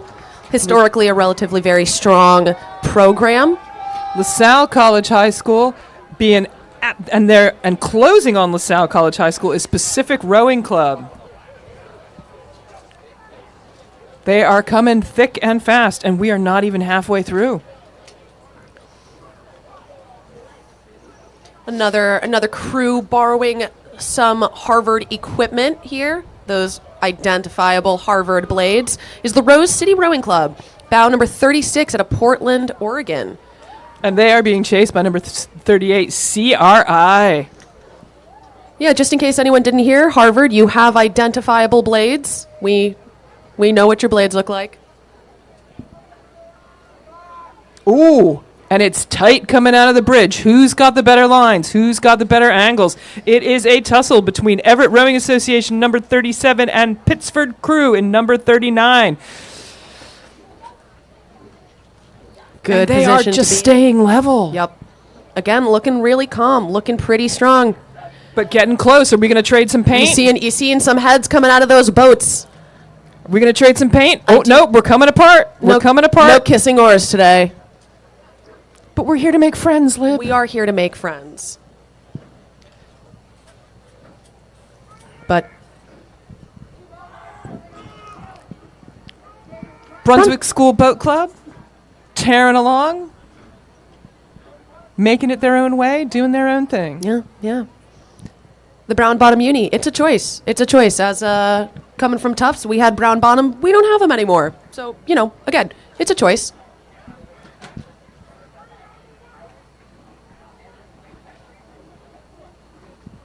Right, bow number 41, St. Peter's Preparatory from Jersey City, New Jersey. Jersey City, New Jersey. Don't mess with them. All right. Approaching about halfway through this event, we've got almost half of all of our crews through. Again, another Canisius High School boat here. Bow number 42. Long and strong. Yeah, looking very nice. That's quite impressive. Bellin Jesuit Prep School, staying to the Boston side of the lane here. Not to jinx anything, but pretty clean racing so far. Got close. Definitely getting close. But that's to be expected. St. John's Prep out of Danvers. Taking a quick look behind. Oh, and that's why they're taking a quick look behind. They've got Bow 45 White Marsh Boat Club from Conshohocken. But at the moment, they've got about a length of open water. And they're making sure it stays that way. That was 46. Right? Oh, that was 46 that just went by at Annapolis Junior Rowing, and this will be the White Marsh Boat Club. Yeah. Slight flip there. Getting pushed on by Hingham High. Hingham High rows out on the harbor. I've been out there myself. That's a tough stretch of water to row out there in those Hingham High kids. They're followed by bow number 48, Phillips Exeter. Water's getting a little choppy. It is a little bit. As the day goes on, the conditions will get a little bit harder, but definitely still manageable. And the 8's a great boat to be out in some more challenging conditions. They like to get those small boats off nice early in the day when the water is nice and flat. Convection currents. Yeah. Well, I think it's also just getting a lot of chop off the bridge and things like that from the sheer volume of boats going through. Yeah, definitely. TBC Racing out of Washington, D.C. Followed pretty closely by bow number 50. That's Duxbury Bay Maritime out of Duxbury, Mass. Another one that's fun to say. Duxbury, Los Gatos. Sammamish. Some of the favorites. And here comes, you can't say that they're not patriotic, Glastonbury High. Always some really spectacular hulls that they have. I believe one of their other hulls has a pulse on it. So what country did you say these guys were from again? I don't know. I'm unfamiliar with this flag. Can somebody look that up for me and get back to me? We'll get back to you there. Thanks. Bedford Crew Club from Bedford, New Hampshire, coming on through. Ooh, getting tight to that Anderson Bridge. About 54. Long Beach Juniors. But going wide under the Anderson Bridge is bow number 53, Shrewsbury High School.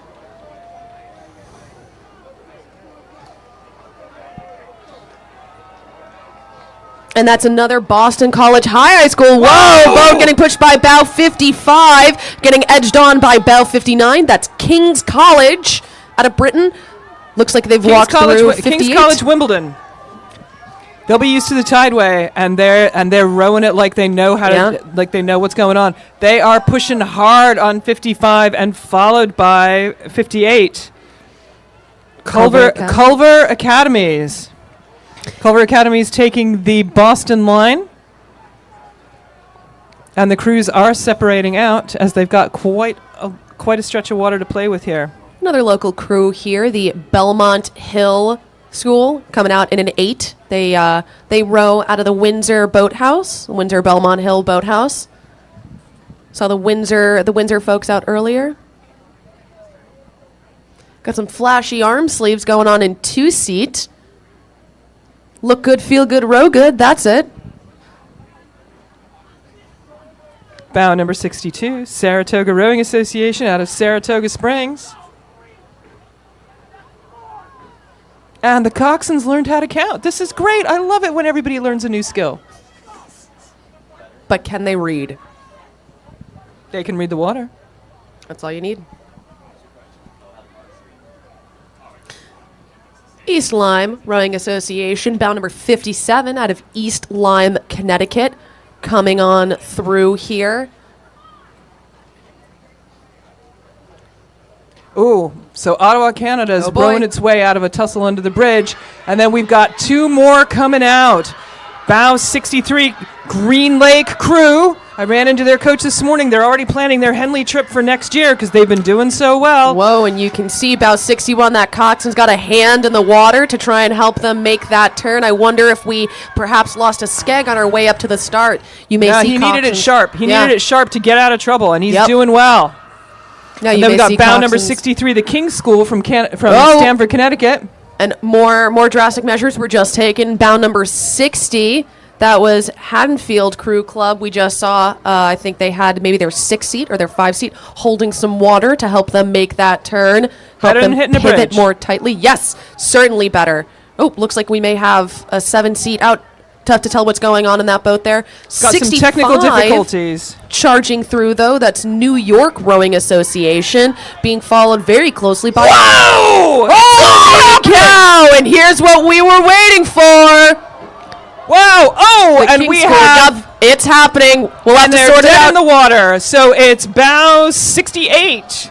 So her and DC National Rowing Club, and they are tangled up with bow number... I think we lost that bow card. Right. Bow 64, East Bay Rowing Association. Her and rows on and rows out of it. Happy to be moving past all that. East Bay Rowing rows through, and Burnt Hills just missed out. Yeah, and Oh, wow, and it's they're still not tussling. quite settled. All these crews running by. It looks like they've gotten out. They've more separated Harvard out now. blades. Hopefully that MPOCR's okay.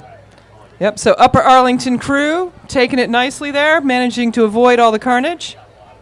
If you're gonna chip the Harvard blades, you might as well do it in front of the Harvard boathouse, eh? Did you guys see that for the insurance claim?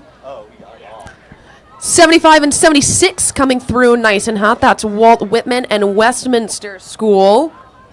So again, Westminster School, very strong historic program there on the Tideway. You can always recognize them in the bright pink unis, and they are moving well and moving through. Yeah, really. Walt Whitman crew from Bethesda, Maryland. Those Brits really do know how to row. It's just so smooth, so clean, generation after generation. Oh, it's getting tight. It's getting tight. Oh, here it comes again. Here it comes again. Christian Hot Brothers diggity, and Christian Brothers 74, Academy. That is Chargers Rowing Club. Oh, 78 getting stuck behind it, perhaps. Central Catholic just 70 wanting to get out of the way. 74 Chargers lost a little bit of charge there. 72 East City Crew again, just happy to not be in it. Everybody's separating out, taking their own lanes at this point. Incredibly visible Coxon and bow number 78 in that high-vis vest. Thank you. We almost didn't see you there.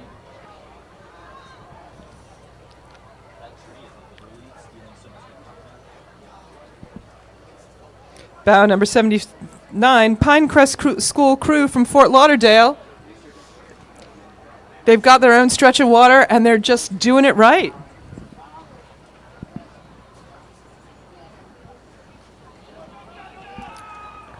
And here's for Waylon Weston. I rode for Waylon Weston myself.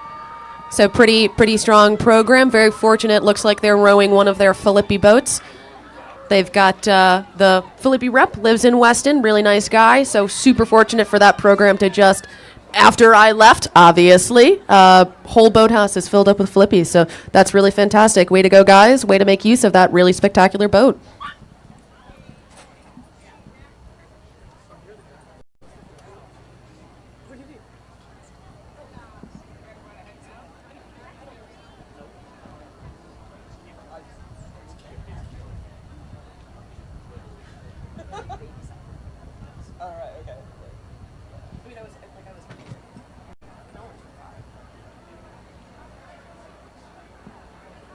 It sounds like we've got some action coming.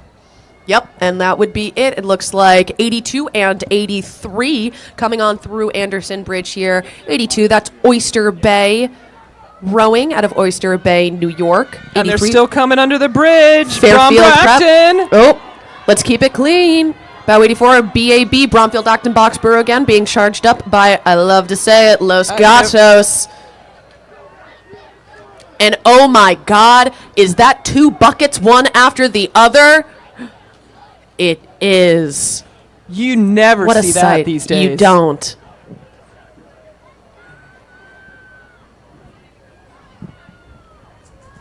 Again, an interesting choice. This course does have some pretty aggressive turns to port side, so you do generally want to. I hear carbon paint being fiber lost on under the bridge. On stone. It's like nails on a chalkboard, I but think in a that good was bow way. number 81, Avon High School. They are currently being passed by Mount Baker crew out of Seattle, Washington. But coming up on both of them is bow number 86, Bishop's Diocesan College. They are our South African competitors. Very nice.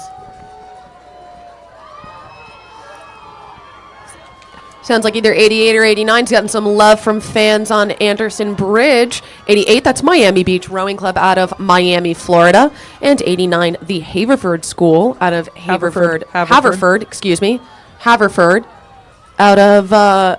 Haverford, Pennsylvania.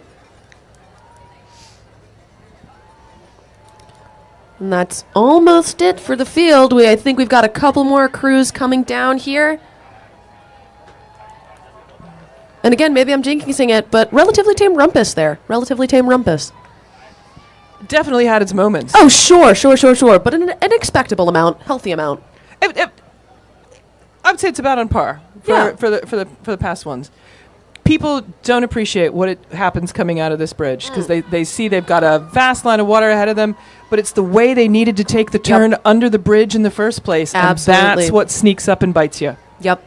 And we've got Bishop Ireton High School out of Alexandria, Virginia, coming in bound 90. Again, just kind of having some clear water there to themselves, being able to take this course. Race their own race.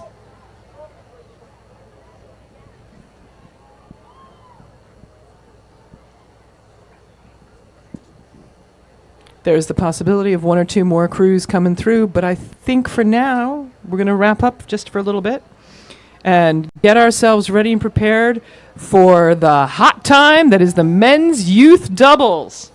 Got to recaffeinate.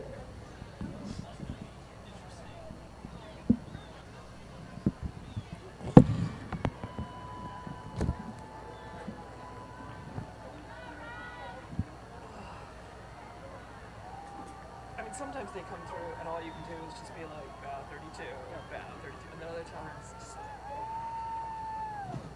is there milk in this? I put milk in Libby's. No, I didn't tell you. So, no. I noticed. You don't, and that's one of the things we like about you, Grant. I'm an unassuming person.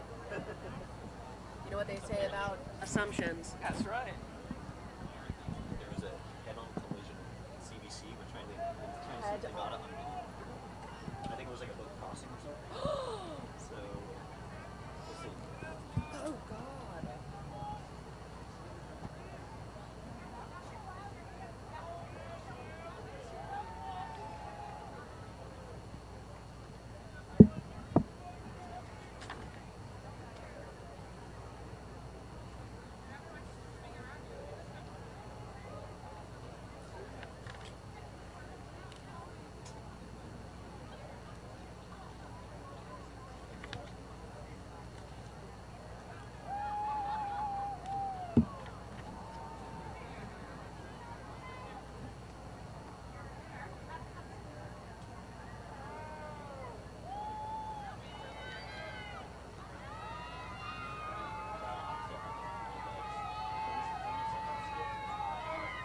Good job, Bill. You got cameras. Yeah, but it's not live, is it? It's live. Oh, sorry. Always live. What's the fight club? Oh, it's a Henley thing. Ah, It's a Henley thing. for this regatta? No. It's now lifelong. Right. It's now lifelong. We formed a fight club and then promptly realized that none of the people in the fight club would actually be good in a fight, so we decided to change the rules.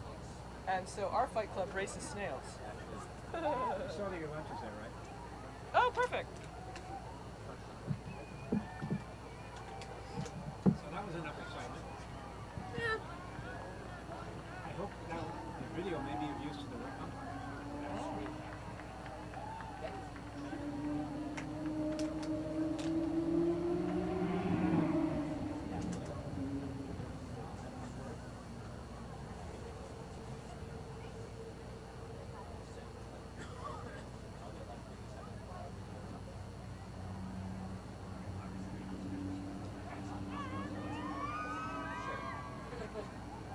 I'm going up to see Bill Buckley. I have to be in his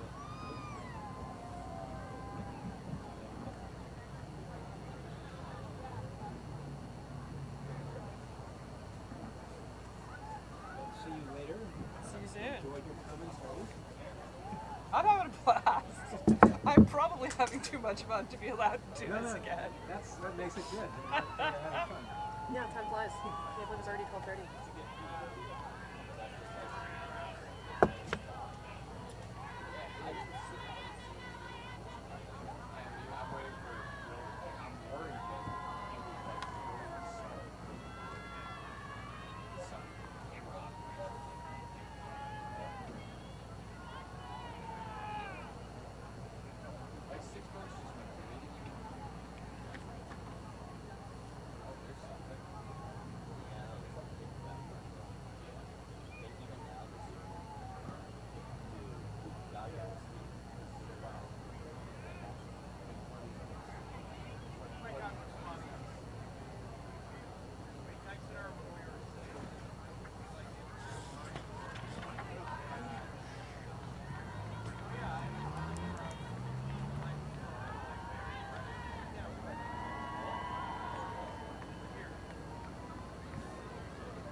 Yeah, there you go. So when you see Kim, you can let her know that you're now in Fight Club. Oh, am I in Fight Club? You're in Fight Club. Do I have to have seen Fight Club? I've never seen Fight Club. Oh, okay, cool. No, you're just in Fight Club. Oh, okay, nice. Just walk up to her I've been. and go, "Welcome to Fight Club. Where's your snail?" And she'll know. I have been told that people think that I would win in a fight. That I think I would could You want a munchkin? hold my own. You brought them for us, didn't you? Yeah. I think that entitles you to as many damn munchkins as you want.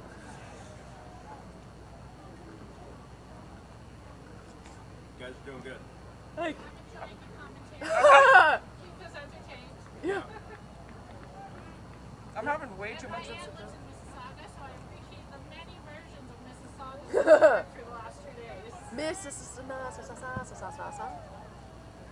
Is there somewhere at one of these hospitality tents that somebody can get milk in my coffee?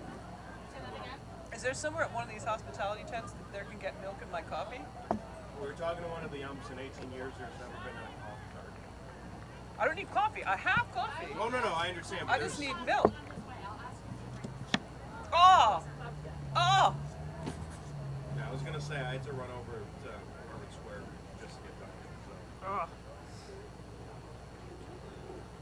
What do we got? So we got the men's youth doubles. 12:29.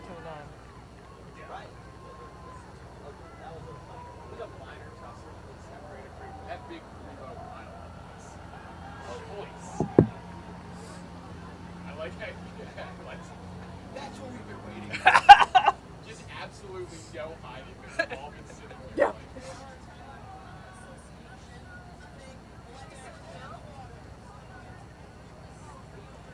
Yeah. Oh my goodness. The big muscle.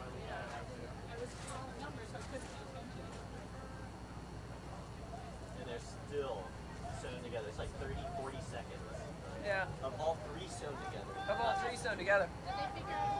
And then they're gonna get hit with, and they're gonna get hit with penalties on top of that. Whoever caused it's gonna get hit with penalties. How much time did you get for the ball arch? Wrong arch is a minute.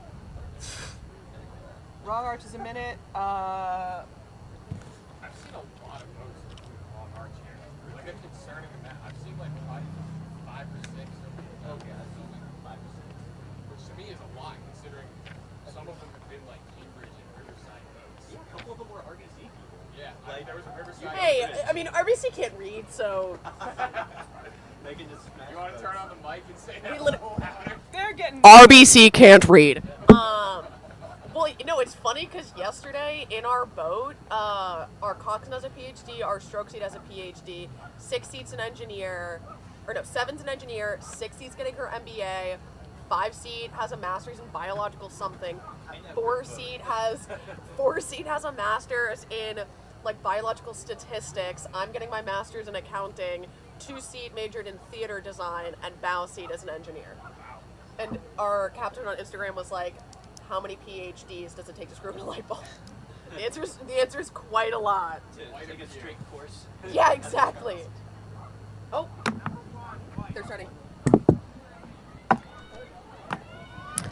Here we've got the men's youth doubles coming down. Bout number 1, that's Quad Cities. Again, very, very formidable program there, both on the boys' side and the girls' side, looking quite strong. They've got good margin They've here. opened Can't up a see. hella gap. Yeah, hard to say. Hella gap. Yeah, that's definitely what I would classify this as.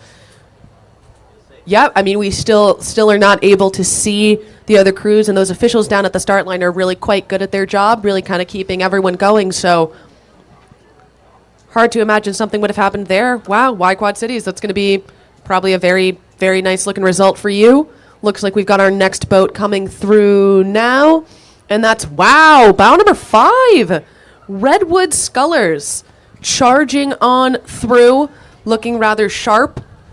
Seems to me like there's going to be some interesting stories already happening downriver. Yeah, I wonder what's gone on. Oh, because it looks like we've got a few crews coming through all at the same time. That's going to be bow number 4, Miami Rowing, followed by 6, California Yacht Club, and there's bow number 2, South Eugene.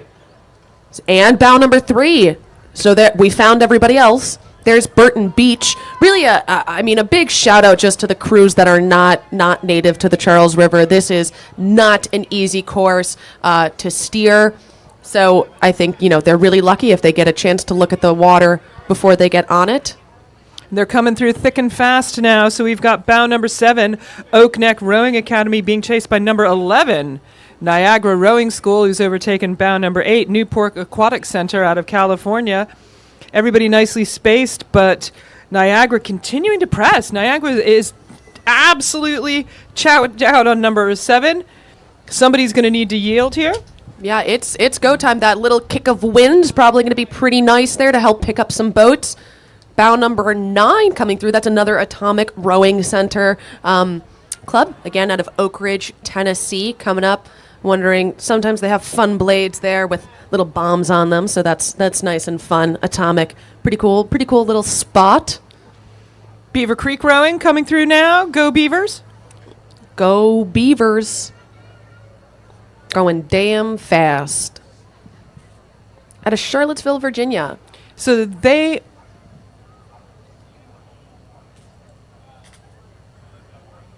were gold medalists at the 2022 Scholastic Nationals. Well, very cool, very cool. I mean, you cannot be a scrub out here in some of these events.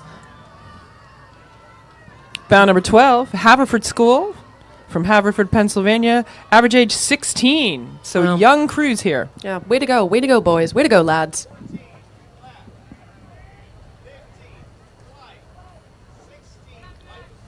All right, so we've got a little tight knot here of boats. We've got bow number 14, Long Island Rowing Club. Absolutely just about overlapping them is bow number 15, Oak Neck Row. But absolutely overlapping Oak Neck is St. Mark's out of Dallas, Texas.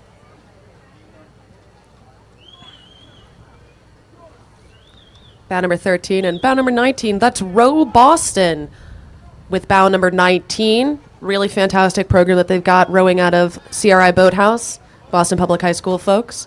Oh, we've heard the swap of some paint between 18 and 21. 22 staying nice, Clear Miami Beach Rowing Association. So that's Rowing Seton Club. Hall Prep versus Resilient RC.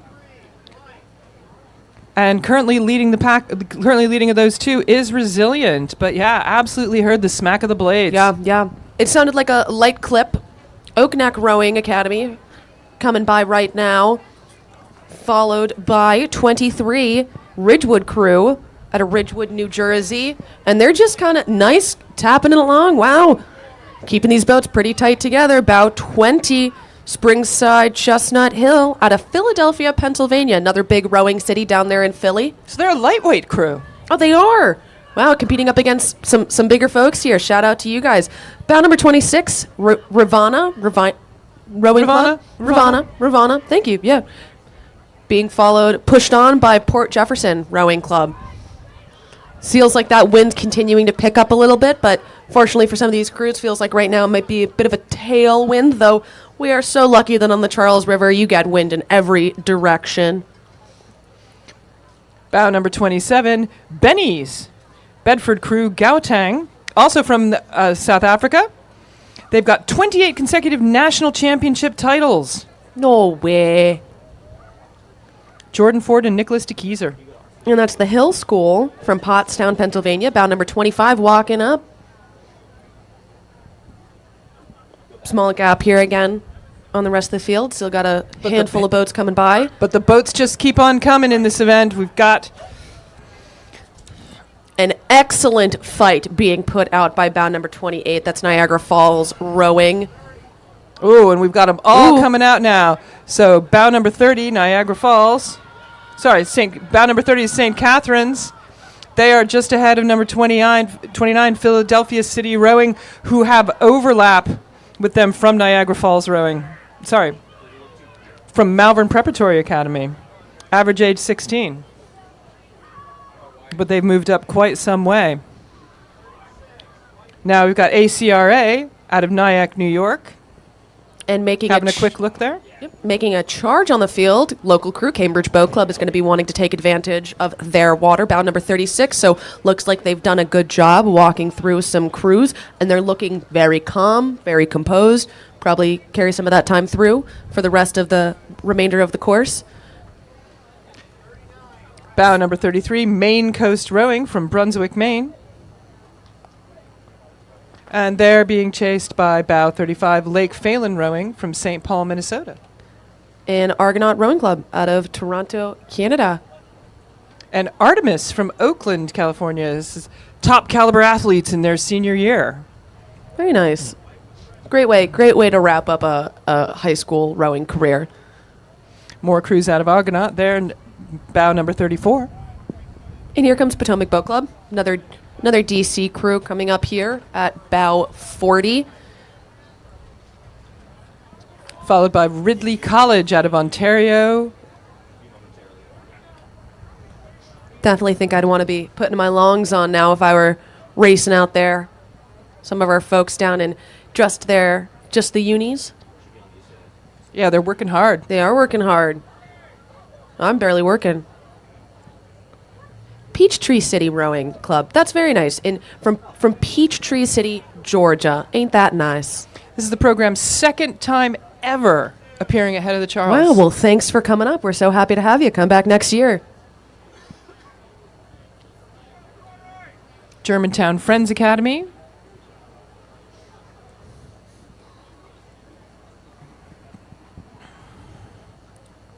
Going really nice and smoothly. Very nice. Very nice. Again, another event you really want to have a lot of trust in that bow seat. Stroke seat's responsibility, kind of keep the head screwed on nice and straight, keep the rhythm pace going in that boat. Bow seat's going to be turning around a couple of times, trying to keep control, keep you on the best line.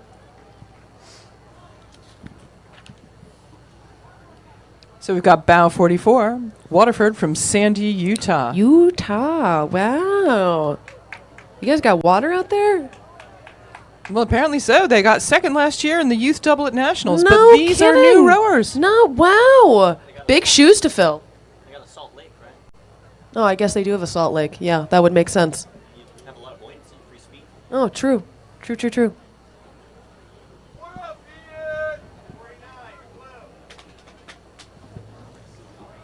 Looking like they've moved on a few rowers is bow number 49, Gordon College. Gordon Rowing.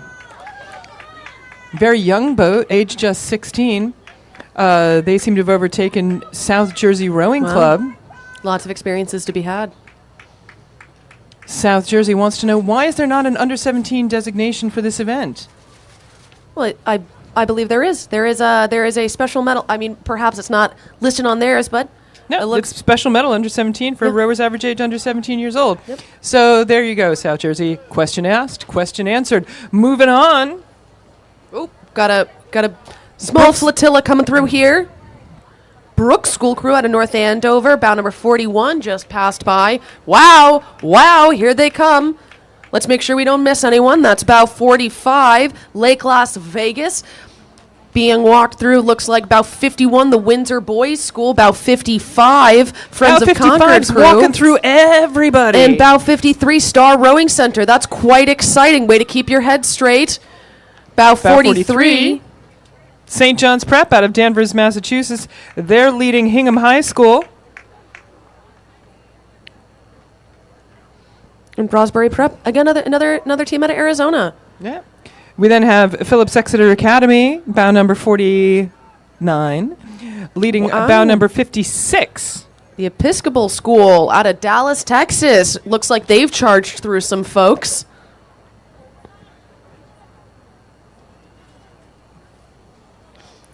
That was rather exciting there. Wonder what's been going on the rest of the course. Coming through next, we have bow 52 at Middletown High School from Middletown, Connecticut.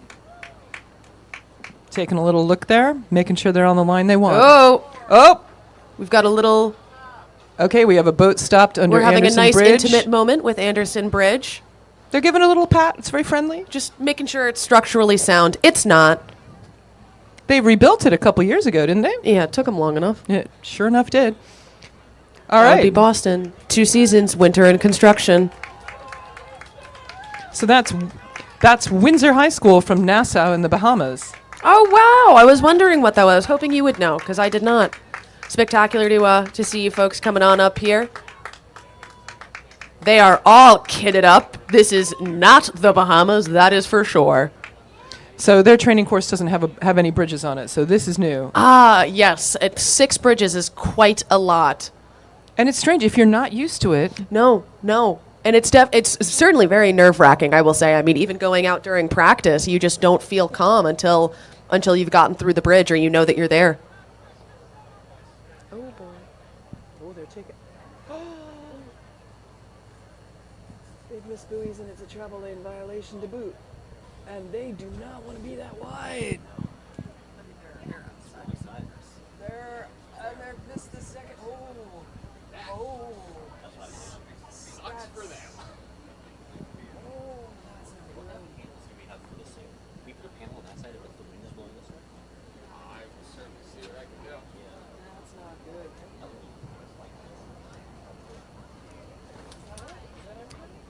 Are these one of your coach's glasses? I think the previous guy left it.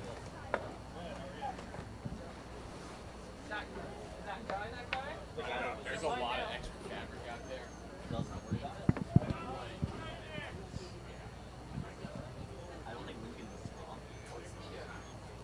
Lunch situation. Isn't that hot? Is that our box that showed up? That's our box. You got like your box or our box? Or is it the 10 box? So my basic rule is don't take my lunch. After that, it's anybody's. So that's why I'm asking. Like, I'm asking if that's your box. I don't. You're a smart man. I respect that about you. But there's also only 2 people's worth of lunch in there, and there's 4 of us. So that's why I'm wondering if we're gonna have to have like Fight Club 2.0. There's a dominant. Dude, I'm stuck at this desk. I cannot go find a snail right now.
big one.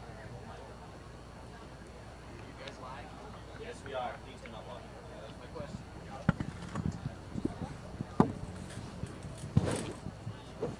You here first, thank you. Ma'am. Thank you, thank you. You guys can eat all your lunch and shit. You could have eaten any of them. I'm texting Dan. Well, they tasted horrible on Friday. Dan. Oh, they didn't get any better yesterday. I doubt they're going to get any better today.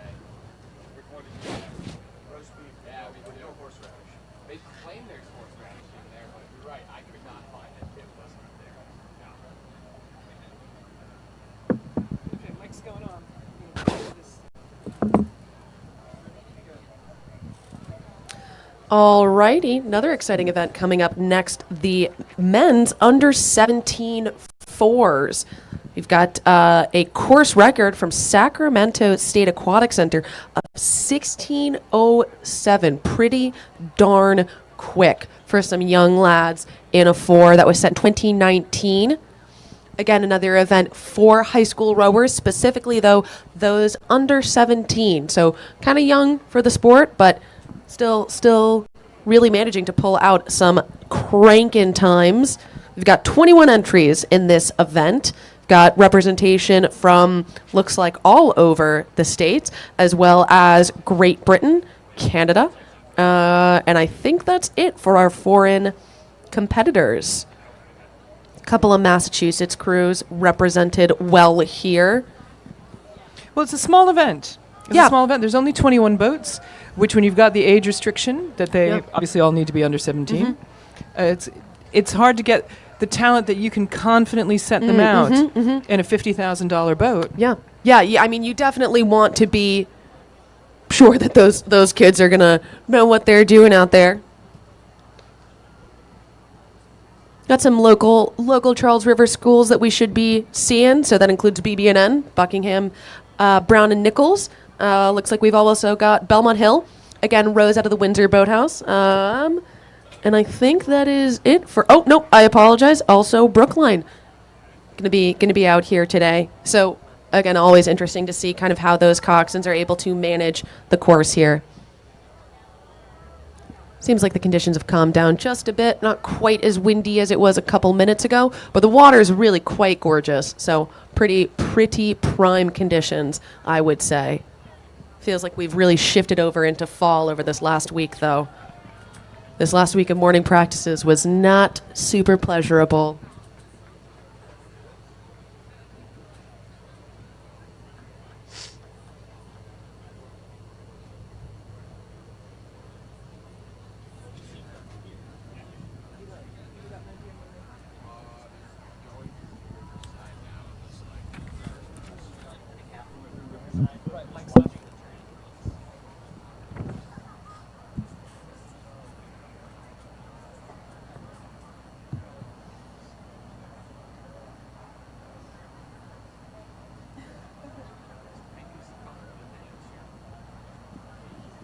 I think that's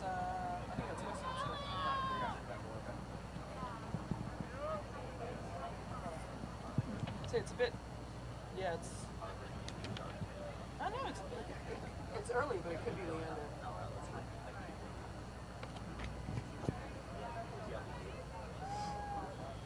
I gotta say, guys, I normally don't mind following anybody. I've been hearing great things announced. I don't want to be behind you guys. Play well. Yeah. We've had fun. I've had fun. I don't know. You gotta have fun. Liv's running away screaming, but I've had fun. It could just be you and me for a while.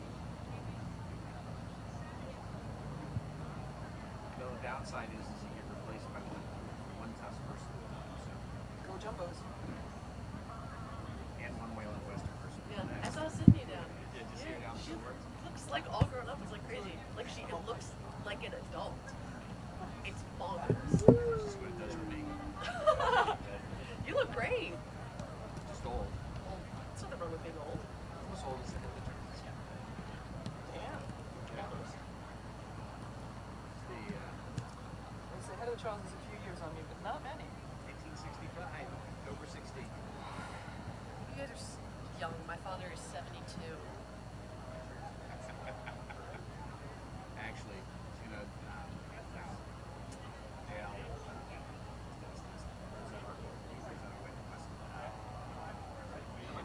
his coat hangs right below mine, and he's 72 this year, and I can't even get close to him. I'm not even close to really saving races in here from straight to save his quicker. So I can catch him on the straightaways. That's funny. He doesn't have one. Yeah. but I just, it's like, I'm not even in the same class. Yeah. I mean, some people. Well, that's like some of these handicaps are just ridiculous. Like Riverside put together that women's director's bond, and like they came across like 1738, so like a ripping time, and they still came in fifth. The handicaps are just like that fat handicaps. Yeah. I was gonna say. We old guys need Here we go. Here we go. First boat through in the men's under 17 fours. And it's not bow number 1. It is bow number 2, Miami Rowing from Miami, Florida. And they've got a decent gap. Oh my God, it's a bucket. You can't. You gotta get let past the me. bucket go, The Lib. buckets You can't gotta get let past the bucket me. go. I can't. I didn't row a single year in college without a bucket. It's a love-hate relationship. Most Heavy of on them the hate. are. That's a pretty big margin, so probably going to be a ripping quick time there from Miami Rowing. Looks like we've got our next boat from the field coming through now. That's bow number 1, East Grand Rapids from Michigan. So again, boat age 15, average age 15. Wow! Yeah. Very impressive, because these folks can't have been rowing for quite long. So And they're followed by Glastonbury from Glastonbury, Connecticut. This is their under 17 first varsity coxed 4. And it appears to have a heartbeat on the side of it. Yeah. Ta-tunk.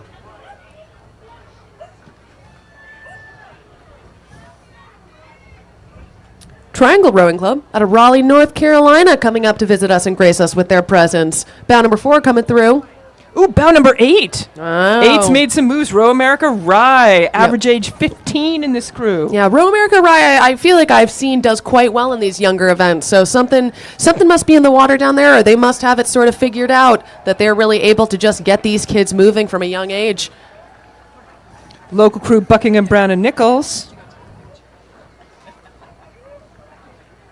And there's Bell and Jesuit coming up, bow number 7. These really recognizable yellow hulls, not MPOCers, but still a recognizable yellow hull there.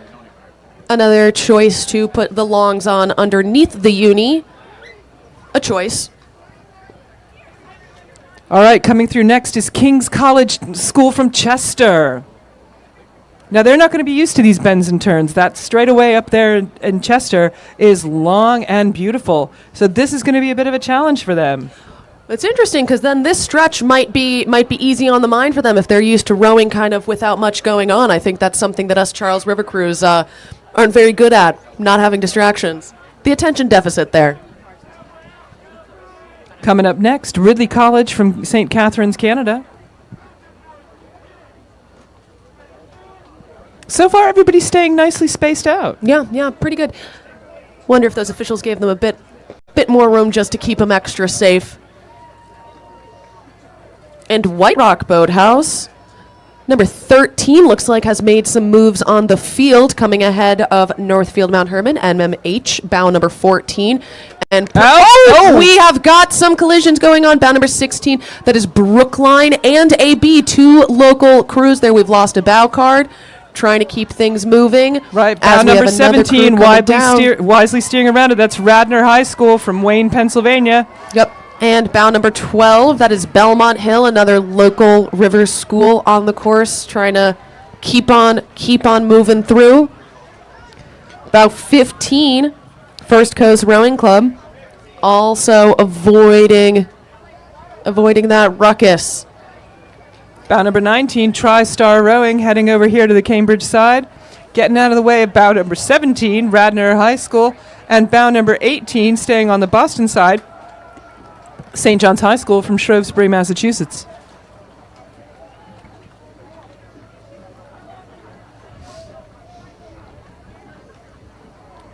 Everybody's spaced out very nicely, setting themselves up for some decent lines to come around the bend.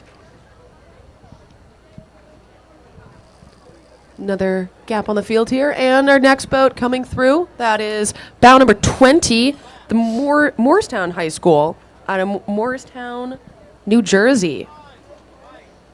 Followed closely by bow number 21, that's Brunswick High School out of Greenwich, Connecticut.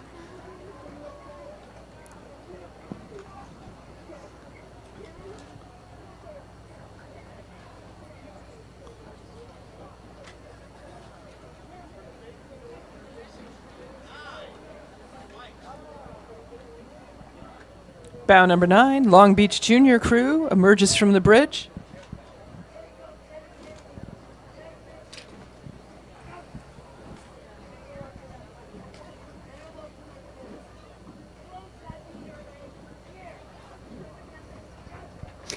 So they're just coming up to the 2-mile marker. 1 mile to go. Getting ready for the famous turn. Yeah, pretty interesting event here because as those, I mean, an event that kids are just going to age out of pretty quickly. You're not under 17 in high school for too long. So a lot of turnover here. Would be interesting to kind of see if programs are able to sustain their performance year after year in this kind of event. Well, this is the first year that it's been a separate event in its other one. The other ones have been mixed into the Cox. It'll be interesting to see how that shakes out in the coming years.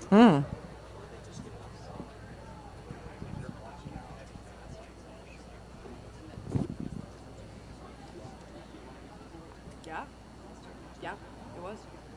That was really fast. Mics are off. All right, that's me.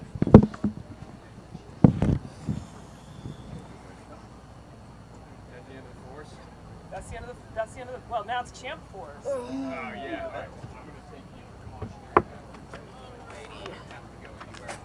going to take you I gotta eat. I gotta sleep. Yep.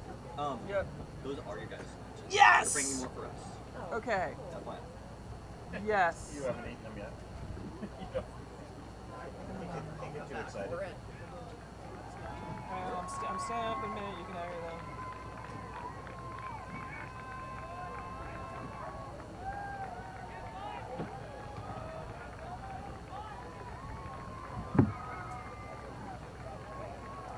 That tree does need some pruning.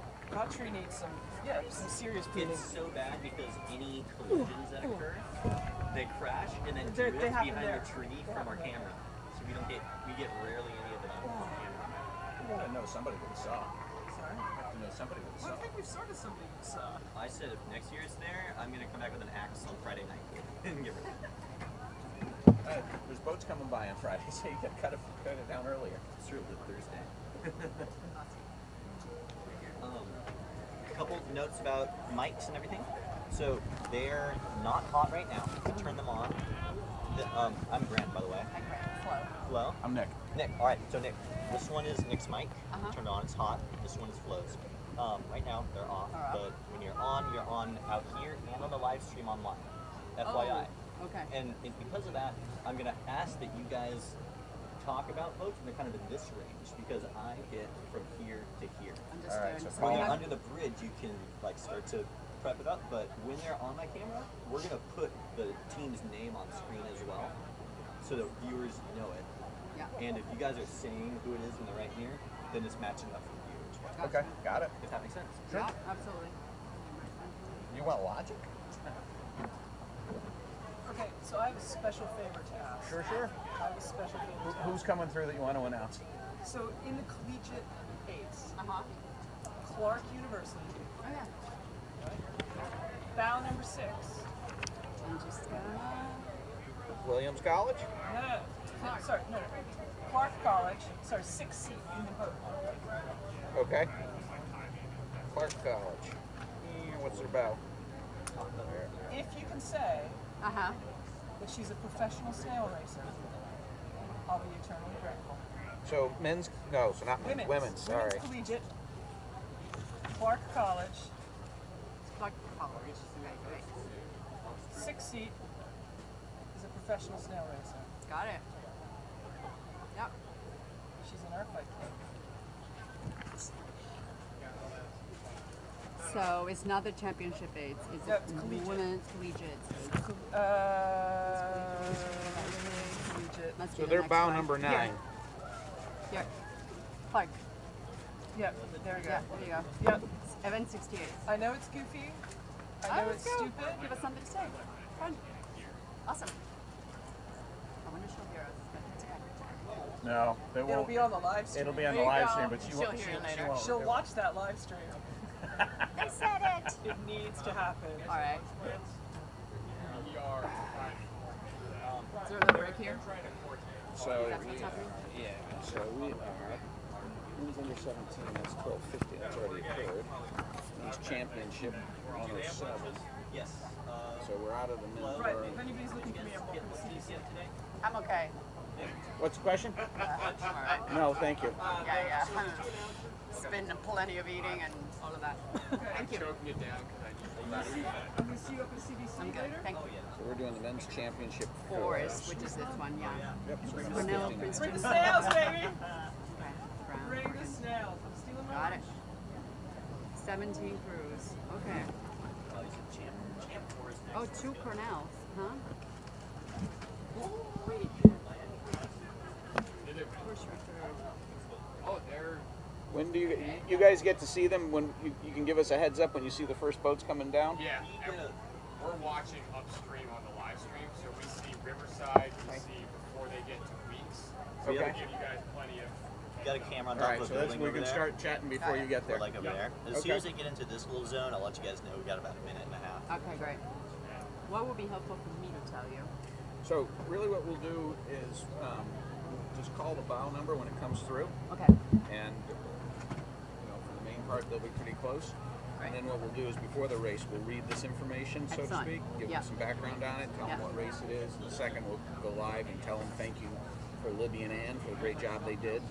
And Awesome. then we'll ask if the people on the bridge can hear us, and we'll see what they do. And then, what they were doing is they were just switching back and forth, or Libby was given the first half, and then Ann was reading the second half, but we can just work into it and see what Sure. works. That sounds great. I'm gonna get I think I'd rather have, I'm kind of short-sighted, so. So these are wide Yeah. brand, and we'll give you an easy clear view. So the wider the aperture, Way the other way, right? that way. Yeah. Clear than the guys. so you can see how you like those.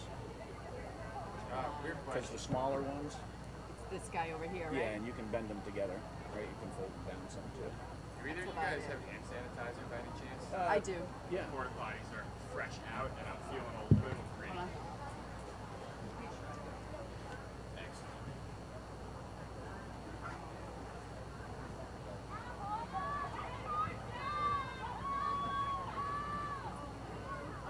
Oh, yes, you're a lifesaver. Hopefully not literally, but. Okay, hold on. there. Yep. Yeah, I have a rule. If I don't cut the tie off the John, I don't want to use it. Yeah. It's I want to practice. it's an experience. Race porta potties. Yeah. So if you pick a spot where you're normally going to pick them up coming out, Right. and then that's the easiest, is just so Right. you have a constant spot so the Right. focus. Otherwise, you don't have to adjust it all the time. Yeah. Makes sense. All right, so they are just starting to come from Riverside. now. Okay. So we probably got about 5 minutes. Because I can barely see the bow number now. Okay, so hold on. Right eye. Because I didn't see the. It's the 57th at the chart, right? 57. Let's see. Has to be. Yeah. 12:23. 12:23 p.m. Well camera. That's where she can find all the footage. Huh. Hello. I don't find it anywhere.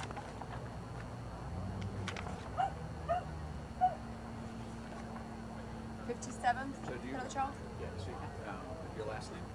Prada. Rada. Prada. Just like it's spelled. Yep. Okay. Yeah. You go by Flo. I go by Flo. Yeah.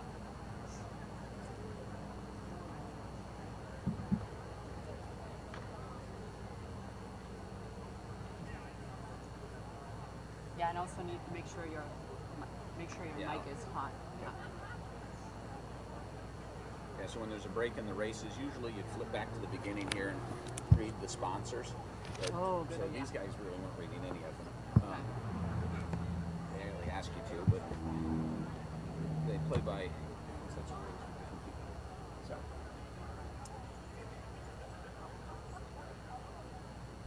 Yeah, so, coming into this bridge from a spotting standpoint, last year I was on top of the Well Boathouse, and you could just watch the boats, and you could see them a couple hundred, That's right, couple 'cause hundred feet off. And you say, okay, this is going to be a crash. Yeah.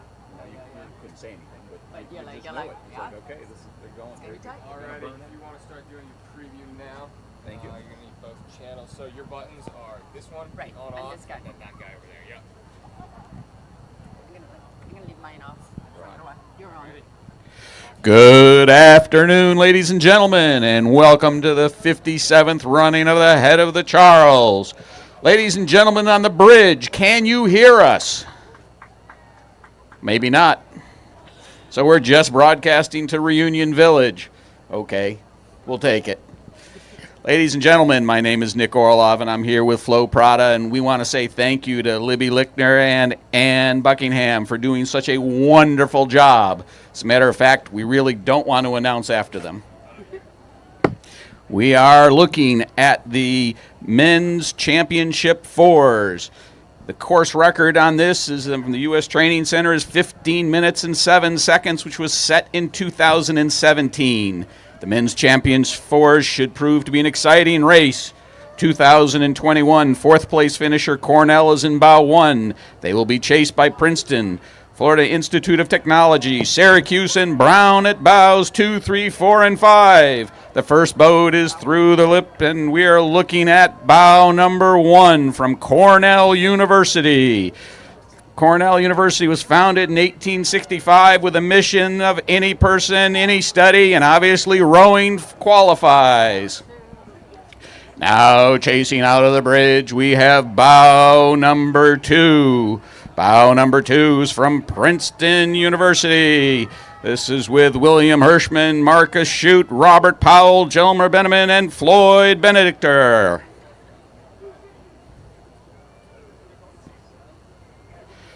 As we have in this field, we have a number of international entries from the Netherlands, Great Britain, Canada, and Germany. We're looking to see who is going to leave their mark on this race. Now coming in, we have bow number 3 in the red and white stripes from FIT. These guys are from Melbourne, Florida. They are being chased close on their heels and closing by bow number 4, which is Syracuse.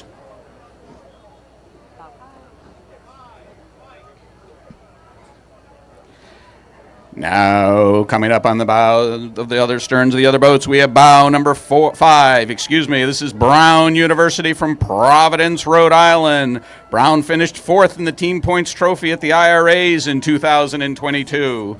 Following closely by bow number 6, which is Oregon State out of Corvallis, Oregon.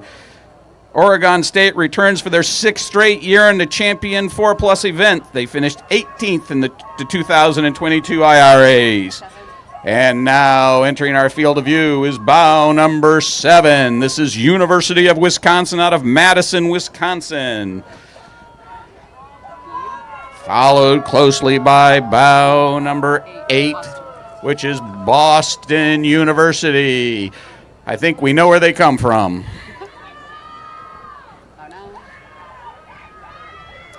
And now in the white hull, we have bow number 9, which is Georgetown out of Washington, D.C. The George Washington University Heavy. Some of these athletes earned bronze at the IRAs in the 4+. Followed closely by bow number 10, another Cornell University boat. This is the boat from Christopher Lorzang, Grant Stephans, Jack Lawson, Finn Lynch, and Matteo Banducci.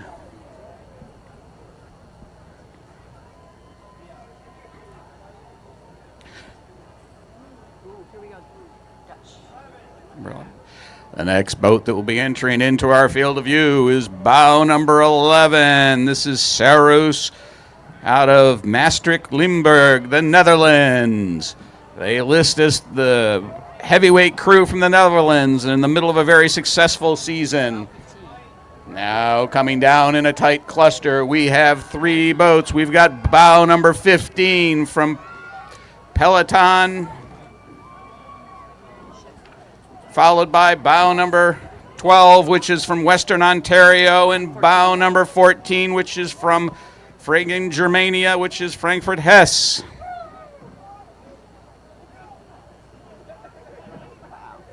Peloton, Arkansas. Yeah. I'm like, okay. I know. Alaska? That's Alaska. I'm like, wait, what? Okay, here we go, bow 17.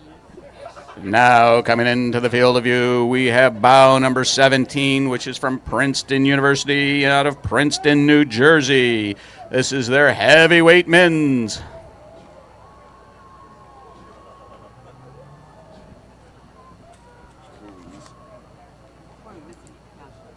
Taurus, 13? No, about 12. From London, Ontario. I don't know what you call this.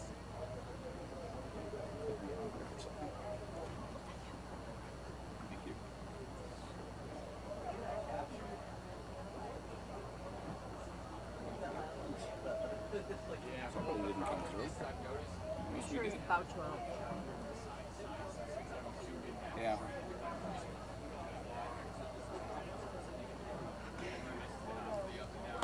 Okay, here we go. You got something?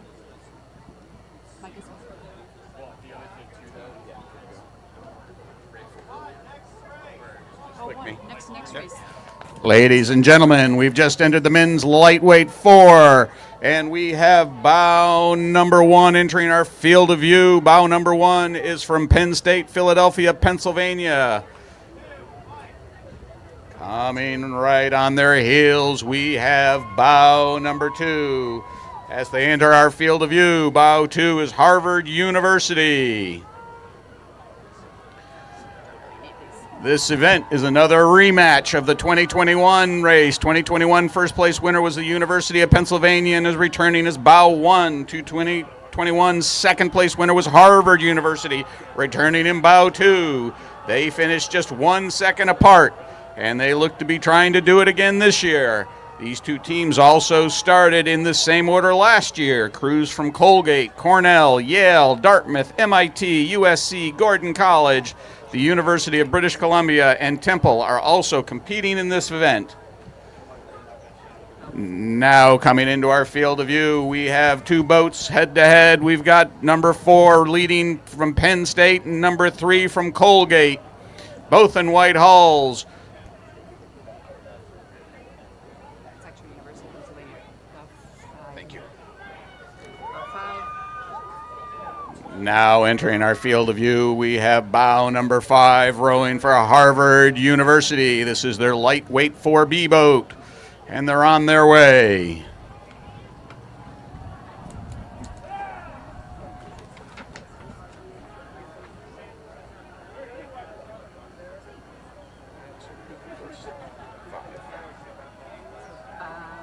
This. Okay. No bow number. I didn't see it. What's it saying? Back was jacket 7. Now coming in front of our field of view is bow number 7 from Cornell University, followed closely by bow number 6 from MIT. And then moving on the outside in the white hull is bow number 8 from Yale University from New Haven, Connecticut.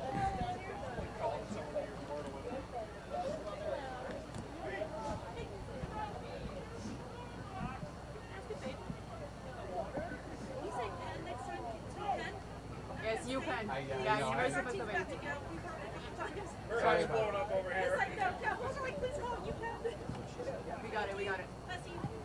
All right. Oh, 11.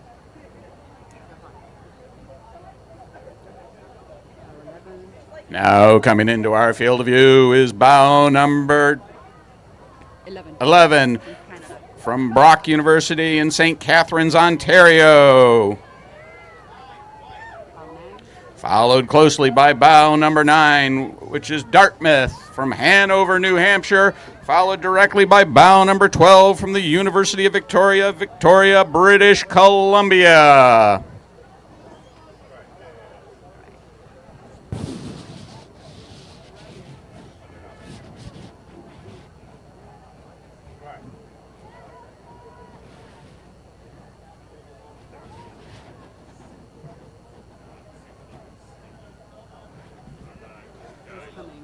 Ladies and gentlemen, we'd like to extend our thank yous to all of the volunteers here today as well for what they have done. And now coming close into our field of view is bow number 13, which is Oxford Lightweight out of Oxford, Great Britain, in their orange bucket hats. Followed closely by bow number 14 from Mercurst University of Erie, Pennsylvania, and bow number 10 from Gordon College out of Wynnum, Mass. And then moving up fast, we have bow number 16 from British Columbia, Vancouver, British Columbia.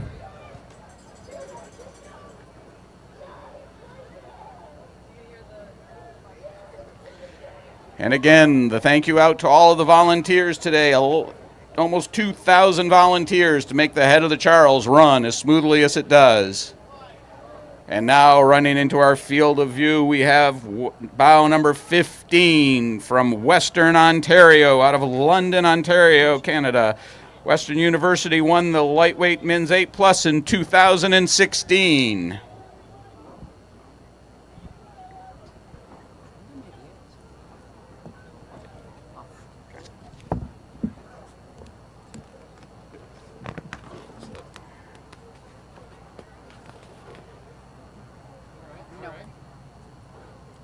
Do the next event. Let me tell you if you want to read this. Yeah, that's fine. Go ahead.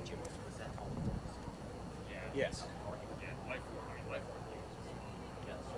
Let me know when.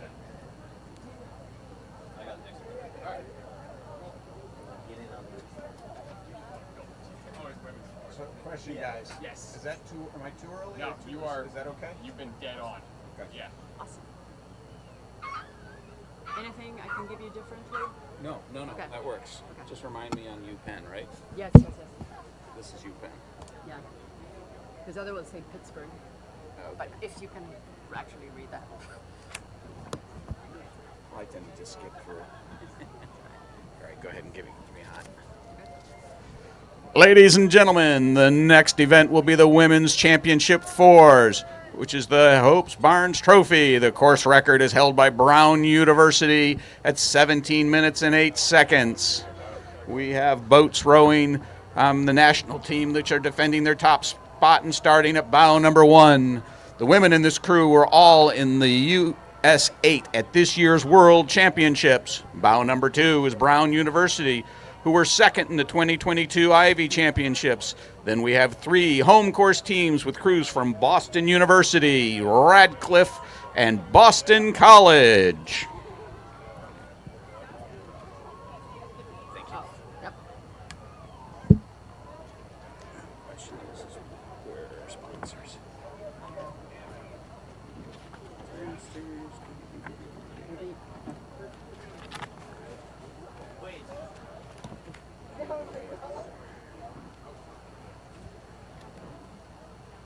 That's why they're not doing it. We don't have it. Would it be here? No. could Is be. it a little spiel? No, yeah, it's like this, but it's printed out with all of the sponsors. Huh. Interesting. They make a really big thing out of it since they Right. pay to Just trying to think if I can. be recognized.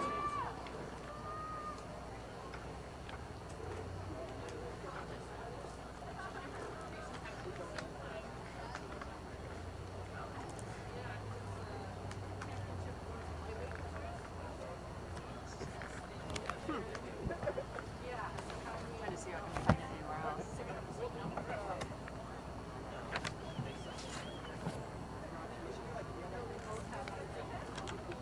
Yeah, there we are, right there. All right. Let me know when you want to go ahead. Yeah, go ahead. Yeah? Give them a spin. Ladies and gentlemen, we'd also like to thank our sponsors for this year's regatta, Blue Cross Blue Shield of Massachusetts. Thank you for the premier sponsor, presenting sponsor of the 2022 Directors Tent. We have Bank of New York Mellon Investment Management. Our presenting sponsor is one of the world's leading investment management organizations, encompassing, easy for me to say, Bank of New York Mellon's affiliated investment management firms and global distribution companies. Thank you, BNY Investment Management. We have the DCR. Thank you to the Department of Conservation and Recreation. We are sitting on their land. Who manages the parklands that today's races take place in. The Head of the Charles has been in partnership with the DCR since 1965 and could not pull off a race without the incredible support we receive from their organization and the hard-working staff. Thank you, DCR. They're coming into the zone for the next event. Fantastic. We already announced it, so Thank great. you. Maybe a minute and a half. Great. Cool.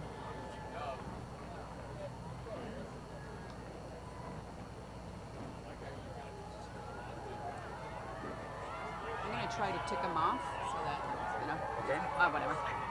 Let me know when. Okay? Go ahead.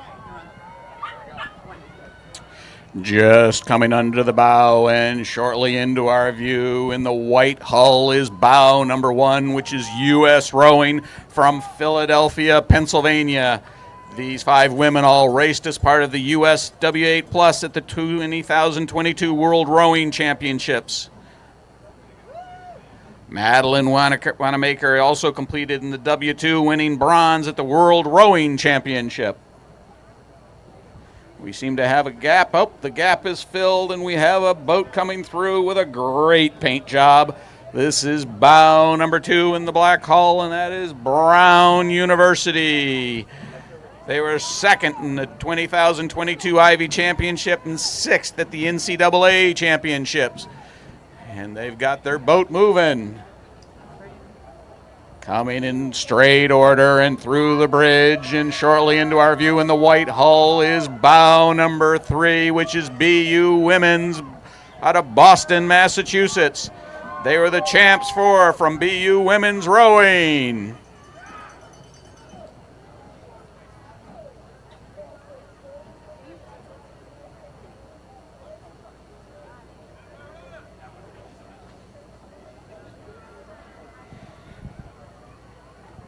Well, the first 4 boats obviously have a gap, and now coming into the bridge we have bow number 5.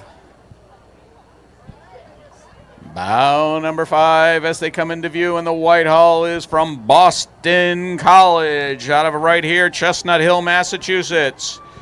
And it says, "Go Eags." Might be a typo. And now coming into view in the white hull, we have bow number 4, which is Radcliffe, Harvard Radcliffe heavyweight women. And bow number 6 is now coming into view in another white hull, and we have Princeton. This is their open women boat. Followed closely by the white boat with bow number 7, which is Columbia University from New York.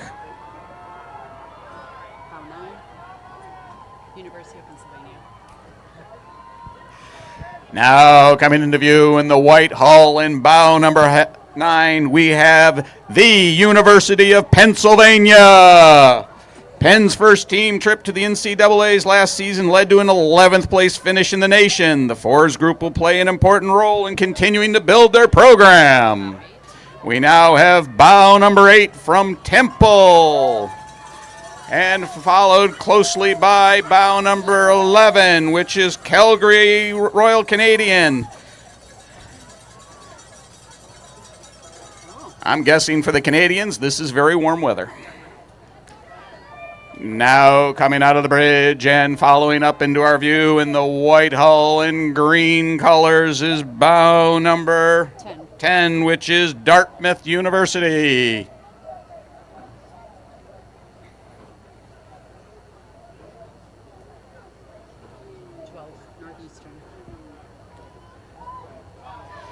Now coming into view in the white hull, pink unis and black tops, and looking fast is bow number 12, which is Northeastern University.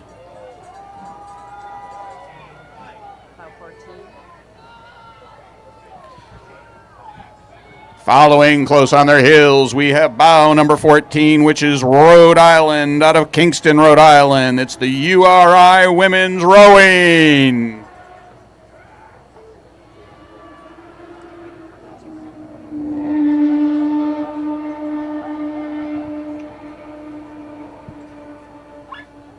The motorcycle is not in our race.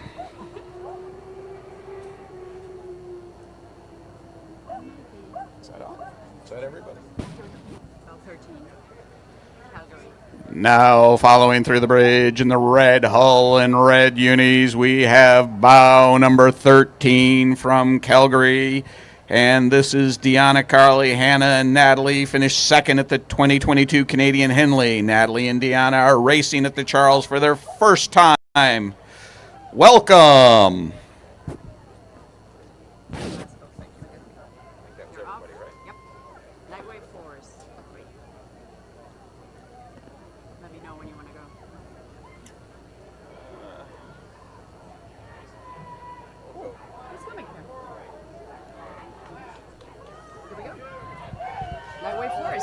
Now, ladies and gentlemen, we have the women's lightweight fours, and we've got a head-to-head race here, ladies and gentlemen, with bow number 1 from MIT and bow number 2 from Boston University. The red and the black, they're moving fast, and coming up quickly behind, we have bow number 3, which is from Princeton.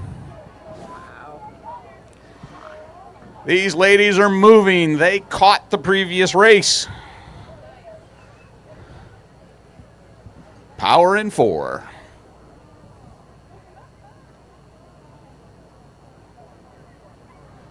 This is the women's lightweight fours. It is the City of Cambridge Trophy with a course record of 17 minutes and 54 seconds. We now have coming into view in the red hull, bow number 4, which is BU Women's. This is the second boat they have in this rate, followed closely by bow number 5 in the white boat, Radcliffe. BU and Harvard chasing each other on the river. Go figure.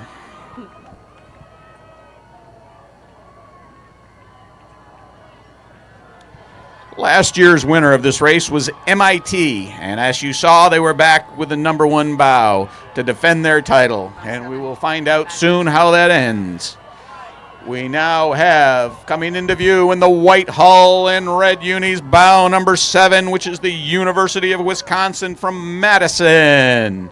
In spring of 2022, they won the Eastern Sprints in the lightweight varsity 4+, and the Dadvels in the openweight varsity 4+ category.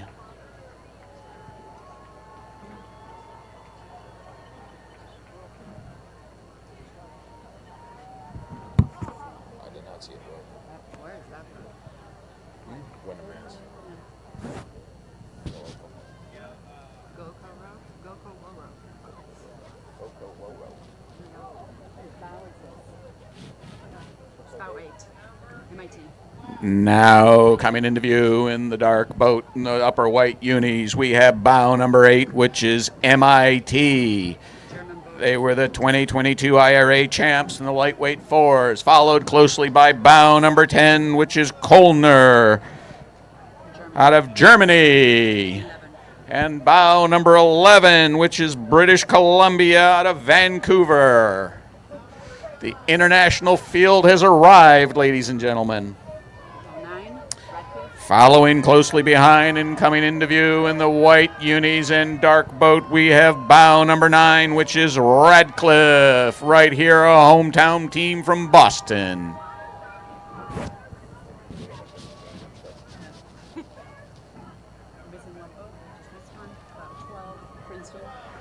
Now out of the tunnel and coming in front with the upper white unis and the orange and black boat, we have bow number 12, which is Princeton, followed closely by bow number 6 in the white hull and the blue stripe unis, and that is Gordon College out of Wynnum, Mass.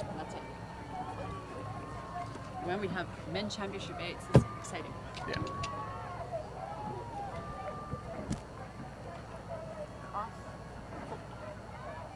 Like to announce? Just tell me what you want to do. I don't know. I kind of like what you're doing. What can I say? When you get tired. Whatever you want to do. I'm easy. I'm fairly cheap, too. It's just kind of fun. It feels like more like baseball now. I call them like horse races. It's great. There you go. Ooh, cool. Danish national team, Ukraine. This is going to be a fun race. Guys, you don't. Hey guys, you don't see the 8s yet, right? No, we got Riverside pulled up over here.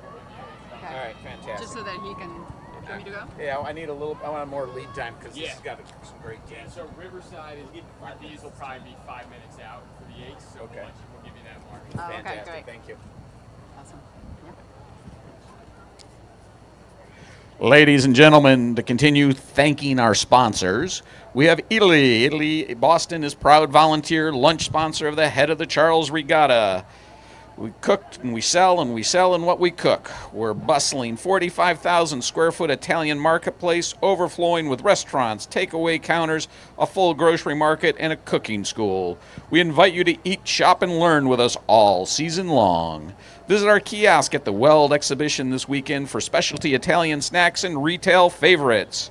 And we do encourage everybody to visit the Weld Exhibition Center. Everybody loves to spend money at the Weld. We have Easy Dock. Easy Dock is proud to be the official dock supplier and the official sponsor of the Head of the Charles Regatta. And anybody who's ever done a wet launch really likes Easy Dock. We'd like to welcome every crew team to this year's event and invite you to visit the Easy Dock booth to see our low-profile dock, which exceeds FISA and U.S. rowing standards and was designed specifically for the rowing community. We also would like to thank Gentle Giant Moving Company. Thank you to our partner, Gentle Giant Moving. Gentle Giant is the secret force behind the regatta operations, transporting and storing tens of thousands of pounds of gear each year. Gentle Giant is currently hiring. Stop by their booth at the Rowing and Fitness Expo to learn more. You can spend your money on the goods and get a job. We'd like to thank Hudson Boat Works, the official gold boat builder for the Head of the Charles Regatta. We'll host some of the world's best rowers in the Shark Zone, located in the main expo. See how Shark Vision continues to push the pace of high-performance rowing. LaCroix Sparkling Water is the official sparkling water of the Head of the Charles. And no, it is not from the Head of the Charles or the Charles. Head down to the Adager Rowing and Fitness Expo to try one of the drinks in the mini 0 calories naturally flavored. Ladies and gentlemen, the next event, number 63, is the Men's Championship 8. This is the Boston Globe Trophy. The course record is held by the University of California, Berkeley, 13 minutes and 27 seconds, and was set in 2017.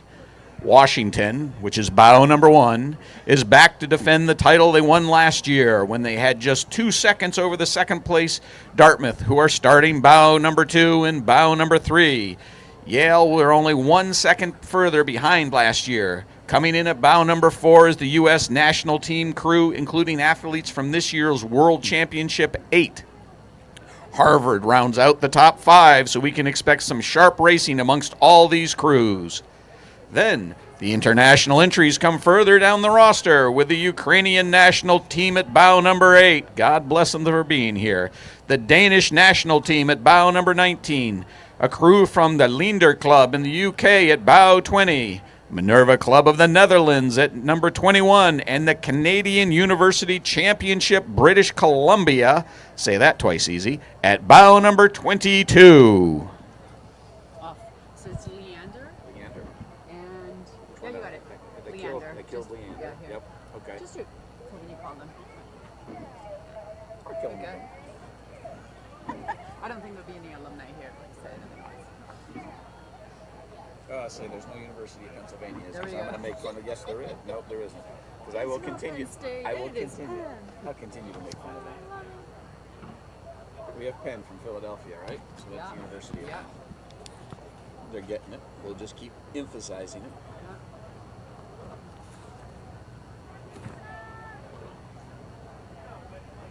So the issue with these are is they will come so fast. So fast, That okay. there'll be none of reading this, unfortunately. Nope.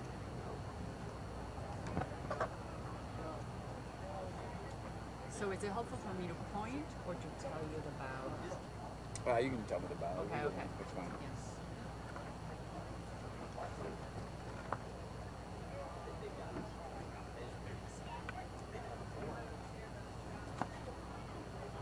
There's only 25 boats in this race. Yeah.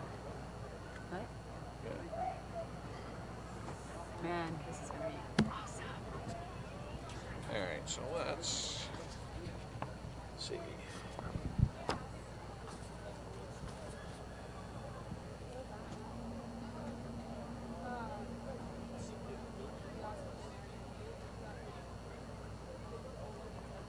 All right, so, all Minute right. and a half. Super. Right. So go ahead. Wanna go Live. off? Ladies and gentlemen, as we wait for the boats to arrive in this race, just a little background. Bow number 18, rowing for the Ukraine. This team consists of 2 crews, 4 and 4X, which represented Ukraine on the international regattas in 2022. In the lineups, you can see the 2004 Olympic bronze medalist Sergei Grin, and in 2014 World Championship Ivan Devatko. I apologize well in advance on the killing of their names. And Alexander Nadoka. And bow number 19 is the Danish Rowing Center.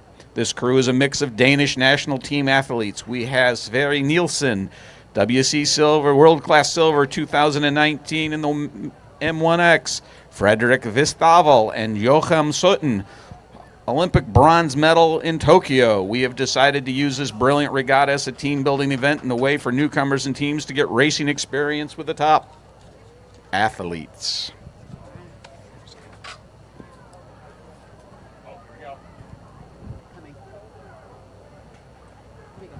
All right, ladies and gentlemen, coming through the bridge at the fast and moving is bow number 1, which is from Washington in the yellow hull and white T-shirts, and they have got the throttle wide open. Go Huskies.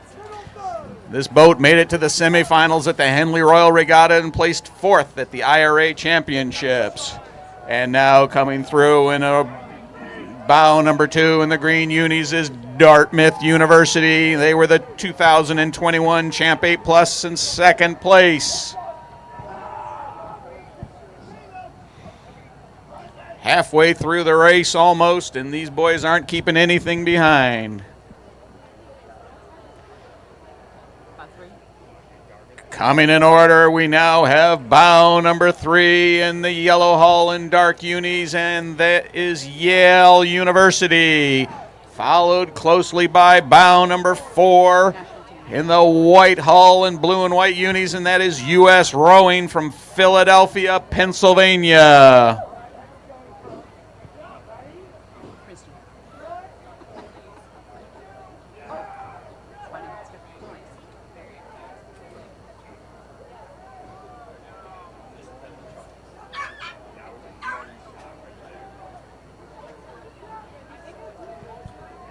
Now coming through the tunnel and on an even pace and into our viewing range in the yellow hull and the red oars is Harvard University, followed closely by bow number 6 in the yellow hull and orange T-shirts, and that is Syracuse University.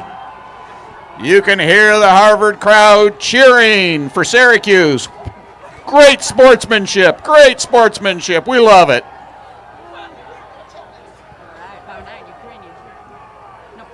Now coming out in the yellow hull and blue unis is bow number 7, which is Brown University.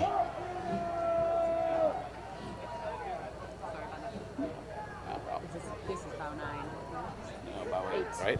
Now in the yellow hull and dark unis, we have bow number 8, and that is Northeastern University.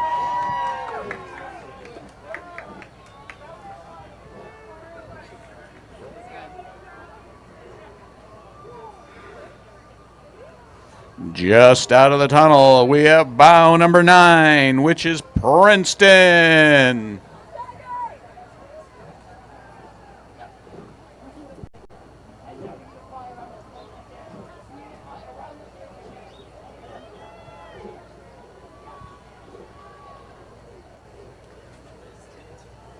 Now out of the tunnel, we have bow number 10 in the yellow hull. This is Harvard University. We have a lot of yellow hulls. Can we convince people to buy a different color?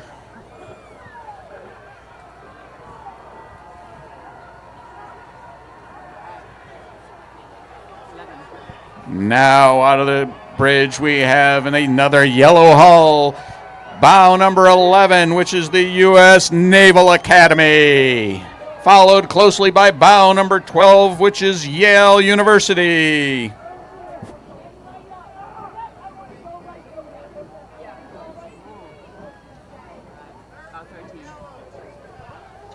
Now out of the tunnel in the yellow hull and their green unis, we have bow number 13, which is Dartmouth University.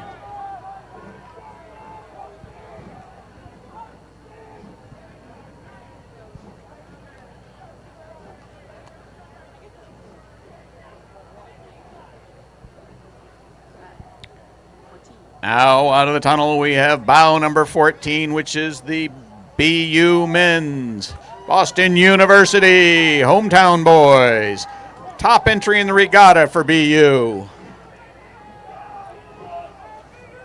The Bulldogs are going. Wow, about 15. Bow number 15 is the University of Wisconsin from Madison. This is their varsity 8+, and they've got their boat moving.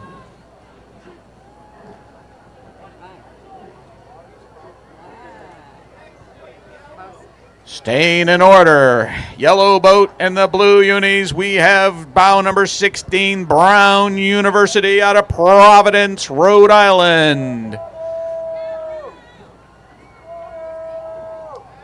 17. University of Pennsylvania. Followed closely in a white hull and one bucket hat, we have bow number 17 from the University of Pennsylvania. Followed closely by bow number 18, representing the Ukraine.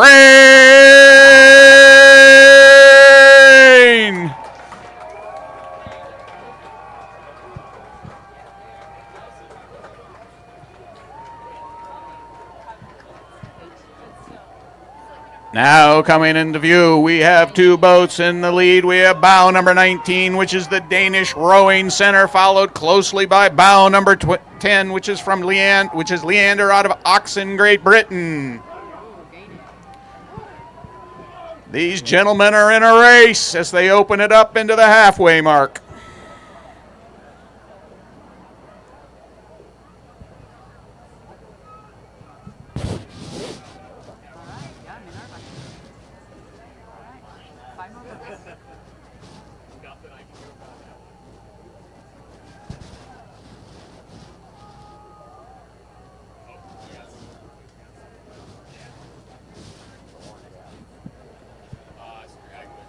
Now out of the bridge, in the red hull and green unis, we have bow number 21, which is Minerva out of Amsterdam.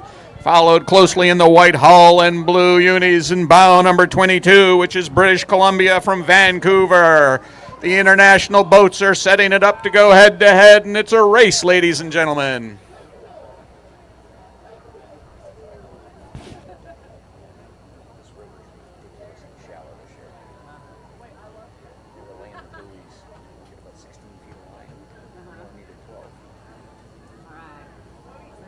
Now out of the tunnel, we have bow number 23 representing Princeton University. They have a darker uni than the other Princeton boats, but we'll take it. Now we have bow number 24 in the yellow hull and white t-shirts and dark unis and red hats, and they're looking mighty fine. Stanford University. It's West Coast, but we'll still keep them. And in bow number 5, moving sharp, we have bow number 25, Northeastern University out of Boston, Massachusetts, a hometown favorite.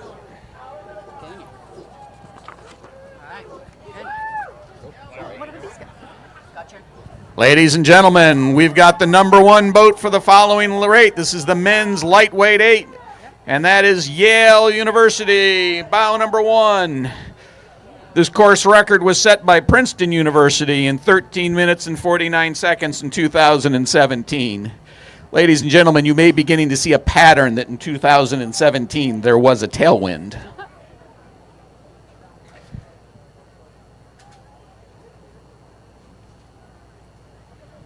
In this race, there are 15 competitors. We just had the first one go by. He is catching the tail end of the boats of the previous race. It was either an early start or a fast race, and we'll go with a fast race.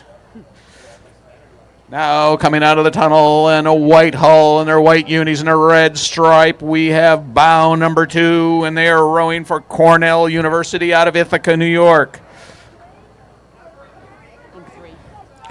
Followed closely by bow number 3, which is rowing for Princeton University.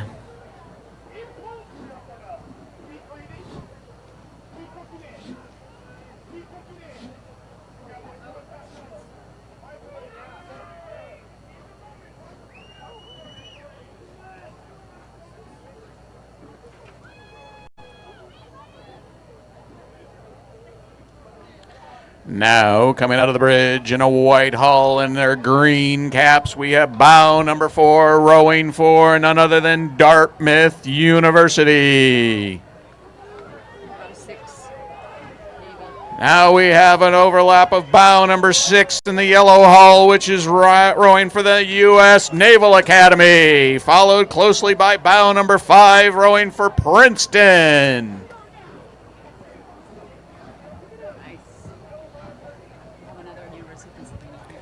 Now coming out of the bridge, we have bow number 7, which is from the University of Pennsylvania.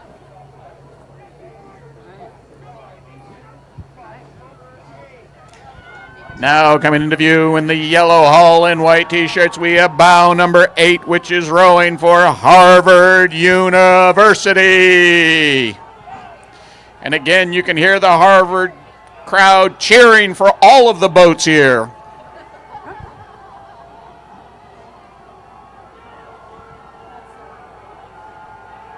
They could still be calling for the Ukraine.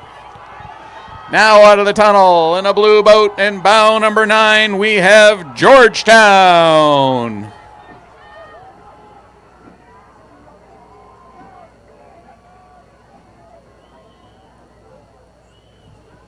The Harvard boathouse just got very quiet. Must have been a beer call.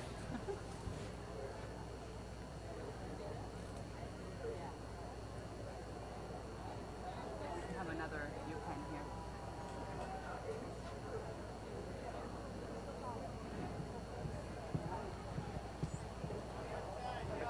here. Now out of the tunnel in a yellow hull in their white shirts, we have Harvard University. Followed closely by bow number 12 in the red hull, rowing for MIT. Now through the bridge, we have bow number 11 in the white hull and multicolored lack of shirts, which is from the University of Pennsylvania. 13. You said Delaware. Now coming into view in the white hull and the blue unis, we have the University of Delaware, the Fighting Blue Hens. Coming close on their heels and in a head race, we have bow number 14, which is Kolner out of Germany, And in bow number 15, going deep, we have the U.S. Naval Academy. And ladies and gentlemen, that is our field.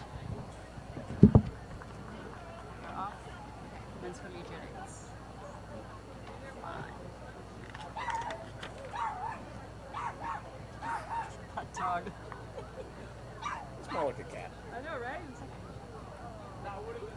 Cool. Let us know. Yeah. This one's going to be women's eights. Women's eights next. No, Men's collegiate. Men's collegiate Men's eights. 65. Who we got? Okay, about 5 minutes. They're passing Riverside. Okay.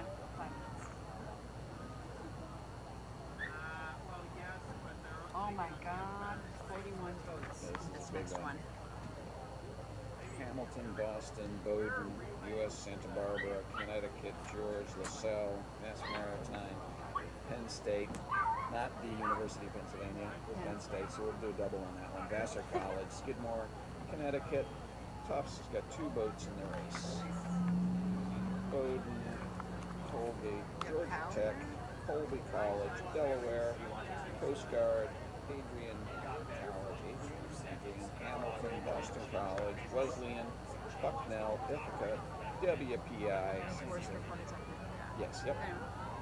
St. Joseph's, Trinity, Virginia, Middlebury, Marietta, MIT, Michigan RA, which is Ann Arbor, which is Michigan University. Yeah. It's University of Michigan. University of Michigan. It's a good thing one of us knows something.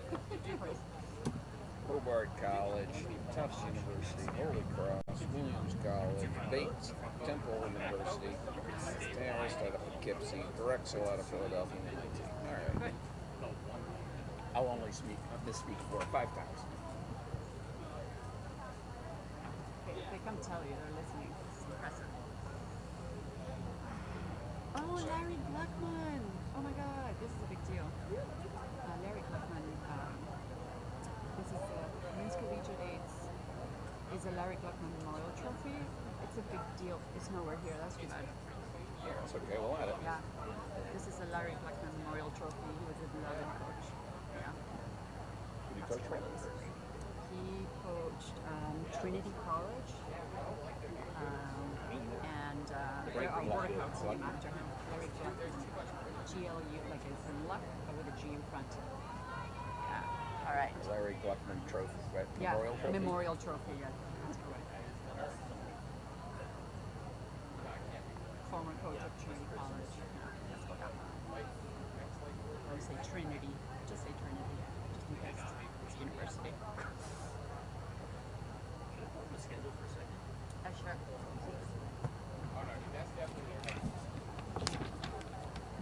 Men's collegiate fours are still. Now we have like 41 votes. In this one? This one, yeah. Men's collegiate AIDS. Ready?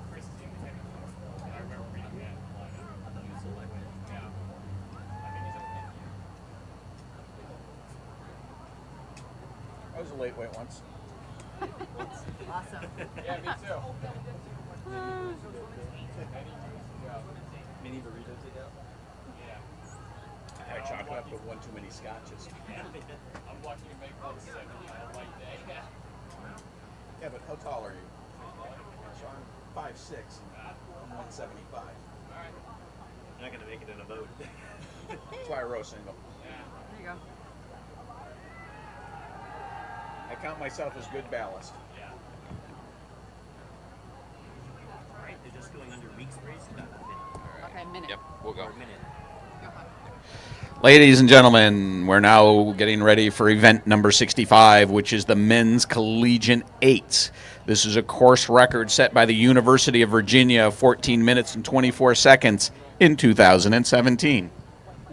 There are 41 competitors in this race, and this is the Larry Gluckman Memorial Trophy.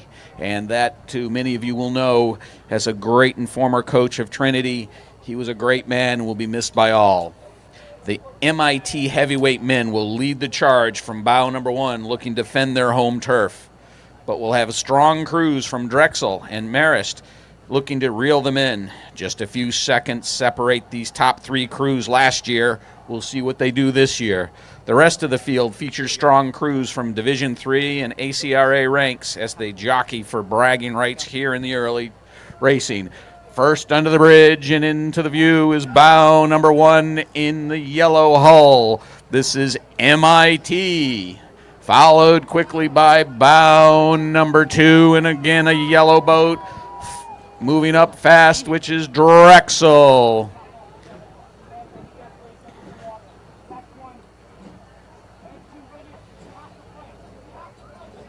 And we appreciate Drexel putting their name on the side of the boat.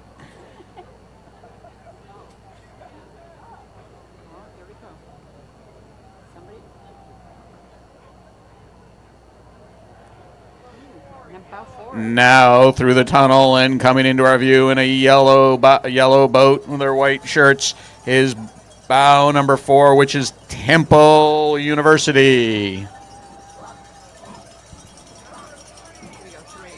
And moving through in their white boat and red and white striped unis, we have bow number 3, which is Marist out of Poughkeepsie, New York. And then in a neck-and-neck race coming out from under the tunnel, we have bow number 5 in the pink unis, and that is from Bates College. And close on their heels is bow number 6, which is Williams College Boat Club out of Pittsfield, Mass. And they're going head-to-head, and the boats are moving. It's a race, ladies and gentlemen. Now out of the tunnel, we have bow number 7 in the yellow hull, which is Holy Cross out of Shrewsbury, Massachusetts.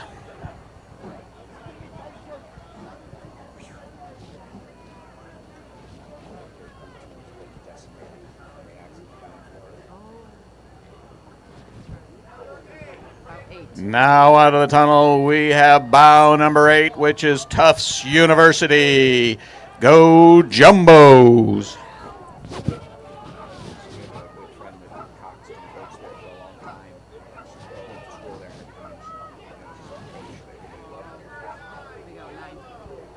Now out of the tunnel in a yellow boat, we have bow number 9, which is Hobart College out of Geneva, New York, followed closely by the yellow hull bow number 10 from the University of Michigan.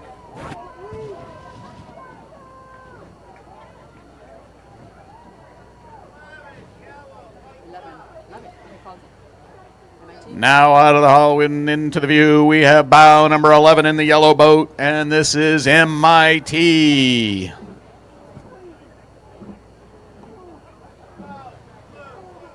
Followed closely by bow number 12, which is Marietta College out of Marietta, Ohio.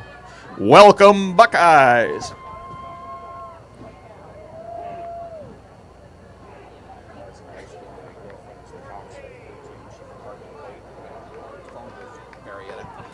University of Virginia, Cavaliers. Now coming into view is bow number 14, which is the University of Virginia, the Cavaliers. Followed closely by bow 13, Middlebury out of Middlebury, Vermont, where it's almost ski season.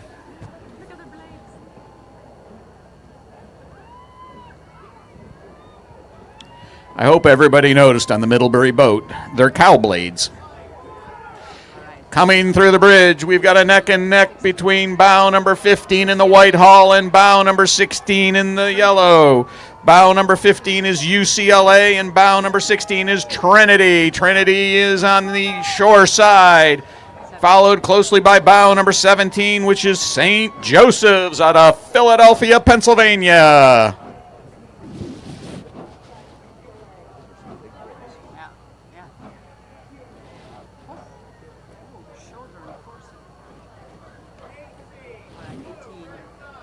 Now out of the bridge and moving into view in the dark hull and the red unis, we have bow number 18 rowing for Worcester Polytech Institute. Go Whoopee!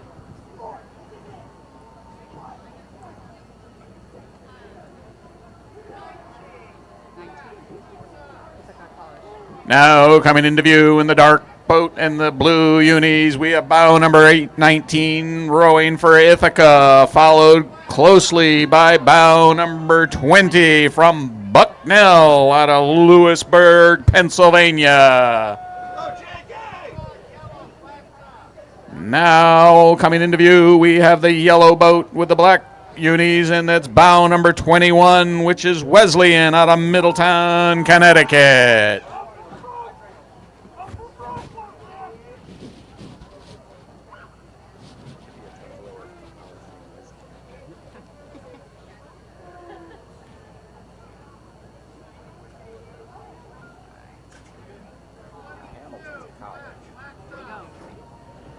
Next out of the bridge in the dark boat is bow number 22 rowing for Boston College, followed closely by bow number 23 rowing for Hamilton out of Clinton, New York, being chased down by bow number 24, which is Adrian College out of Addison, Michigan.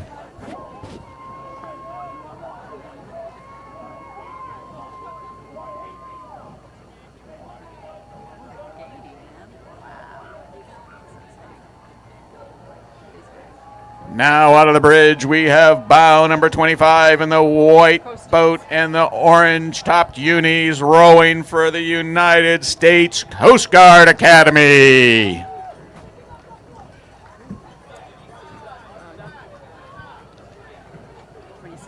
Now in front of the view, we have in the dark boat and the dark blue unis, the University of Delaware. Now in front in the yellow boat, we have bow number 29, Colgate out of Hamilton, New York, followed closely by bow number 27 from Colby College. Short row down from Maine.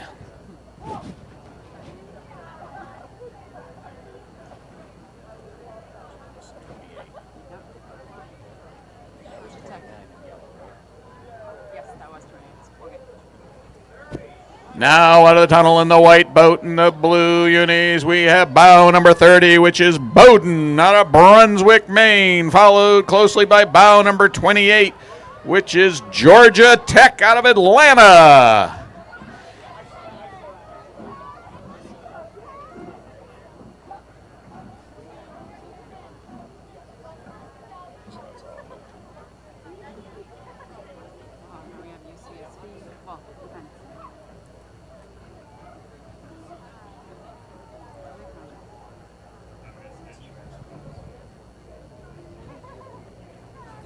Ladies and gentlemen, now coming out of the bridge, we have bow number 34, which is LaSalle rowing out of Philadelphia, Pennsylvania, followed closely by number 33, which is a George Washington University out of Washington, D.C.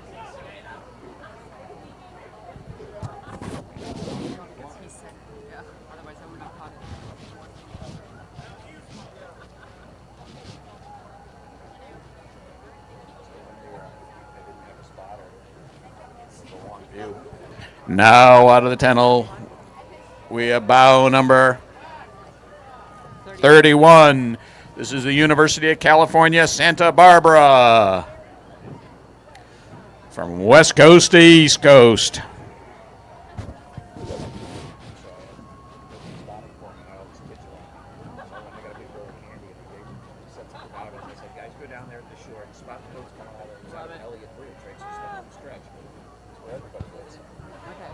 And now out of the bridge, we have bow number 32 in the maroon boat, and that is the Connecticut College rowing out of New London. And then coming under the bridge, we have a neck and neck with bow number 37, which is Southern California out of Los Angeles.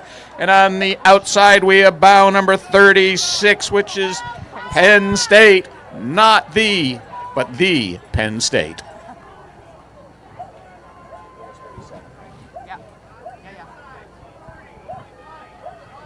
Now out of the bridge, we have a neck and neck race with bow number 40 in the white hull, and that is Connecticut. And 35, bow number 35, which is Mass Maritime out of Buzzards Bay. And then right behind them, we've got another neck and neck, which is bow number 38 on the shore side in red. And bow number 39 on the outside. That's Vassar College on the inside and Skidmore on the outside. And coming up fast, we have bow number 41, which is Tufts University.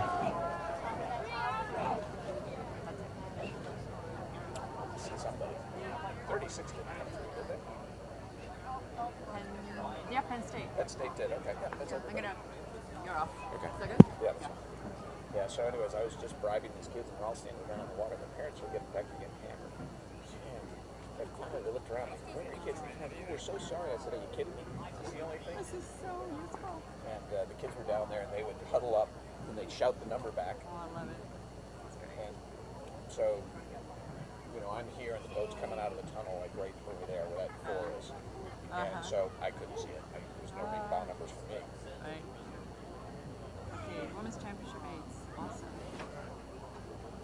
Let's see, what do we have here?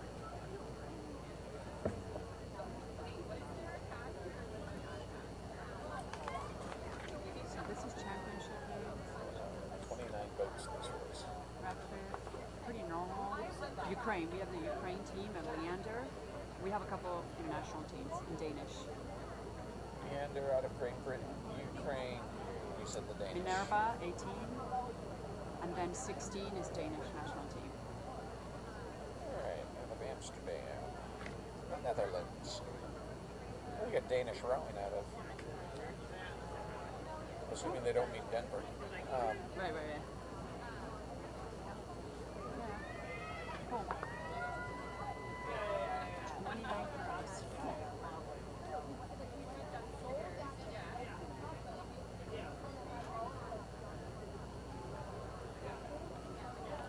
Leander, you said. Leander, yeah. Last summer. I think Goonies, huh? Eventually I'll learn. Alright, we'll give them a call when we're ready. There's like select occasions where this group chat fires off. So.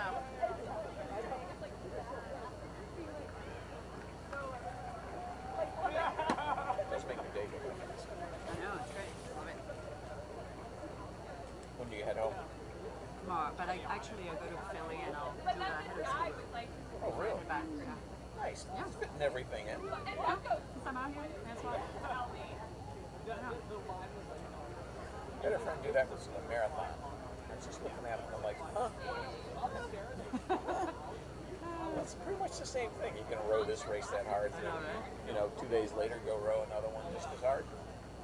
How long a race is that? It's 4,100 meters, so it's a little shorter than this one. Yeah, beforehand, and then we went there. Yeah, I was like, I haven't seen that in very long. Riverside right now. All right. You want to talk about the event? Yeah. Give me 2 seconds.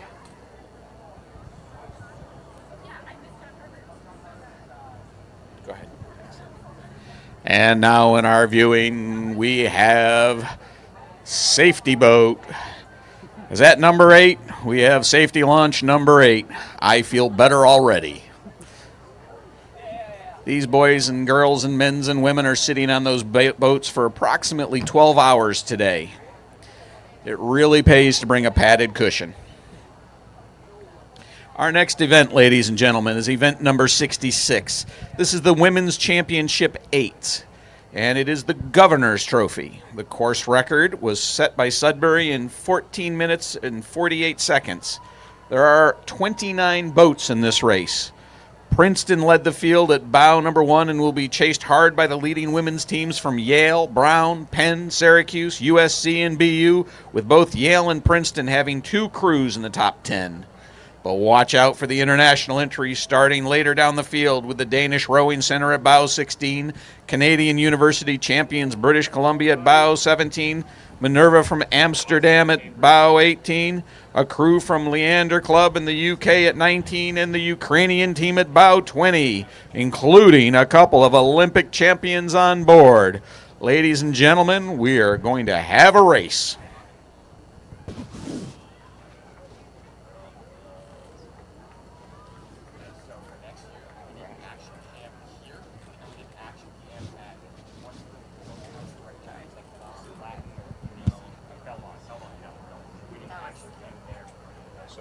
So you need one right on Weeks Bridge. Yeah. You need one right on the other side of this. That's where the crash is the best. We're usually on so we get the perfect shot. This bridge is construction. Okay, we're coming under Weeks Bridge. We got about a minute and a half. Got it. Let me know. I don't have you. Oh, I do have you pen in here. Boy, oh boy, I'll get good at this.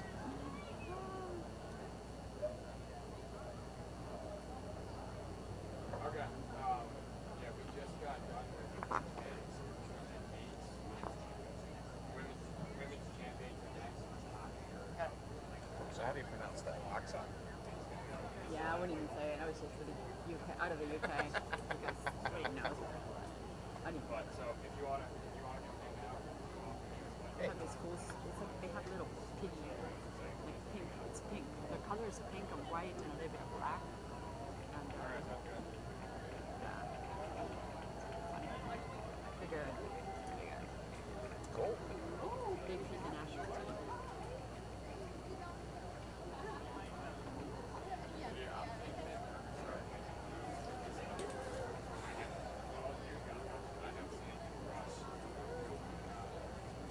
holds off for another. I know, right? We need another hour.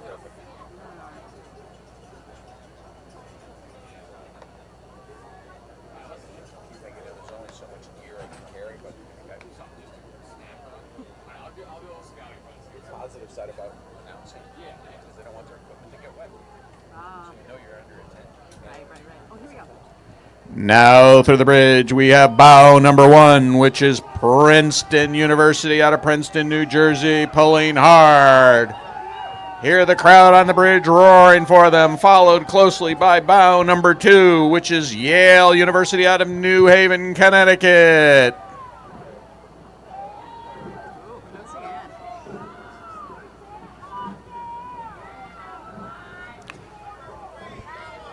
Out of the bridge and into our view in the yellow hull, we have bow number 3, which is Brown University.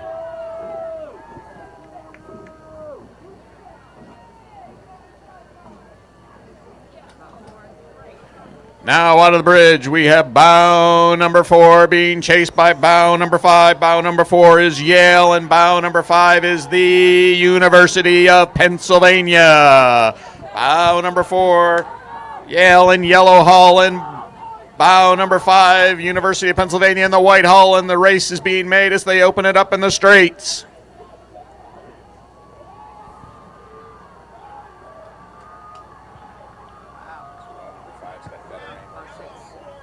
Now coming out of the bridge and in the yellow boat and orange unis, we have bow number 6 rowing for Syracuse.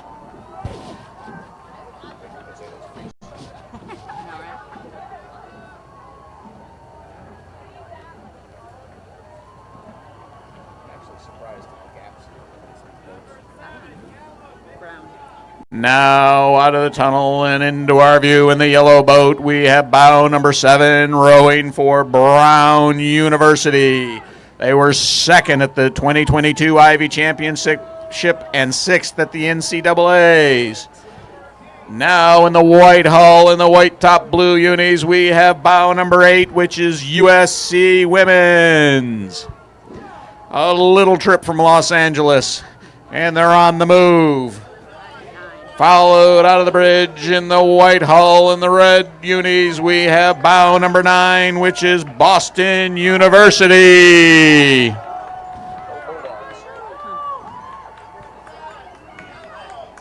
Coming out of the bridge and into view in the yellow hull and bow number 10 is Princeton. Followed closely in the dark hull and orange unis by bow number 11, which is Tennessee out of Knoxville. And then into view we have bow number 12, which is Radcliffe, a hometown boat. You can hear the Radcliffe cheer, again, cheering for all the competitors.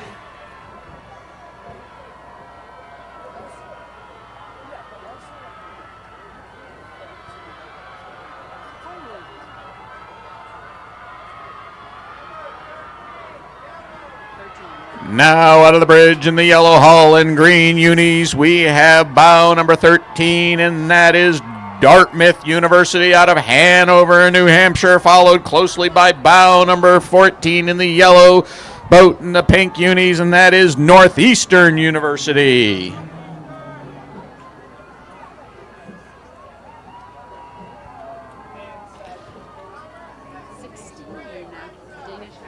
Now coming out of the bridge in the gray boat and the red topped unis, we have bow number 16, which is out of the Danish Rowing Center. One of our great international teams.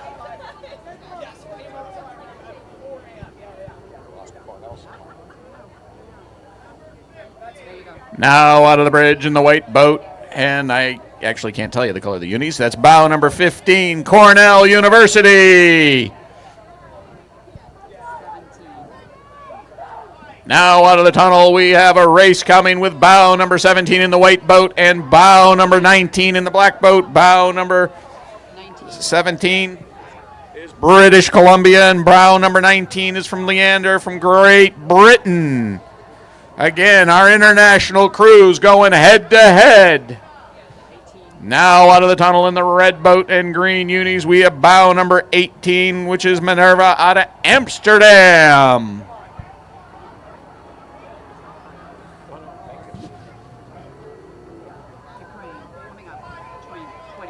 Now coming out in the white boat and the purple, yellow, and blue, we have bow number 20, rowing for the Ukraine.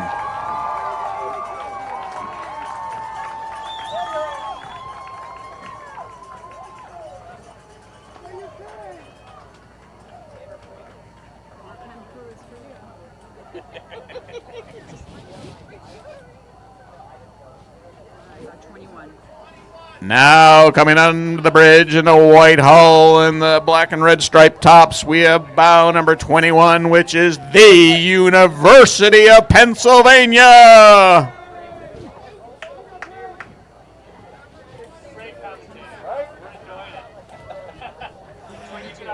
Now out of the tunnel, we have bow number 22 in the orange tops, and this is from Tennessee. Knoxville, Tennessee, followed closely by bow number 23, rowing for Clemson. And coming up fast out of the bridge in the silver boat, we have bow number 24, rowing for Columbia University. Out of the bridge and into the open straits and opening it up in the white boat and orange tops, we've got bow number 25, rowing for Syracuse. Close on their heels, we have bow number 27, the University of Washington out of Seattle.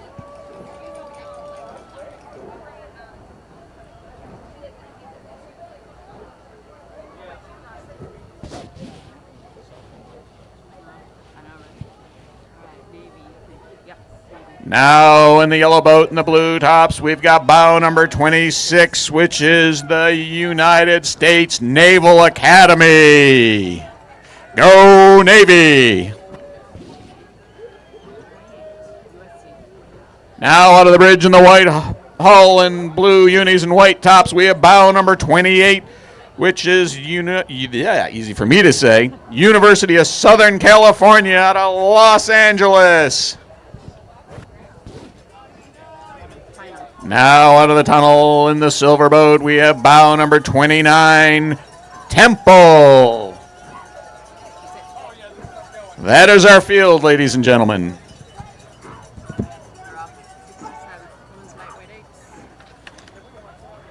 Hopefully the lightweight eights don't catch up that fast.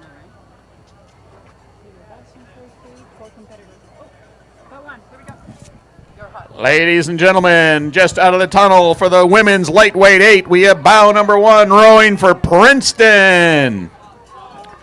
The course record here is 15 minutes and 46 seconds, and I know you're not going to believe it, but yes, it was set in 2017.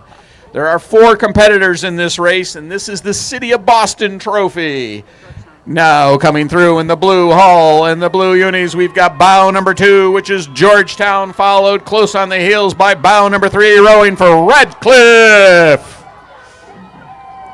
In a moment, you'll hear the cheers, and that's for all competitors.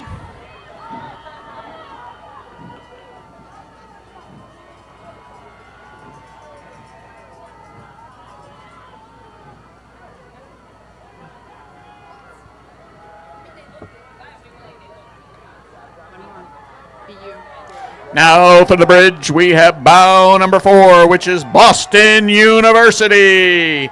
Boston University's been one of the 2 fastest lightweight women's programs at the IRA Championship every year since 2016.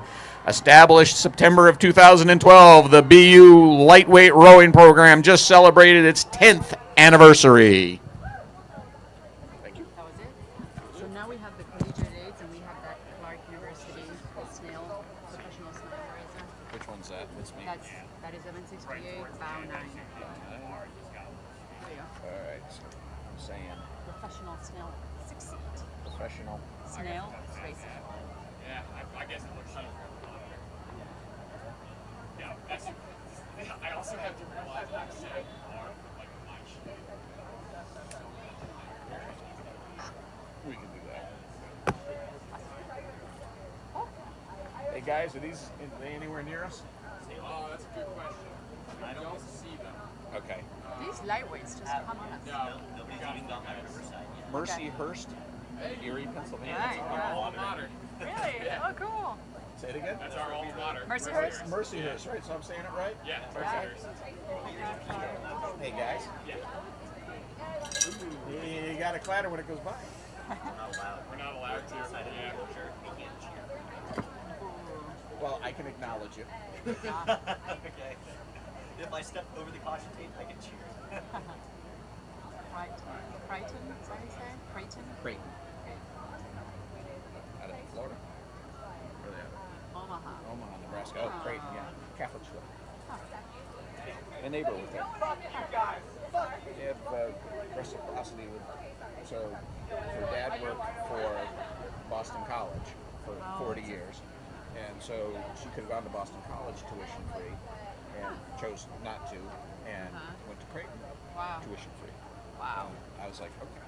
I mean, I'll give religion a nod. That was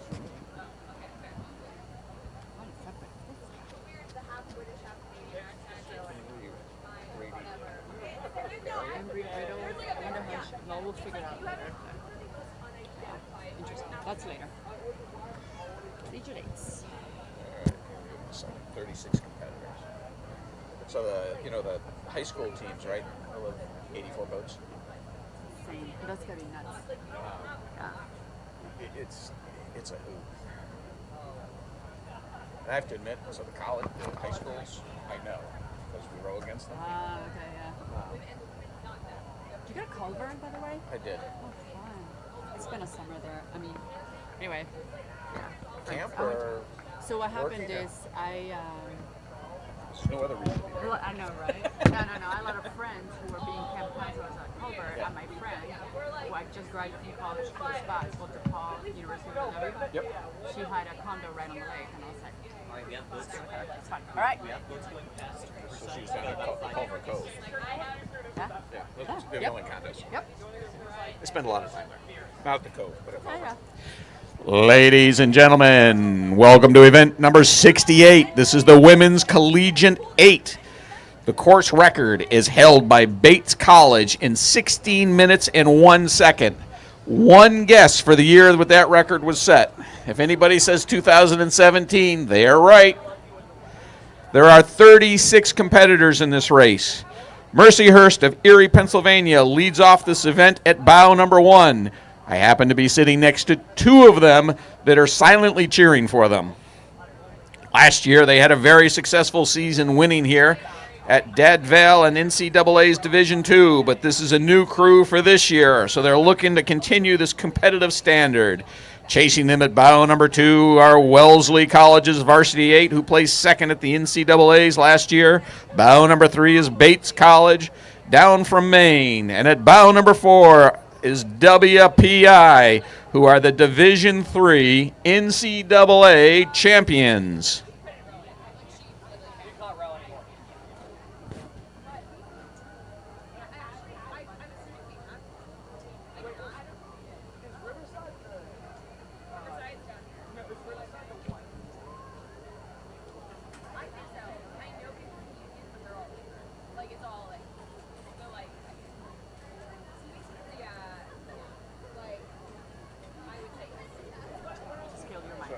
Thank you. So you were just out, how long were you there? Meaning where? Out at Culver? Oh, it was just a summer. It was right after I graduated and before I took a job somewhere else. So just spent the summer. What year was that? Oh my God, 95. So I graduated in 83. I worked there 85 and 6. So first summer I went in, I got hired to break horses. Oh, fun. And so I got there, and the 10 horses I was supposed to break, the director, who was a good friend of mine, sold them. And I'm sitting there and I said, okay, so you hired me to break horses, and now what do I do? They said, well, you get everybody whose schedule was messed up. And so I got 16 girls for the first class, and that's the way every class went. I'm like, okay, so it screwed up everything. But it's a great place. It's a ton of fun. I mean, it's amazing.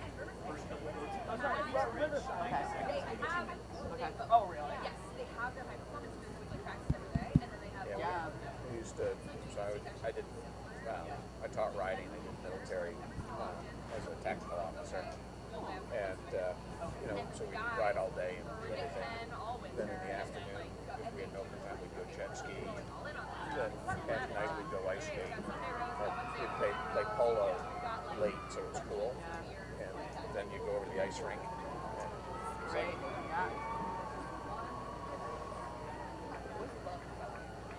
Yeah. So the local sheriff at that time was a friend of mine as well. And so, every time an animal got loose somewhere, they'd spin through and we'd all jump in the car and go get the animals. They have pictures of us driving down the highway, hiking out the window with a lariat, going after the loose horses. We catch the horse and I go look over at the guy and I'm like, this isn't one of ours. He's like, I know that. I'm like, what the hell am I here for? Oh, funny.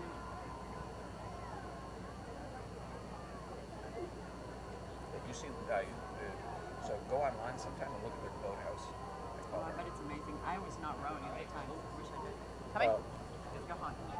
Now coming through the tunnel is bow number 1 in the white boat and the striped unis, and that is Mercyhurst University out of Erie, Pennsylvania.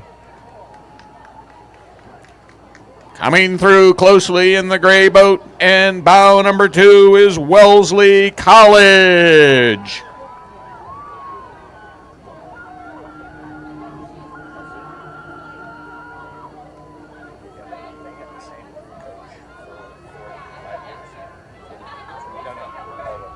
Now out of the tunnel, you have bow number 3 in the white boat, and that is Bates College out of Lewiston, Maine.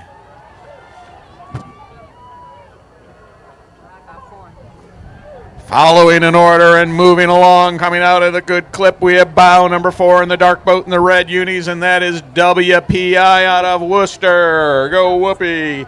Followed close by hull number 5 in the blue boat, Tufts University.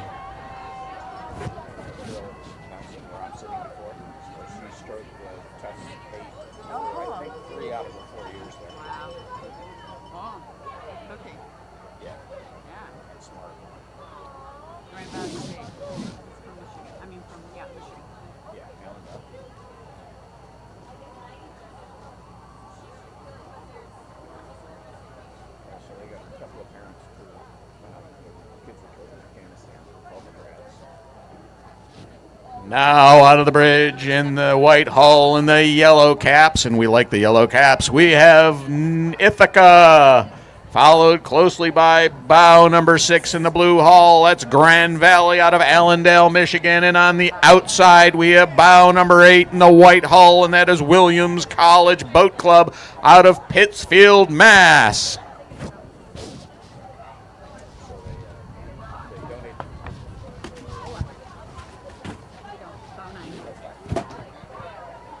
Out of the tunnel, we have bow number 9 in the dark hull, and that is Clark University. And we have some inside knowledge that the 6th seat is a professional snail racer.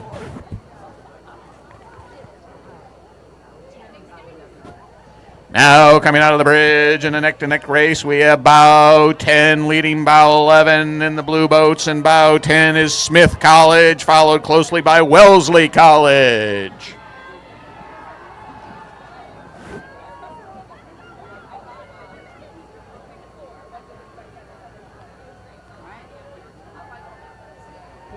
Now out of the bridge in the white hull, being chased closely by the 2nd white boat out of the hull, we have bow number 13, Bates College, being followed by bow number 12, which is the United States Coast Guard Academy. Coming out now in the blue hull, bow number 14, Tufts University. Go Jumbos.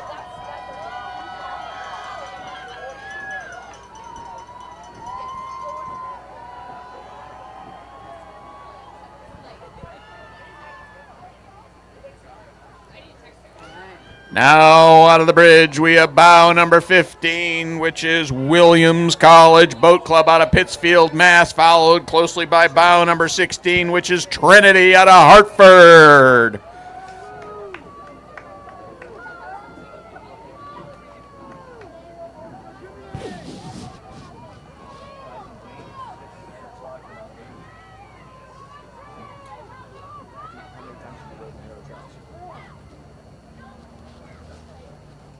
This is the best.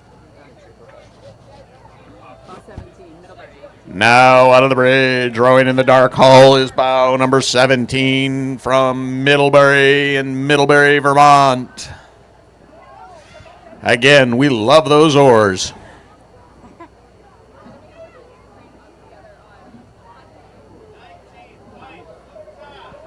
Now out of the bridge and coming into view, we have bow number 19, in the white hull and the blue unis, and that is Hamilton out of Clinton, New York, followed by bow number 18, which is Mount Holyoke College out of South Hadley, and coming up on the near side is bow 20, Wesleyan out of Middleton, Connecticut.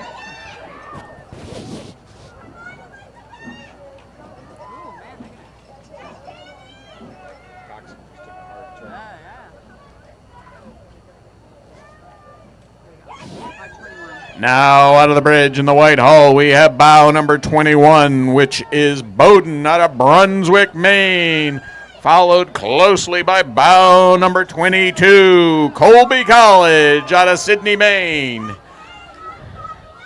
The Maynards are upon us.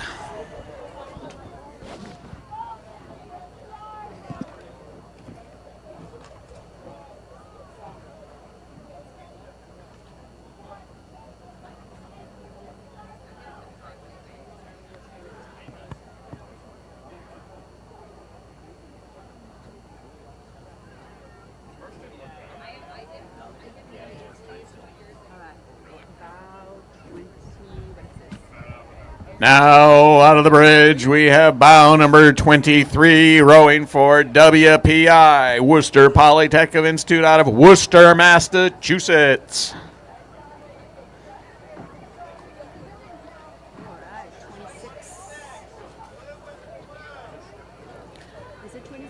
Yeah, 20. Now on the far side in the dark hull blue, we have bow number 26, which is Smith College, and on the inside maroon boat, we have bow number 25, which is Wash College out of Chestertown, Maryland, followed closely by the white-hulled bow number 27, Colorado out of Boulder, Colorado, and moving on the inside in the yellow hull is bow number 28 from Bryn Mawr, Pennsylvania.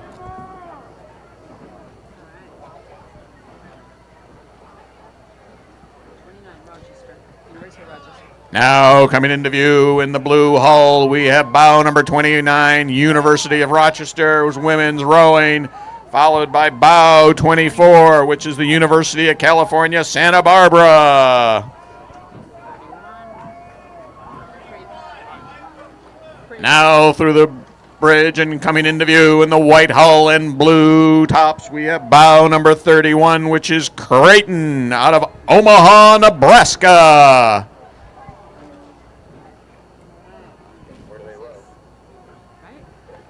Coming head-to-head out of the bridge and into view, we have on the far side bow number 30, which is Wellesley College, and a rower down on the inside. 33, Skidmore College. Now coming out of the bridge, we have bow number 35, rowing for the University of Calgary.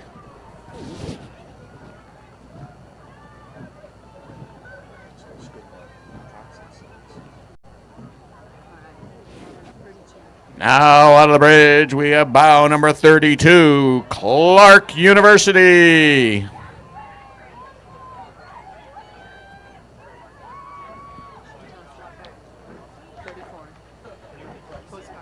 Coming closely out of the bridge in the white boat, we have bow number 34, which is the United States Coast Guard Academy out of New London, Connecticut.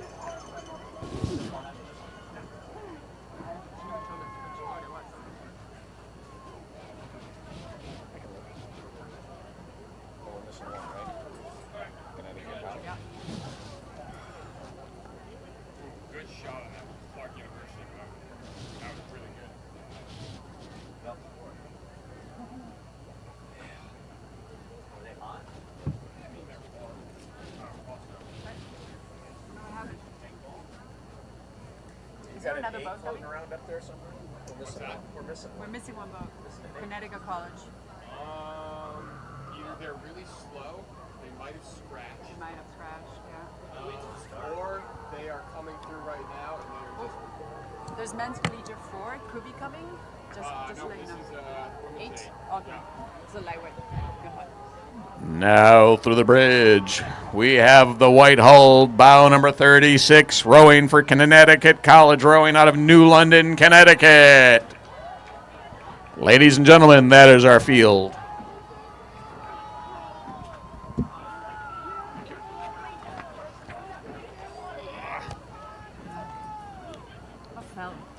So our sponsor list. Oops, hold on. I don't know where Oh I no, left they it. brought it back. Oh, you brought it back. Okay. Oh, okay. Well, the coffee cup's the only thing that's over there.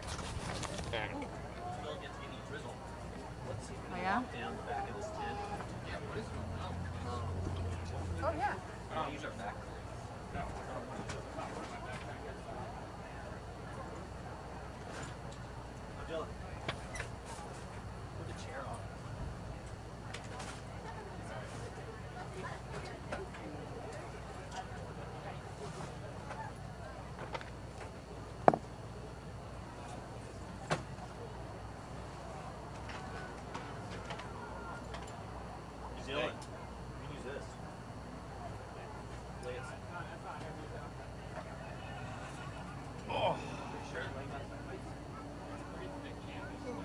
That's a Wells boathouse. Is it Wells? That's the one that's in construction? Yes. Weld. Weld, yeah.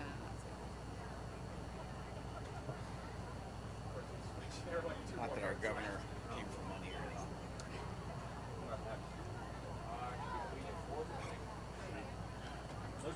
He's a good governor, though. Good. All right, collegiate 4s. How many? 39. Nobody's at Riverside yet, so we still got 4+ minutes. Okay, good. All right, so we'll call Interesting. Let's see. Normal. Well, yeah. Ooh, Orange Coast. Stetson. That's the one in Florida I was thinking of before. That's Stetson was in Texas. No, DeLand, Florida. My niece went there. It's the only reason I was thinking of it when I was looking at the other one. Gordon College, High Point University, Clemson, Middlebury, University of Rochester, NSU, Michigan State University, Delaware, Northwestern, and University of Calgary. I have boats going by Riverside, 5-ish minutes. Okay. Thank you.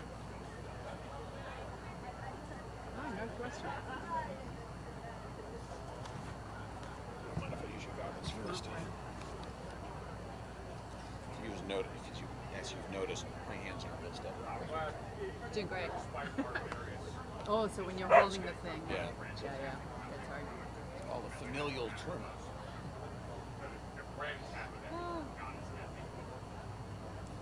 You got something going on? Is that just you?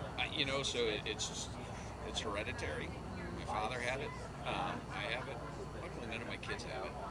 And it's just a neurological disorder, and there's nothing to do. It can get much worse. I mean, mine has been like this most of my life.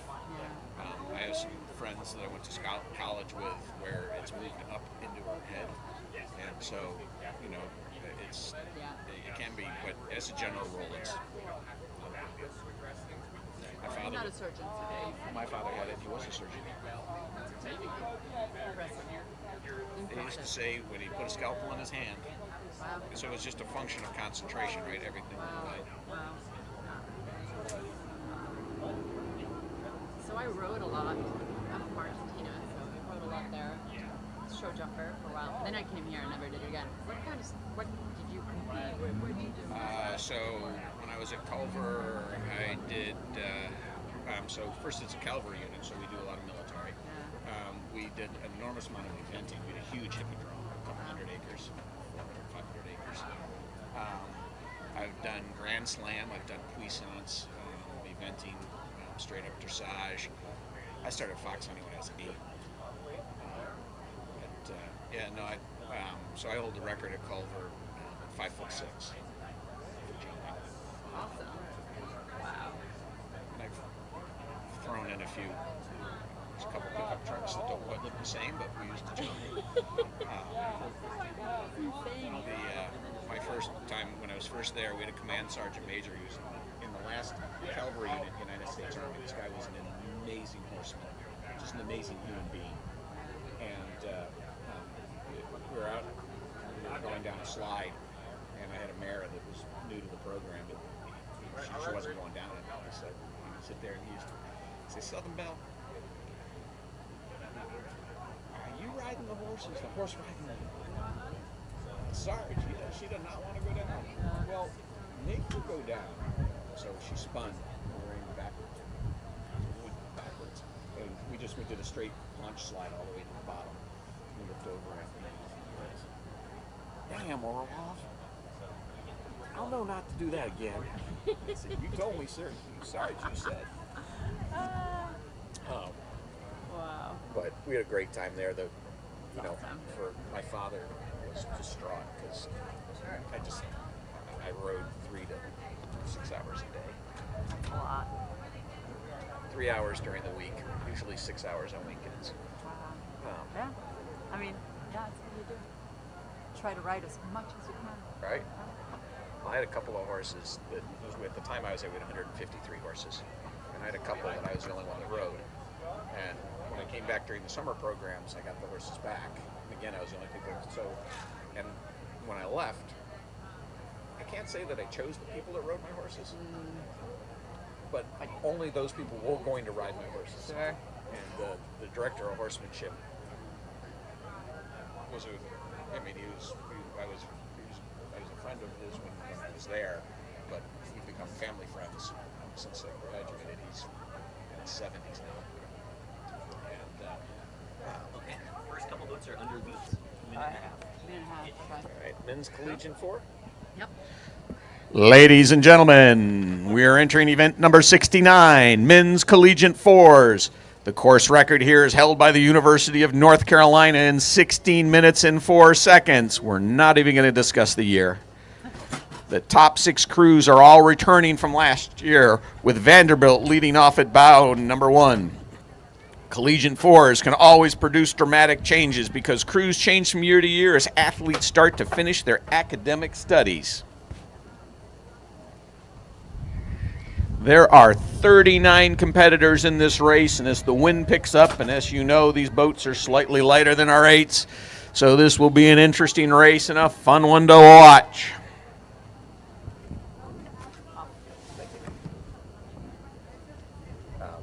We got to ride like Jean Fassard would come in and work with us. Here we go. French cavalry. Wow. You're on. Ladies and gentlemen, coming out of the bridge, we have bow number 1, which is Vanderbilt from Nashville, Tennessee, followed closely by bow number 2 from Mercyhurst University. Silent cheers coming from tents.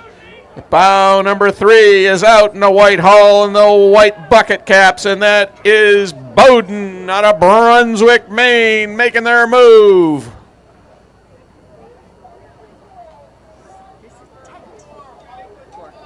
Now out of the bridge and coming into view in the white hull and the white and blue unis is bow number 4, which is Oklahoma City out of Oklahoma. Now in a neck-to-neck race coming out from the bridge. In the near side, we have bow number 5, which is the University of California, Santa Barbara. And on the outside, we have bow number 6, which is Embry-Riddle Aeronautical University out of Daytona Beach, Florida. Go Techies.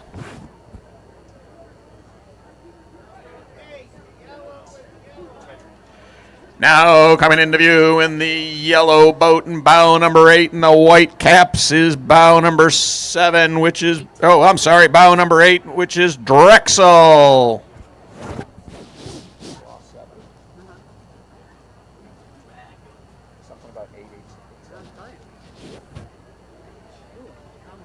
Now out of the tunnel in white hull is the University of Michigan, followed by bow number 7 in the blue hull, which is Marietta College out of Marietta, Ohio. Now out of the hull in the silver boat and the orange unis, followed close by the white hull. We have the University of Virginia, followed by Marist University out of Poughkeepsie, New York. That's bow number 10 and bow number 12. Sorry, my bad. That's UNC men's crew out of Caribou, North Carolina. Go UNC.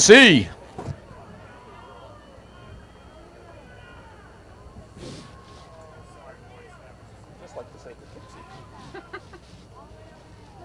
Alright. I see stuff coming down. Bunch of birds.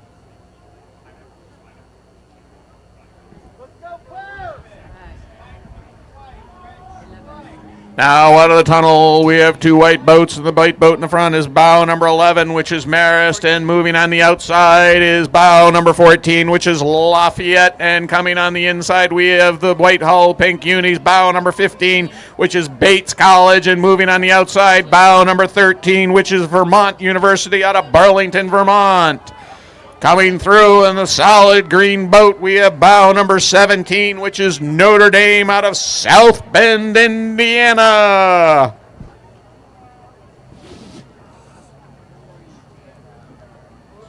Boston College. Yep.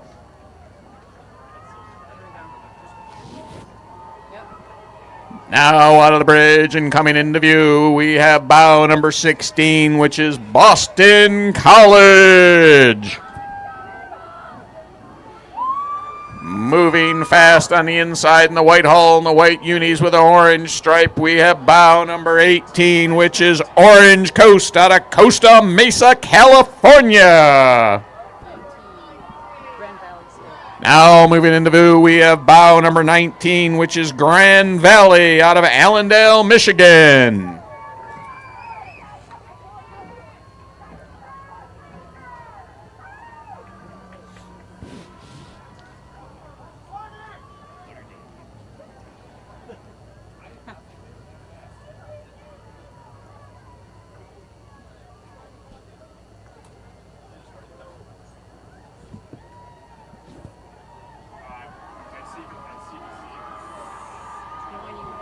Now coming out of the tunnel and into our view is bow number 21, La Jolla, Maryland, out of Baltimore, Maryland, followed by bow number 22 from bow number 20 out of Washington. And then we have bow number 24, which is Liberty out of LaSalle out of Philadelphia, Pennsylvania. 3 strikes and I'm out.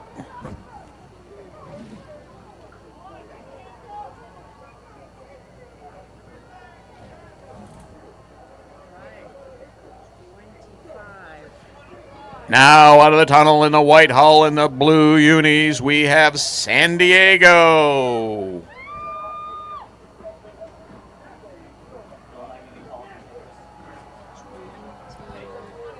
Now coming into view in the white hull and the green unis, we're going to say Stetson out of DeLand, Florida. Go Stetson University. Now coming out in the black boat, we have bow number 22, which is University of New Hampshire.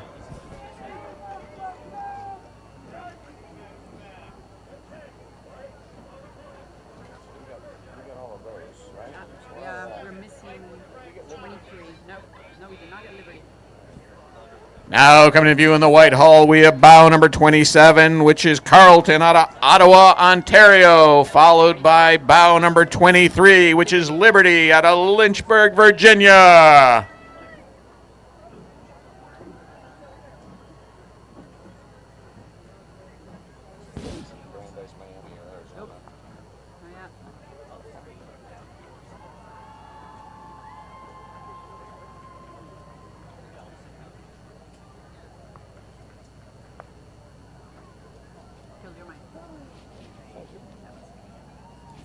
So it's the first time I haven't hit A little.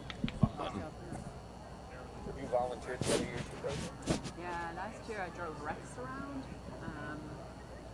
This year they didn't have that. They didn't. I guess they must have it. Here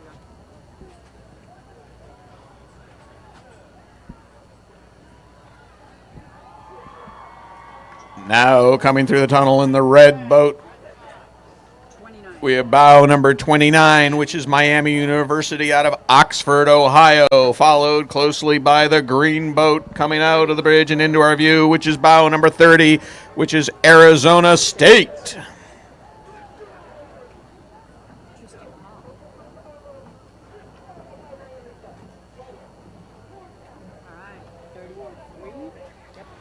Now coming out of the tunnel and into view in the white hull and the orange and black unis, we have bow number 33, rowing for Clemson. Now chasing in the yellow boat, we have bow number 35, which is the University of Rochester, followed closely by bow number 28, which is Brandeis out of Waltham. Directly behind them, we have bow number 34 from Middlebury, being chased down in a three-way race. Behind that, we have bow number 32 in purple, which is High Point University. Bow number 34, which is Gordon College out of Wynnum. And bow number 36, which is Michigan State University. Coming in through, we have bow number 39, representing the University of Calgary. 37.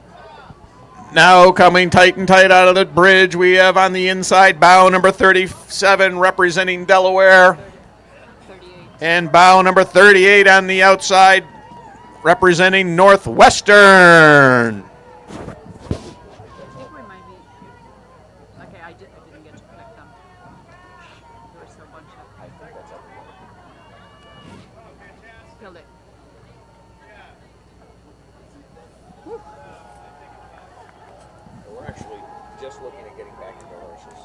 Yeah, really? It's taking forever. Come on. It's hard. All right. Collegiate 4. Women's Collegiate 4. Let us know. What's that? Let us know. Okay. 4 or 5 So minutes. this is 70, right? Yep. We're clear for a little while. All right. Running over to the bathroom, okay? Yep. Oh, fun. Look at these people rowing. So I've been trying to get my kids to do this with me. I know, yeah. I was going to say. Need to get it. And my daughter. I'll take one. I'm fine, thank you. I'll take one. Yeah. Thank you. Watch out. No, that's okay. Thank you. My daughter who rode and coaches, I'm like, for Whalen Weston. Oh, cool. So I'm like, okay, so you need to, so we need to do this. She finally looked at me one day and she said, Dad, I have standards. Stop it. Oh, she said that? Yep. I'm like, really? That's And amazing. it's just gold. Just oh gold. My God. I have friends in this race. I call it? This is the one they would like to call the last one. Not a problem. Rest. Learning from. Well, I can teach you how to mispronounce almost anything. And I can get the numbers mixed up almost anywhere. I am doing that learning.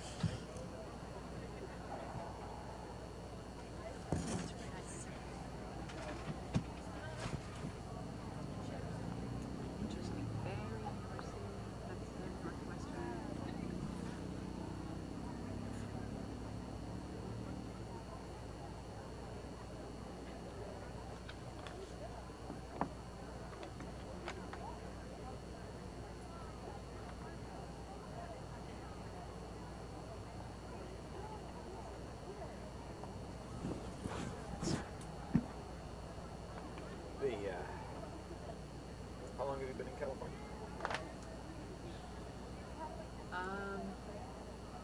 12, 13 years now.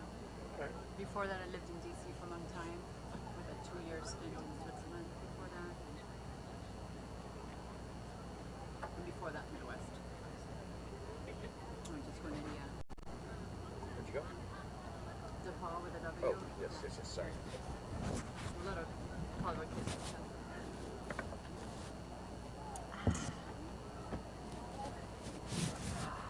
My dad grew up in Roxbury, which is here in Boston. Yeah. And when I was applying to schools, I went to Boston Latin. And when I was applying to schools, I was mainly looking at schools in the South. So, well, if you go to Tufts, I'll pay for it. If you go anywhere else, it's on you. Ooh. Yeah, I may be stupid. I may be dumb, but I ain't stupid. Yeah. Going So to you go to Tufts. Tufts? Oh, Tufts, good. That's great. Today I would never get in. Hard school to get in. It's crazy. Ooh. Is that rain? No. Here's the rain. There you go. Oh. Sounds like it. It's a little drizzle, right? A little drizzle. A little drizzle. So immersive, yours? What do they do?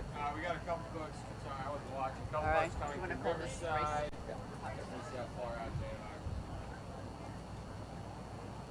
Yeah, about 5 minutes or so. Yeah. It is drizzling. So, how did Mercier is? Yes. That's where we You went. got it?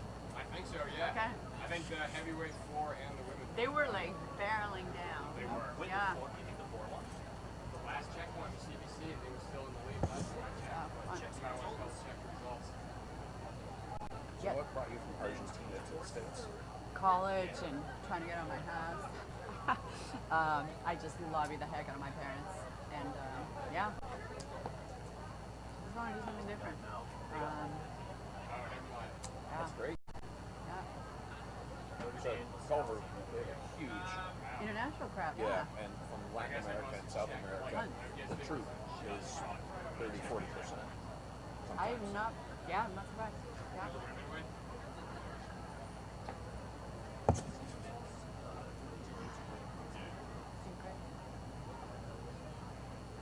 Now you spend summers there. You didn't spend it. You can go to school year round there. I did. Oh, you did. I graduated from winter school, and I went back and taught summer school. That's awesome. Let me know. We'll read into it. That's good. Ladies and gentlemen, we hope you're beginning to enjoy the liquid sunshine. Do not go home. The best is yet to come. This is where it gets good. This is event number 70, the Women's Collegiate Fours. The course record was set by Florida Institute of Technology at 17 minutes and 50 seconds. And just for good measure, that was in 2019, thank you. They earned it. There are 35 competitors in this race. 35 crews from the U.S. and Canada compete in this event, and bow number 1 is Barry University of Miami Shores, which they placed second in the event last year. They will be chased by bow number 2 from the Florida Institute of Technology, who set the course record in this event in 2019. Many of these rowers only started in college, and this is also their first time racing at the HOCR. Not an easy task. I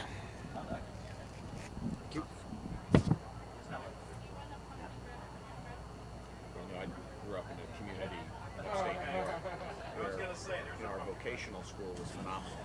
Half the kids on the farm. My father, honestly, by tomorrow I said I'm going to go back to school and come out of the grave and figure out how to support it.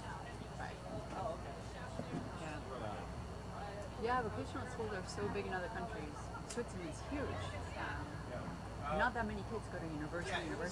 They go to a more, and they're very well integrated into jobs. A little bit like Northeastern, that they have school programs. So the BS degrees in the United States, right? They lean that way. The BA degrees, not so much. Yeah. You're free floating. Yeah, you're just kind of postponing and figuring out. Yeah, they're setting you up for graduate school. Yeah. It was a lot of fun, and it was like mentally more fun. I think. Here we go. All right. Come on. Let's see if this is better. Ooh, too close. That one. Ladies and gentlemen, just coming through the bridge, we have bow number 2, which is FIT out of Melbourne, Florida. And on the inside in the Whitehall, we have bow number 1, which is Barry out of Miami Shores, Florida. The Florida boats are going head to head.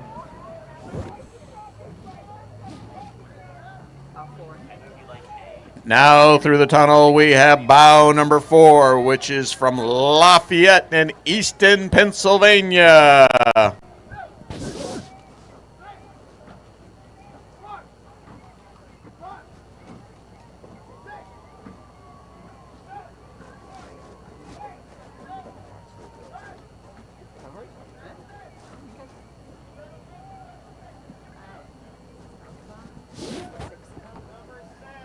Now out of the tunnel in the white hull and the dark unis and the checkered oars, we have bow number 6, which is Bowden out of Brunswick, Maine.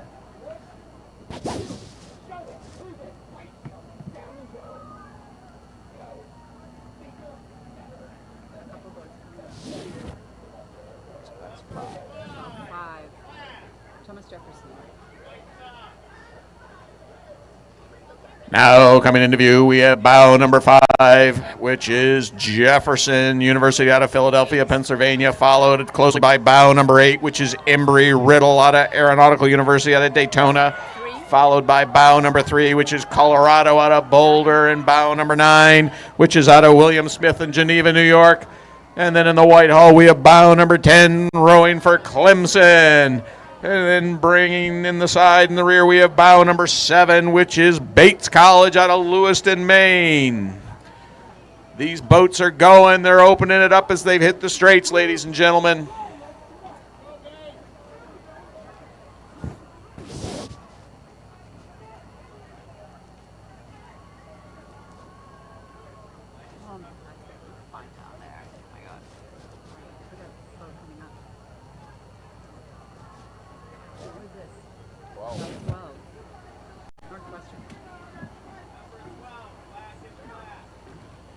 Now coming out of the tunnel and into view, we have the bow number 12 in the black boat and the white and purple orders, and that is rowing for Northwestern out of Evanston, Illinois.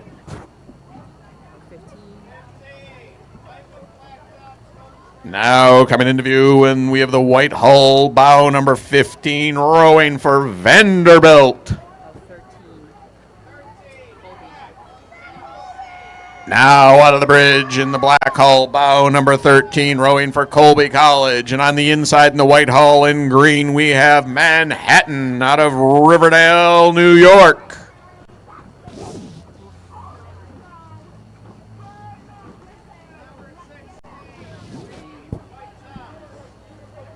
Now coming into view in the green hull and the red stripe, we have bow number 16, which is Washington University out of St. Louis, Missouri.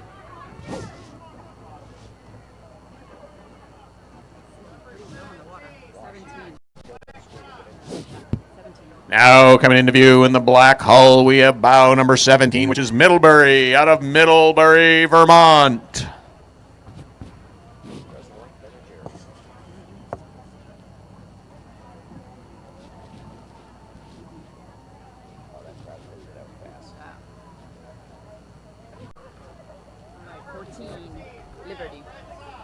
Now coming into view in the red hull with the red tops, we have bow number 14, which is Liberty University out of Lynchburg, Virginia. Gordon College. Now coming into view in the dark boat, we have bow number 19, which is Gordon College out of Wynnum, Massachusetts. 18. Trinity. Followed closely by the black hull, bow number 18, which is Trinity out of Hartford, Connecticut.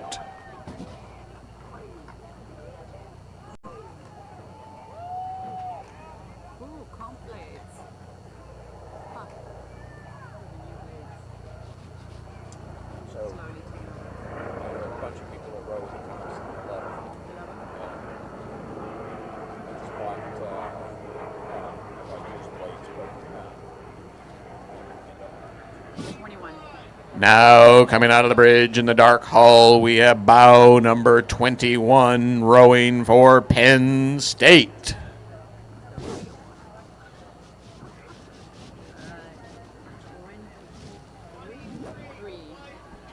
Now coming into view in the white hull and the orange oars, we have bow number 23, which is Illinois, followed closely by bow number 27, which is Carrollton out of Ottawa, Ontario, and 22 on the outside, rowing for Amherst, followed closely by bow number 20, which is Bryn Mawr. And on the outside, we have bow number 24, which is Franklin Pierce out of Rindge, New Hampshire, and bow number 25 in white out of St. Lawrence.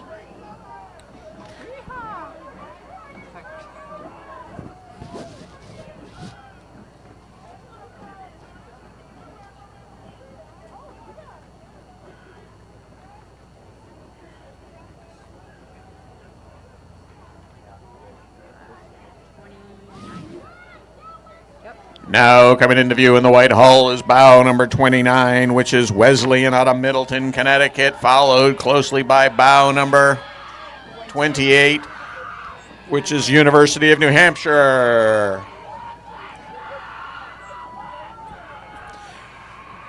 We're not sure who's getting the crowd noise from the bridge, but they're screaming.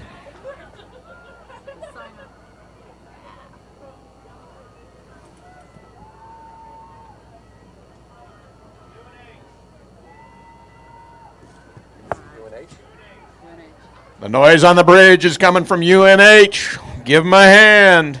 Now into view, we have bow number 26 in the dark hull, and that is Mass Maritime out of Buzzards Bay.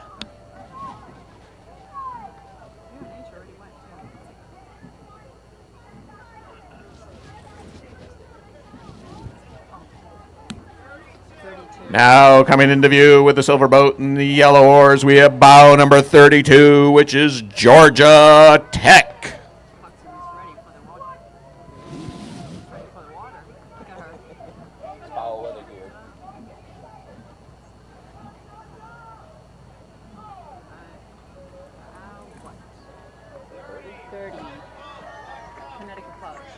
Now coming into view in the white hull and blue tops is Connecticut. Bow number 30 is Connecticut College out of New London, Connecticut.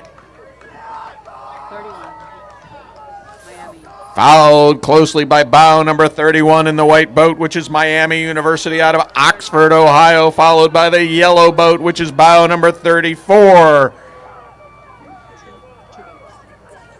34. Which is Merrimack College out of North Andover, Mass, followed by bow number 33, which is Simmons out of Boston.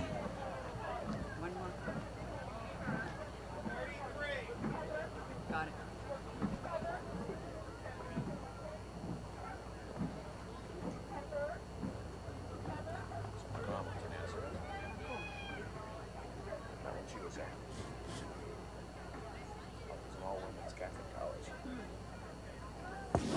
Everything they told her she couldn't do, she did it. Don't jump in that river. Don't you get in that car. Okay. My mother was doing, why can't you follow any rules? I can't figure out where I got that from. Ladies and gentlemen, it is not really raining. It is an optical illusion. It is there to calm the waters for the boats.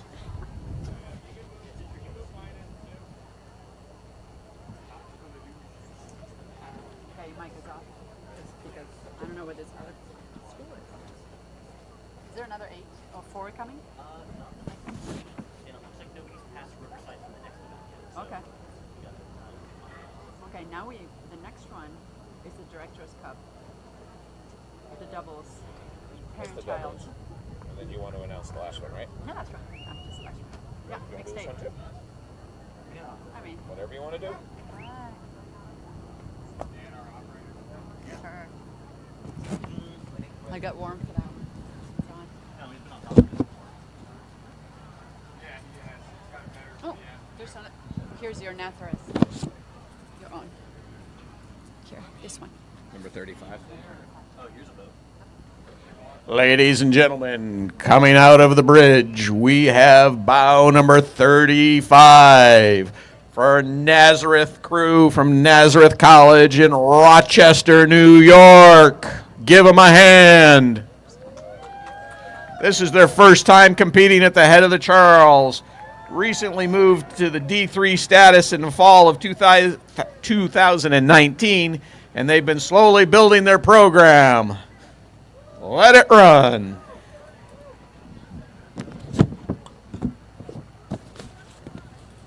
Thank you.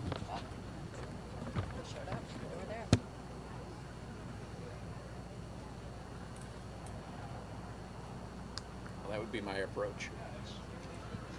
Be out for a leisurely paddle. But he also rowed, right? Yeah. It's rowing one day. There we go. Coach rowed up said, are we paddling or are we rowing? Where do you row? Where? Where? Lake Cochituate, which is about 13 miles west of here. Almost done.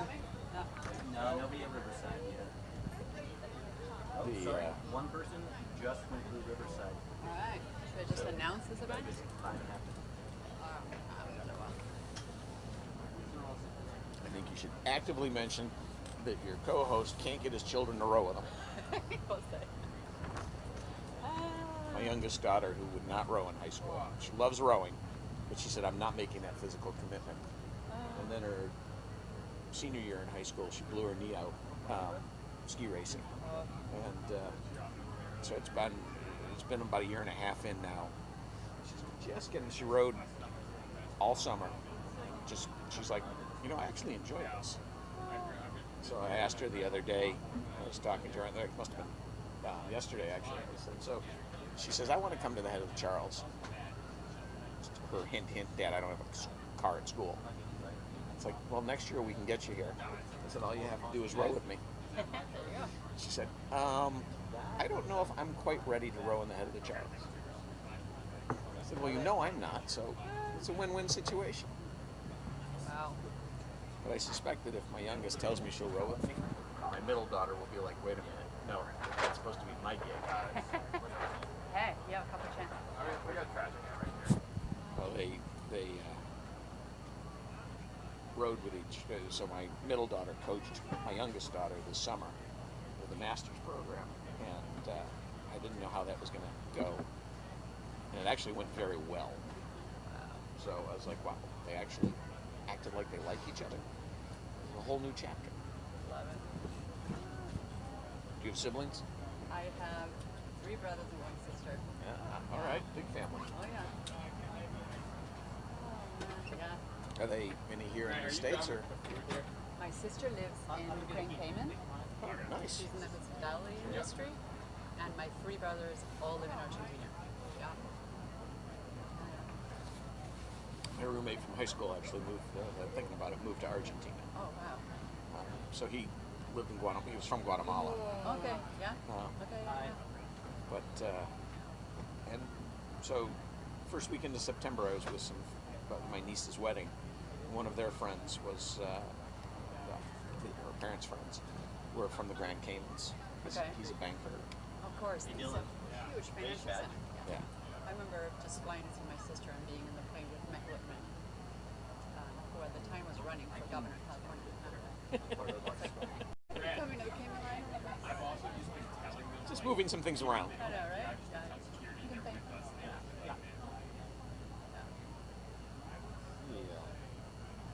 Well, I have 4 kids, and 3 good daughters and a son. And they're it just depends on the day. One day they're all peas in a pot, and the next day you can't tell. Love it. It's kind of cool.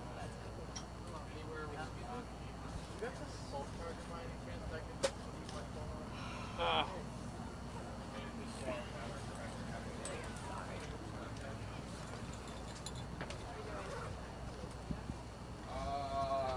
Do you have an iPhone?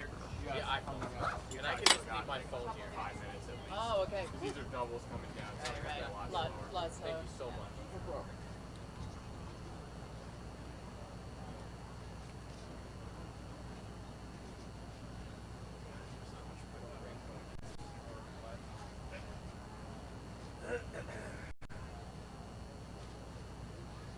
You see a port on the bottom? You from around here?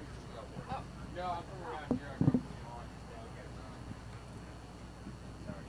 up in Vermont. Like most of the rest of the other people that are doing that. Right? There should be one there. Yeah, well, the company based in California. But they. You got it covered, right? Oh, here I see it. So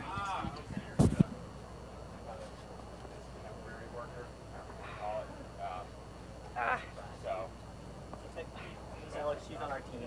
Hi, Alex, how are you? Great. I'm here. You don't have to actually claim them as team members, do you? You can hear them over here Can you see talking if you can, trash all the time. Unfortunately, it's cover over? My brother. Double whammy. All right. Okay, I can't cover it. Like, you can see it's there, but yeah. So fours are just coming up on weeks, maybe 2.5 minutes. Okay. Right. 2 more minutes. Let's do this. What's the rocker? You know what he has there? He's got money there. That's why. There you go. How close are we to the boats? We are close, right? A minute? You said 2 minutes? 2-ish minutes, yeah. Should I just, what do you think? I should just go? All right. What do you think? Yeah, go live. Go ahead. All right. You're just under that bridge right Right. Got it. I don't know. Brandon seems like he did a good job. Thank you for sticking with us. This is Flo Prada from East Bay Rowing Club in Oakland, California, taking over from Nick Orlov, who was just telling me he cannot convince his children to enter the next event, which is event 71, Directors Challenge Cup Parent-Child Doubles. So the course record was set by the Holmes. And here we go. We got here bow 1. And we have Marin here. The Laubergs. Parent and child, Bjorn and Niels. Niels rode for Harvard Lightweight, changing to heavies, and graduated 2018. Now rows for Nyack. And Bjorn rows for Marine Rowing Association. He's 5-sit in the Winning 60 Men's 8 2021. They finished 4th in 2021. And here we have bow 2. Pencoid Boat Club. We have the Roberts, John Roberts and Benjamin Roberts, father-son. This is their 3rd time together down the Charles. Excellent. It sneaked up on me.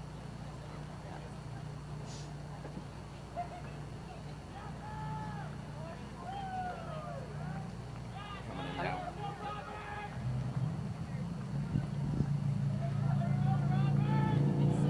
Give, like almost to the boat, almost to the tree to call. All right, and Humming Deer, the very well-known unis, Riverside, Paul Canistraro and Lucas Canistraro. And bow 4, Fat Cat, Alex Morris and Stephen Morris. Bow 5, the Nobles, Aiden Crawford and Blair Crawford. 2 guys who've been down this course a few times.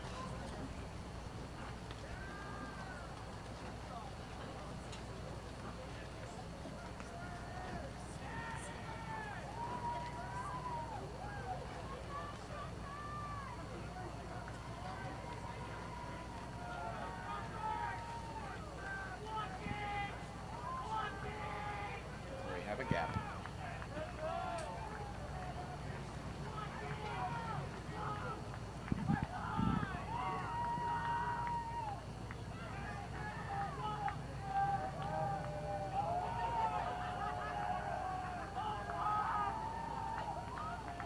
Here we go.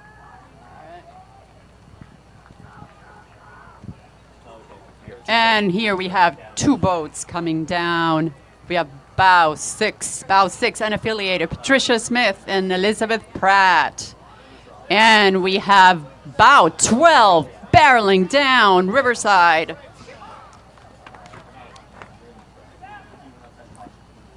Harrison Kiefer and Joseph Kiefer. And now we have bow 7 from Saugatuck, Jack Keeley and Dan Keeley. Black Hull coming down, father-daughter, pretty sure. Bow 8, John Peters, Hannah Peters. 2nd time down the Charles. And in the White Hull, we have bow 9. Bow 9, Pettipog, Casey Elfstrom and Oakley Elfstrom. Mom and daughter rowing together, support women's right. Very smooth.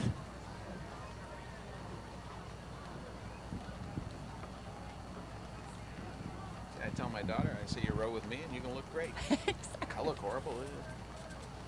You look good, actually. All right, coming through. Looks like 10.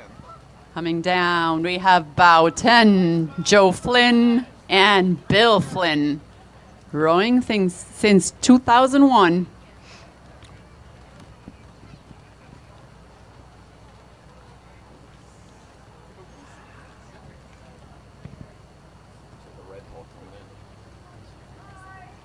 We have a red hull coming down. That's bow 11 from CRI. Sonia Provost 14 on the outside. and Will Provost. And then we have bow 14, CRI, another CRI crew, Bonnie Baker Polig and Catherine Polig. 13 in white. Followed by a white hull 19, Philippi. Bow 19, that is Undine Michael Hindry and the two Michael Hindrys. 20 and 13. Followed by bow 20, Crabtree Matthew Parrish and Honor Parrish. And finally, we have a light blue hull that is bow 13. And that those two from Plantation, Florida, Alexander and Carl Earl. 23. Bow 23. We got bow 23 from Zurich, Laurent Grandidler and Constantine Grandidier. Bow 15. Bow 15. That's Nyack, Caitlin Brisson and John Brisson. Bow 22. Bow 22. All-American, we have Jim Dietz, the two Jim Dietz. Yay, bow 22. Bow 25. Bow 25. Another crew from Germany, Sarah Bresky and Karsten Bresky. Bow 26. Wait a minute. I missed that one. Yep. We got a white hull, bow 16. Bow 16 from Dallas, Lily Yandel and Pittsburgh Yandel. Bow 17. Bow 17, PCRA. We got Christopher Clark and Brian Clark. Another white hull with red tops. That is bow 24 from Potomac, Tenley Raddock and Daniel Raddock.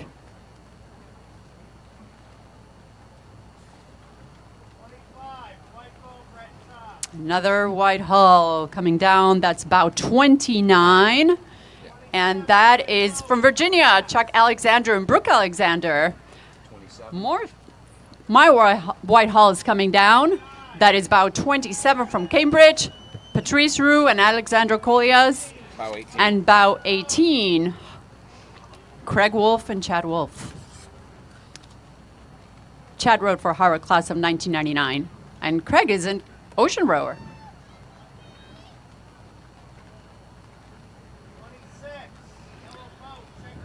We got the yellow empacker coming down. That is bow 26. And that is from Union, Tegan Schnorr and Peter Schnorr. Peter was at the U.S. Naval Academy. Thank you. 28. We have bow 28. That's Alex Evanchik and Len Evanchik, father son. Claire had to take her place. She's at the Naval Academy with her dad.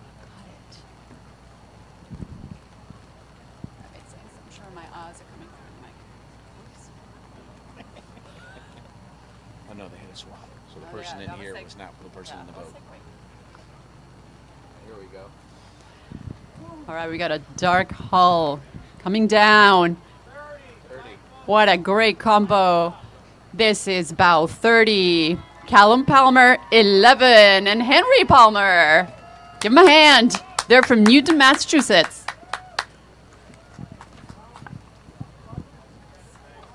So cool. Look at that. Rowing in the head of Charles at 11. Would be awesome. Coming through, we've got a tie up. We got a couple boats coming down. We got a bow 21, and that would be from Maine Rowing Association, Peter Lebourdet and Laura Lebourdet. And then on the outside, 35. we have bow 35, and that would be Faciuto Marcelo and Faciuto Matias. Another white hull coming down. That is bow 33, and that is Theo Metcalf and Richard Metcalf. From Cambridge, white hull, bow 34, Valentine Hollingsworth and Juliet Grisdella, father and daughter.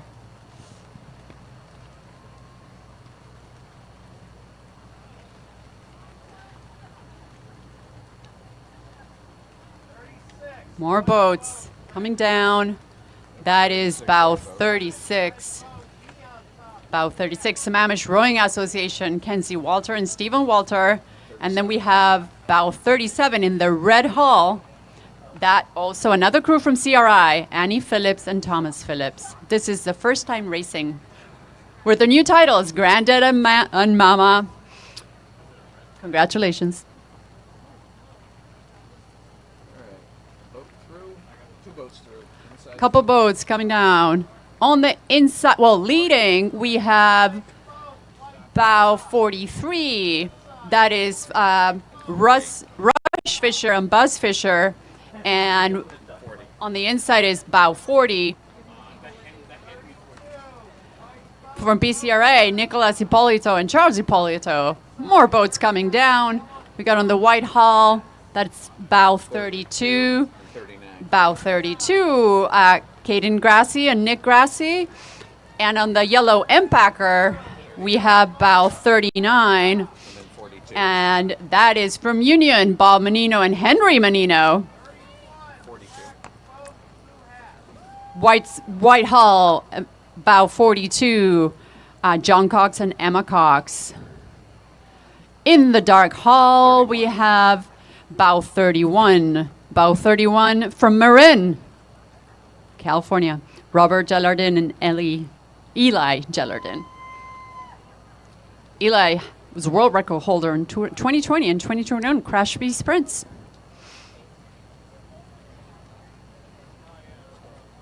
Coming through red hull. All right, coming through, we have red hull and matching outfits. Here we go. This is bow 41. Bow 41, John Cox and Emma Cox. Emma races with Potomac Boat Club in DC in the summer and fall seasons.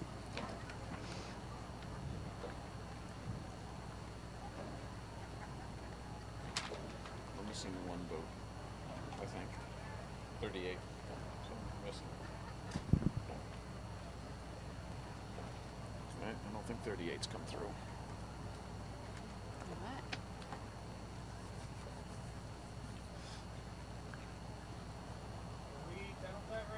I think there's 1 boat left. 38. I don't remember seeing it. I have a very short memory. I definitely don't remember. Super helpful. Yeah, it's very good when you call out loud. Yeah. Oh, yeah. Might as well be useful. I don't have a camera. Okay. You of that Esther.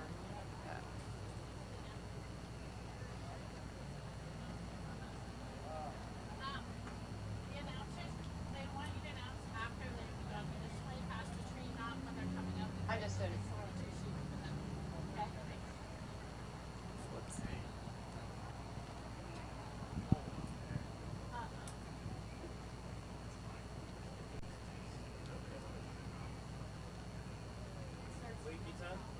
Oh, yeah. It's awful up there. Better than a leaky boat. I don't think there's anything about that. So if it doesn't rain anymore, then it's If we send somebody up, I want to take pictures. How are the wings? Yeah. Dry. Yeah. Dry.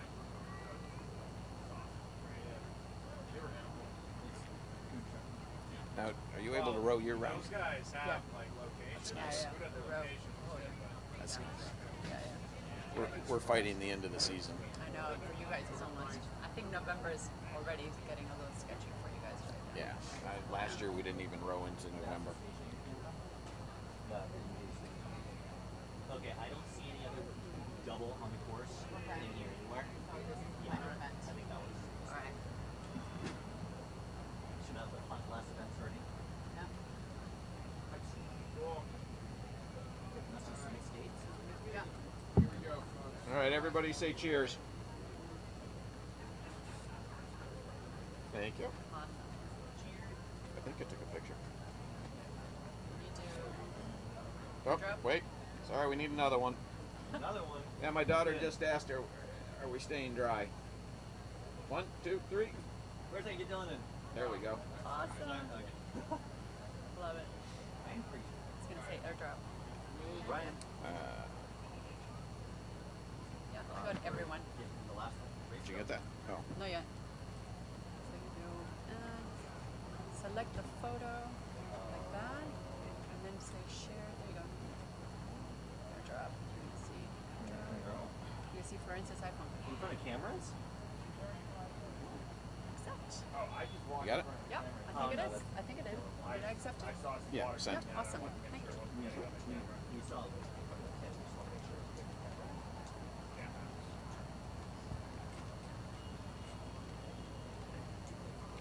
Yeah, Yeah, I think this is the last one. yes.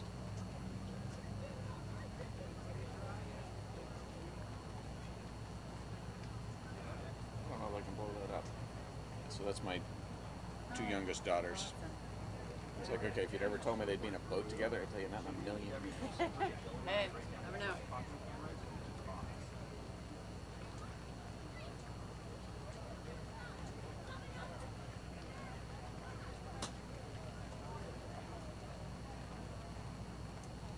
Yeah, this tree gotta go. This is hard. This guy. Well, Yeah, I was gonna say, why didn't they set the tent up 20 feet that way? I don't know. There was some confusion too about them being like Troy tent. Okay, then yeah, we'll wait till we're there. Now, did I hear you say you're from Vermont? I am, yeah. Whereabouts? I go by Dartmouth College, Norwich, Vermont. Okay, sure. My in-laws were in South Woodstock for 25 years. I'm actually moving close there, guys. Okay, yeah. Yeah, I know Woodstock really well. My wife and my future son-in-law both went to Vermont Law School. Oh, nice. So we spent a lot of time there. Yeah.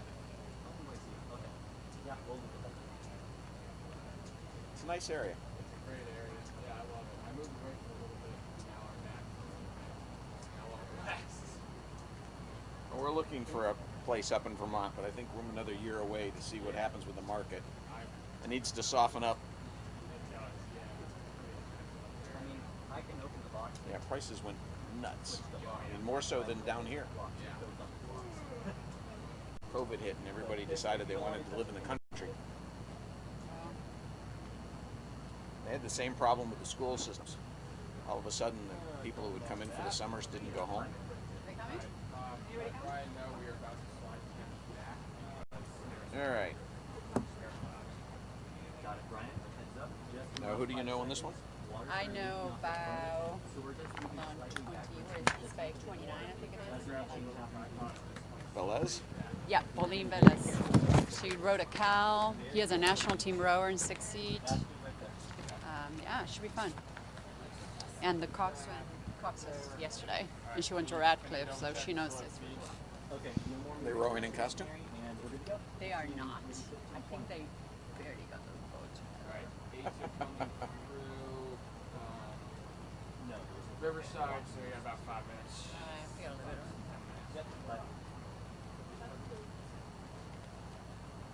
I mean, in theory, but it's also not our connection. I don't know. I think it's just providing power to the speaker. This cable? Yeah, the big black. Naughty 9 hodgepodge? So what's the game plan? Mixed nuts? Brian's like, you can get the box. I know. Choke boat? He's like, yeah, just. Where do you see the fun ones? Because I don't see them here. Endeavor Racing, CRI, Soccer Crimson, Death Bar, Drawing Color. So read number 34. See if there's a thing on this for 34. Octogenarian 8. Yeah, so they had one rowing called the Octus. And I don't know if that's the same boat or not, but everybody in the boat is over 80. And All 80 plus. Yeah. That's amazing. yeah. So the first year I announced the Octus came through, and there's a fellow next to me. He's standing there with 2 canes holding himself up. He says, "Yeah, I know these. You know, I'm one of those guys." 2 people in the boat that had advanced Alzheimer's, and you know, they can't, they need professional help 100% of the time. That's not true. Like 98% of the time, because when they're in the boat, they know to row.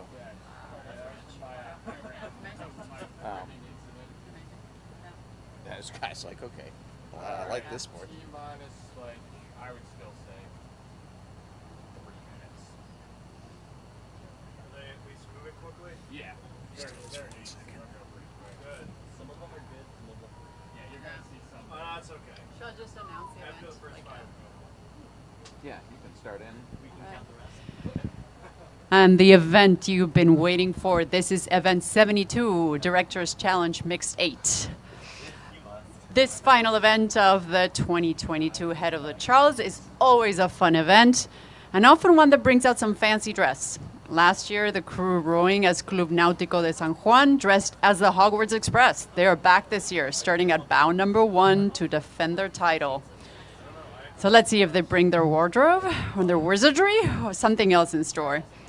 They'll be chased by bow number 2 from our friends at Riverside Boat Club.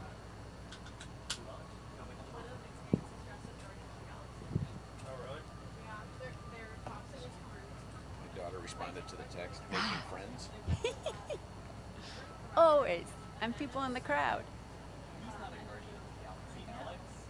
I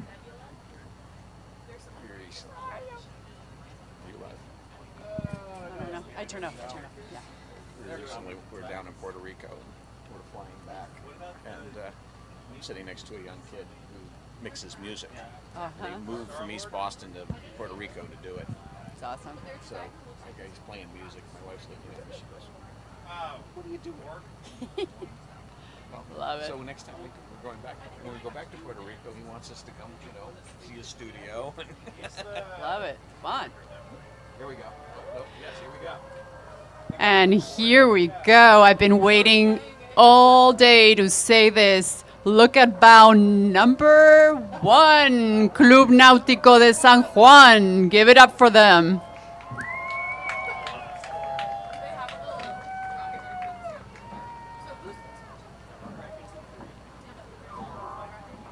Yeah, they're dressed. They got their costumes. Here we go. And here we go. We have bow 2 on the dark hull.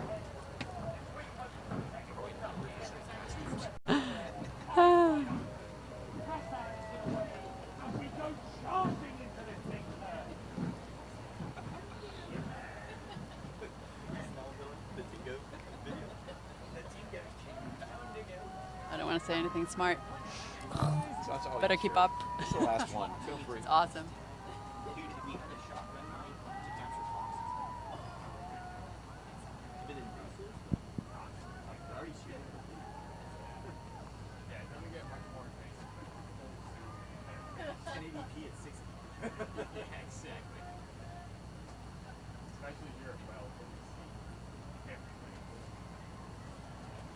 There we go. 2 boats. Tight.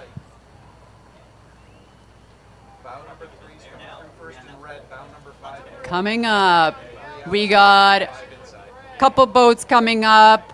In the white hull, we have bow 5. Bow 5, the U.S. Paranational team from Princeton, New Jersey. In the red hull, we have bow 13. Bow 13 from Endeavor Racing Alliance. And just, we got, that was bow 3, I'm so sorry. And we got bow 4. Bow 3 was DeWolf, and bow 4 is Willamette.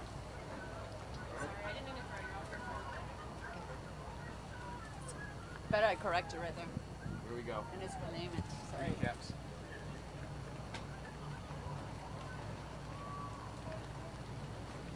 Bow 8. All right, in the white hull coming down, we have hull number 8. Hull number 8 from Everett Rowing Association.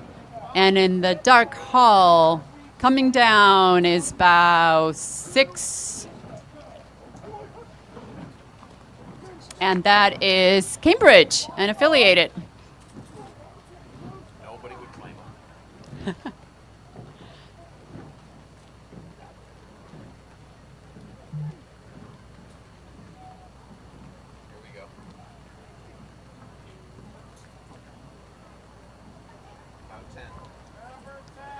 All right, white hull and multiple color tops. We have bow 10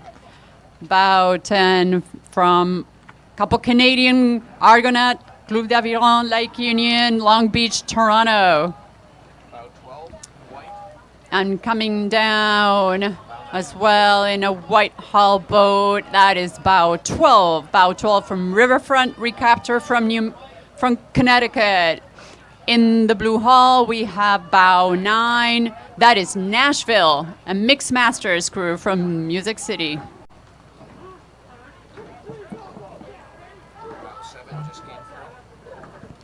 Coming down is bow 7 in the dark hull. Bow 7 is from Cambridge. Closely followed by bow 14. Bow 14 from Hydro Rowing.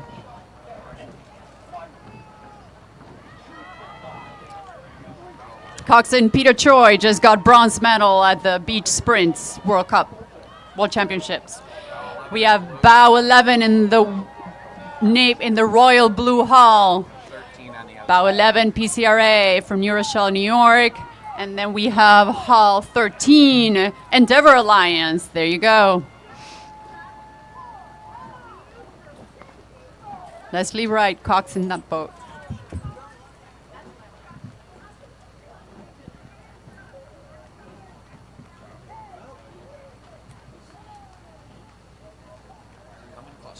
Yep.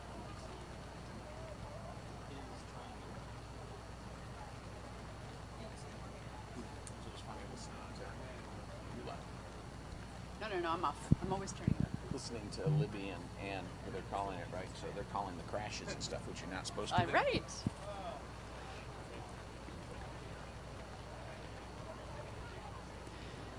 And barreling down this course in the dark hull is bow 17. That is the Crimson Death Barge. And closely behind is bow 16, Saugatuck.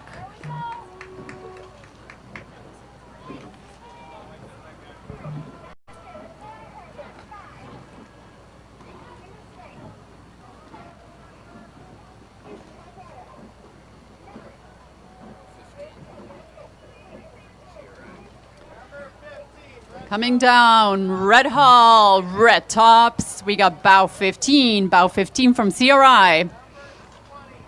This is the military veteran team. And then we have bow 20, Narragansett.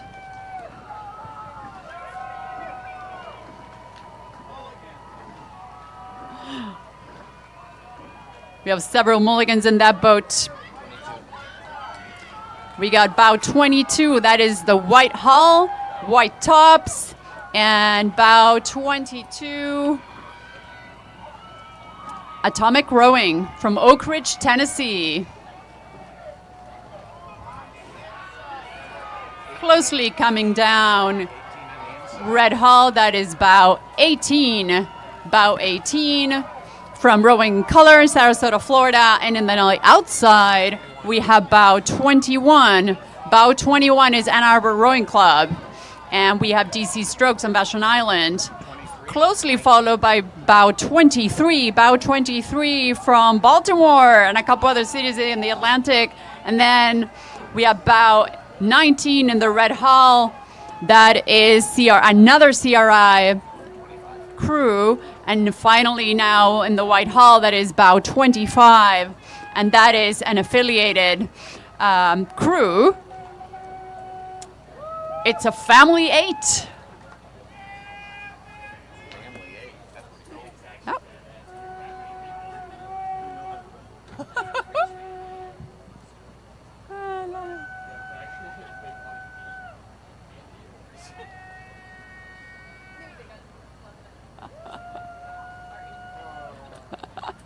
Too bad they didn't have a name. Come up with a name, it has to be short. Seriously. How far are you? We got a vuvuzela here on the back. Whitehall coming down. That is bow 24. Bow 24 is Sag Harbor. Many of these rowers went to Vassar College. 26. Whitehall Blue Tops. We have bow 26. Bow 26, also composite boat. Bunch of Hamilton College alumni who don't row, race, or train, but come to Boston for a good time. Bow 29, East Bay Rowing Club. These are my people. We got Pauline Bellis from Cal. We have a 6-seed national team rower, Steve Messner, and Abby Resnick we went to Radcliffe. Go East Bay. 28. We got in the dark hall. We got bow 28 in the red tops. That is Willamette Rowing Club. That's Portland, Oregon. 32. All right. In the Whitehall, multicolored tops, we got bow 32 from Long Beach.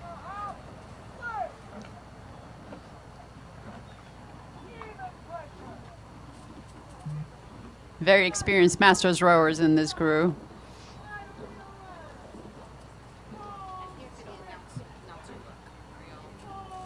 This guy? Yes. Are we done? No, we still got boats to go. All right. Just a couple boats. Yeah? And I also need those binoculars back. Thank you. I'll leave. Back up. Yep. All right. Orange tops, Whitehall, we have bow 31 from Beaver Pleasanton, California. These are a group of co-workers who are alumni rowers. And they're coming here to row. And we have bow 27 from Tallahassee Rowing Club, Tallahassee, Florida. There's a composite boat. Finally, in the dark hull and striped tops, we have bow 33 from Cambridge, Massachusetts.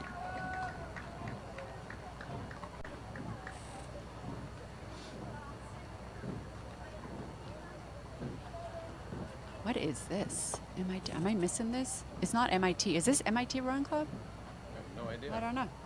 Oh, it is MIT. Yeah. Oh, shoot. No.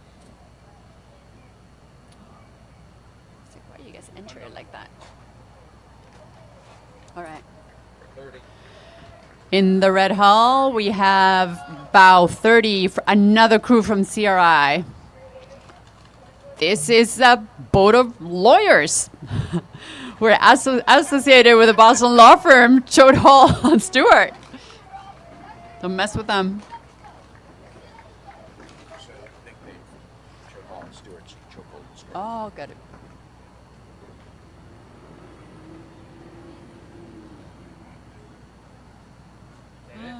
No. So the most important boat of the race is not here yet. What's the most important one? The last one? It is. It's the CRA octogenarian. Oh, boat. yeah. Everybody's over 80 rowing it. All right. And I think Cameras. Did Megan T cook? Megan T cook? I don't know. Megan Tickuk. Oh, fun. All right, out of Camden, Maine. I don't know if they came by. I think Riverside stopped streaming. Oh. There's no more boats. They probably turned it off. All right. Well, then we know the we know Here the you go. Yeah, here they come. And we still have more boats coming down the course. That's 35. In the dark hull, this is bow 35, Megunticook. These masters from Camden, Maine. Can wave to the crowd and row at the same time. Power to you.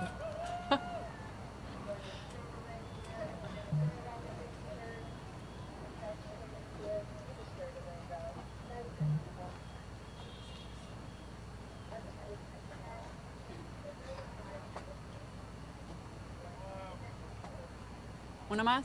One more. One more. Here? I think so. Haven't seen them yet, but if you turn 80 and you're still rowing in a boat, I'll come watch. Yeah.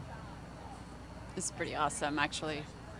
Actually, there's one guy with 79. I'm off. No, there's a guy who's 86. Oh my God. So we have Ken Green, was an Olympic rower, and he helps with our team. And his Awesome, thank you. his business, they install indoor rowing tanks. Oh yeah. And his mother was rowing in the Charles last year. She's 82. She was in a 4. Yeah. Wow. Quad, Yeah. And so I took pictures of him because I was up there. So I took pictures of him coming into the bridge and showed them to him. Sent them to him. Oh, and he starts critiquing. I can't. So he calls them out. I can't believe how much you're slouching.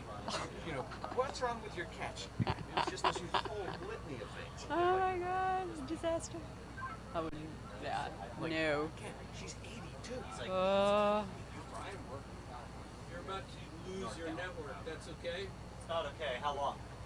We got another boat coming. It's 10 seconds. It's an important one. Oh. Yeah. You need like 5 more minutes. Okay. As soon as last boat will fly, I'll do the thumbs up. Cool.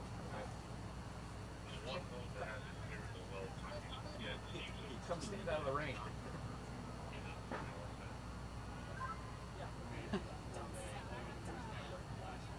This would be the bummers having to row all the way back up in the rain. Do we have another boat? Our guys usually launch out of CRI. Oh, Or, I did that 1 year. And you know, that's a couple miles. It is a long row. It is a long row. And 1 year it was blowing, so it was just a headwind all the way up. Wow. Yeah, it's yeah. I hear cheers, so they're somewhere. Someone's coming. They are about halfway to this bridge from Weeks. Okay. 30 seconds. So they should be here in another minute.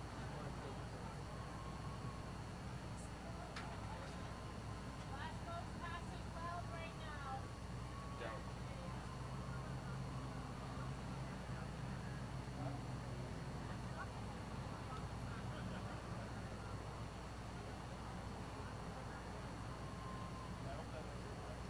That was last year coming off the Charles on Friday night.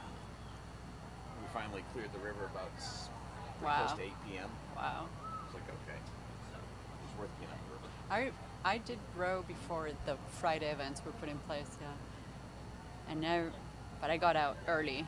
Friday was nice. I like the Friday events. It's beautiful. Here we go. It's a good day to get warmed up. Here we go. All right, everyone, this is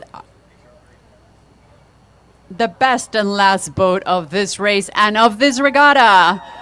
That is bow 34 in the red hull. This is the 8 composed of all 80 plus rowers. Give them a hand.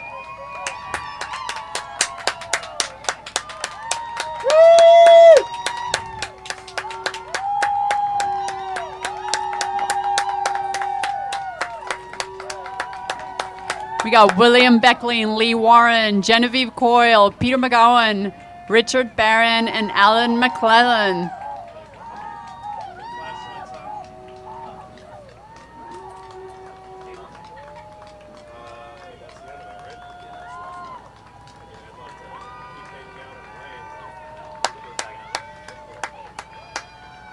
We were told to give you guys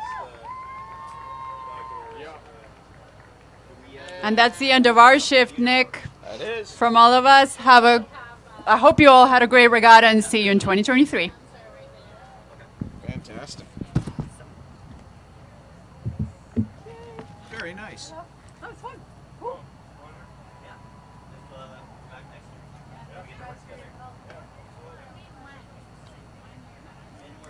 There's definitely a lot of skill to this. Say it again? Well, there's definitely a lot of skill to this because when you have all these like boats coming and like trying to say the right thing. Yeah, when they get crowded, unfortunately, you lose the ability to call them. Thank you. It's good to see you. Appreciate it. This is Dan.